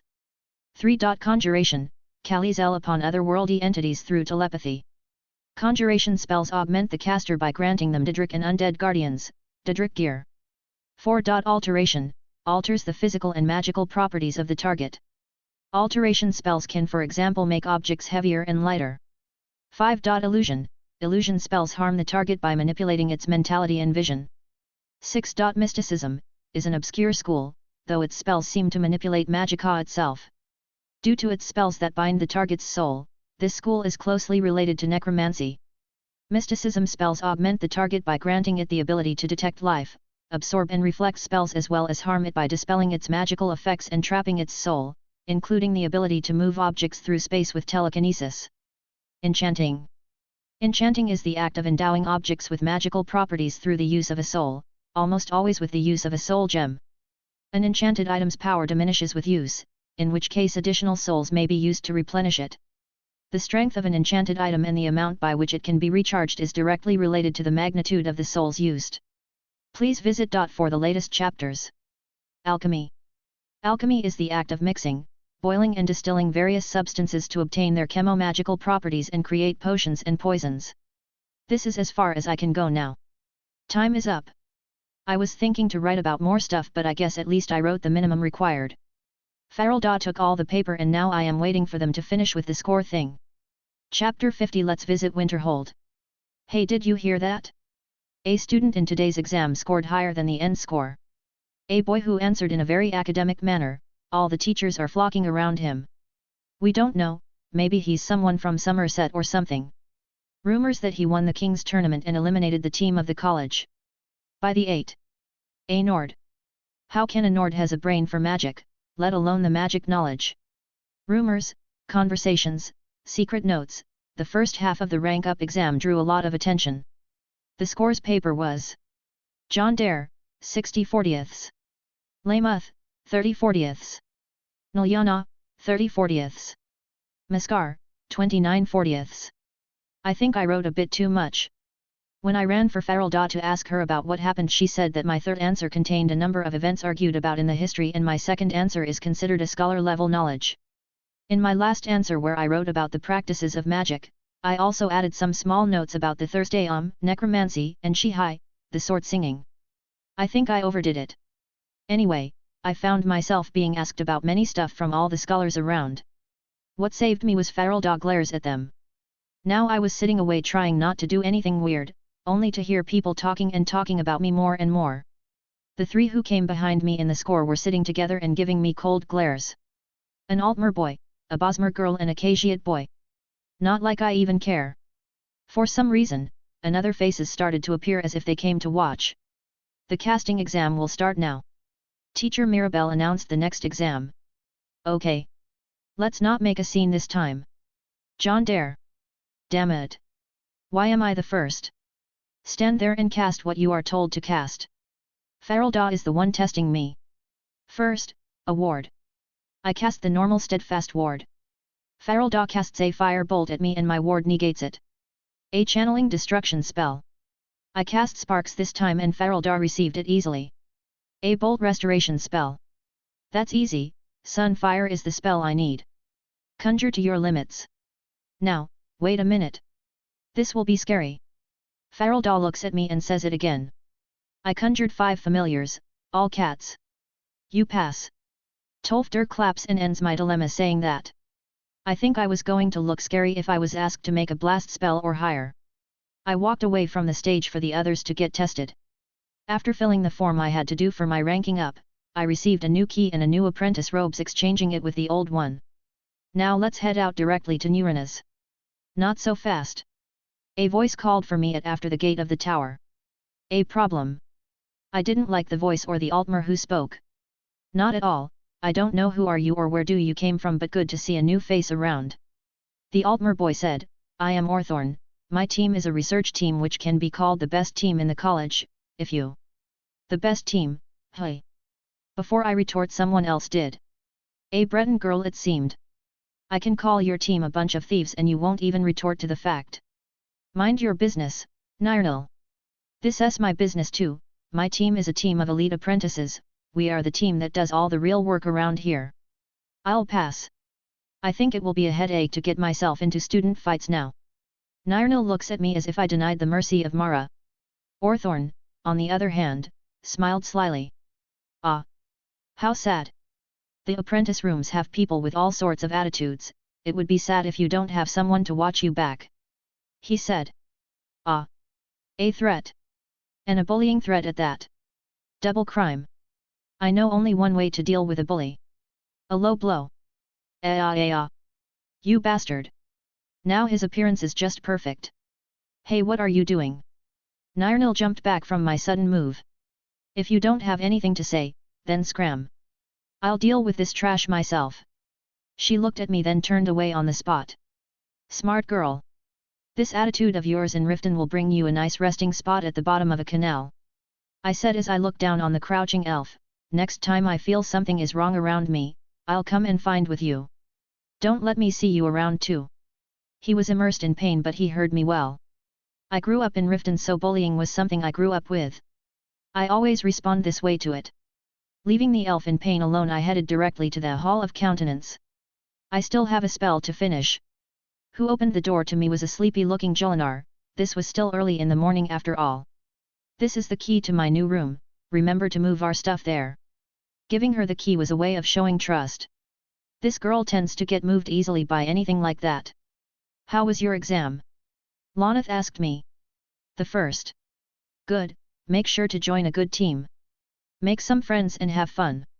What a kind lady this Lanith. Nirina would say something like. Well, if you can't be the first, what is the point of me teaching you anything? That. Sigh. Hurry up and finish the spell. We will start the application now. Nirina is still in a grumpy mood from working on the Frost Atronax. I have already finished the spell before the exam so I have no problem going now. Holding the final product in my hand, I checked the steps one by one and started preparing the cast. Casting a spell for the first time is like learning how to walk all over again. The process is slow at first but will improve with practice. After getting the hang of the steps, I ready myself for the final call. Conjuration requires a telepathic signal between the souls, that's why conjuration is always associated with soul magic and necromancy. As the link gets established, I transmit the shape with the effects I learned from the research papers. Atronax are beings with souls and ego, they are less tricky than the other Daedra but their mental capabilities are simple. Reshaping them was a lost magic but now I am doing it. How many Atromancers would kill for this magic? After getting everything done, I cast the call mark on the ground front of me. All that is left is for the Atronac to answer the call and open a passage for itself to come from Oblivion to Mundus. Some people may think that conjuration is a space magic or a something similar. But the reality is tough.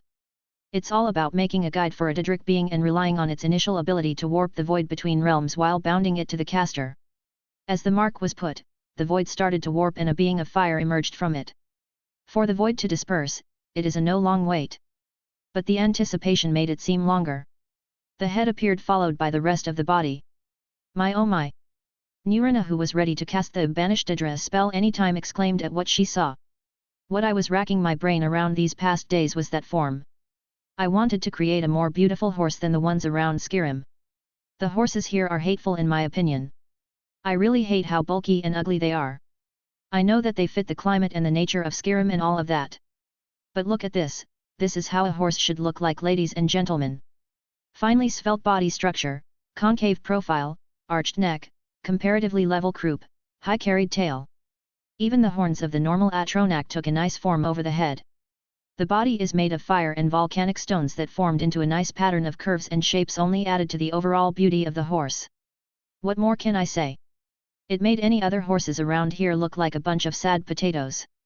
You might ask, is that immersive? Why would I care? It's a beauty. What kind of horse is that? Lonith asked. Something from my past life. Past what now? Ignore that part. Nirina's and Joel's voices overlapped. Do you have a saddle around here? Why would I have one? Also, you need a saddle that can resist fire. Nurina said, just try commanding it around for now. That was easy, the room was vast so making it move was no problem. The behavior resemblance of a real horse was installed by the process of the spell, but it had no temperament of a real horse. Still, I want to test the speed, but that will be for later. After a while, Lonith conjured a storm Atronak bear. It looked fearsome compared to the beauty of my horse. It had a big body that reassembled a real bear but its shape was a bit too alien. Storm Atronaks are made of grey stones with lightning power putting them together into a humanoid shape, sometimes it has legs and sometimes it hovers with no legs. The Atronak bear looks like that. It looks as if someone put some stones together until it resembled a bear and linked them with lightning. Unlike my horse that was made mainly for riding, the bear can fight and cast spells. Finally, Nurina conjured the frost Atronaks with normal hands, it resembled the one from Tesiv, Oblivion. Practicing was not easy as we had to banish them then conjure them back. I also added the frost Atronak to my arsenal and learned how to conjure it. Still, I am proud of the fire horse. I think I can ride it with no saddle if I used fire skin spell, a variation of stone skin that protects mainly against fire. Okay. Let's do that then. I am going to Winterhold. Back at the entrance again after a week of crossing the college's bridge. I kinda hate that bridge. Some sort of a trauma I had since my first try of the game. Going somewhere. A scary deep voice returned me back to the present. I jumped away scared of what kind of creature may cause such a vocal attack. Morbagog, don't speak before I ready myself, damn it. Ha ha ha. Sorry, I forgot. He was laughing as if nothing happened. Where are you going? I am going to look for a stable in Winterhold. A stable? That's at the other end of town. Come, I know the place. Morbagog walks ahead to the gate that opened itself smoothly, I want to study that gate at some point. Walking this bridge is a hairy experience but I finally get myself to its end. God, I miss the fast travel. Winterhold. Ruins of wood and snow just as the game but the damage here is massive and saddening to watch. There were some intact houses, some other looked new. People are trying to live anyway. What is your business here anyway? I asked Morbagog. Snowberries. They at least sell that here. So, how can I get to that stable? I'll take you there first then we'll go buy the snowberries from the inn. No problem with me. A few minutes later we reached the stables. The road was along the town as there was a mountain on our right side, some houses were there and also a big longhouse. The longhouse is a Nordic-style mead hall that the Jarl lives in. Normally, a Jarl lives in a castle but that isn't the case for Jarl Korer as his hold is in no shape. I am not a man of politics or governing but I can think of 100 ways to develop such a broken town, for this town to be in that shape for 74 years is a complete waste of time and resources. Gotta admit, the locals weren't friendly at all. Some even hid their children in their homes from the big bad mages. Everything looked poor and miserable. I arrived at the stable with Morbagog, who called for a stable boy yet his voice scared even the horses. This guy has embraced his voice completely. Negotiating a price was easy as I was loaded with money since my visit to Solitude. Now, I have the saddle and the reins, the only thing left was to enchant them. As I followed Morbagog to the inn, I decided to just finish my business here. The Frozen Hearth Inn was the place that can openly deal with mages in Winterhold. One can say it is the neutral ground in the town. The inn was warm and cozy, and there is a bard too. I'll do my business so you sit somewhere and order us some mead. Morbagog said and headed in. I chose a table in a dark corner so no one can see what I do. Putting the saddle and the reins on the table, I took out an expensive-looking sack. As I untied it, what appeared inside was a troll's skull, 5 candles and a glass veil filled with bone meal. Now let's get to work. First, draw a star in a circle and add all the runes around it. Second, position the candles at every end of the star and the skull between any 2 candles. Now it's time. I took the reins and placed them on the circle, then took out a common soul gem and put it beside it. After lighting the candles, I consecrated on making a simple spell with one effect and one aspect. The effect was resist and the aspect was flame. After forming the simple spell, I cast it on the skull that transferred it to the circle. After a while, the soul gem's color started to dim and it broke. This meant success. Using the detect spell confirmed my success. After that, I repeated the process with the saddle. Nothing out of the norm happened.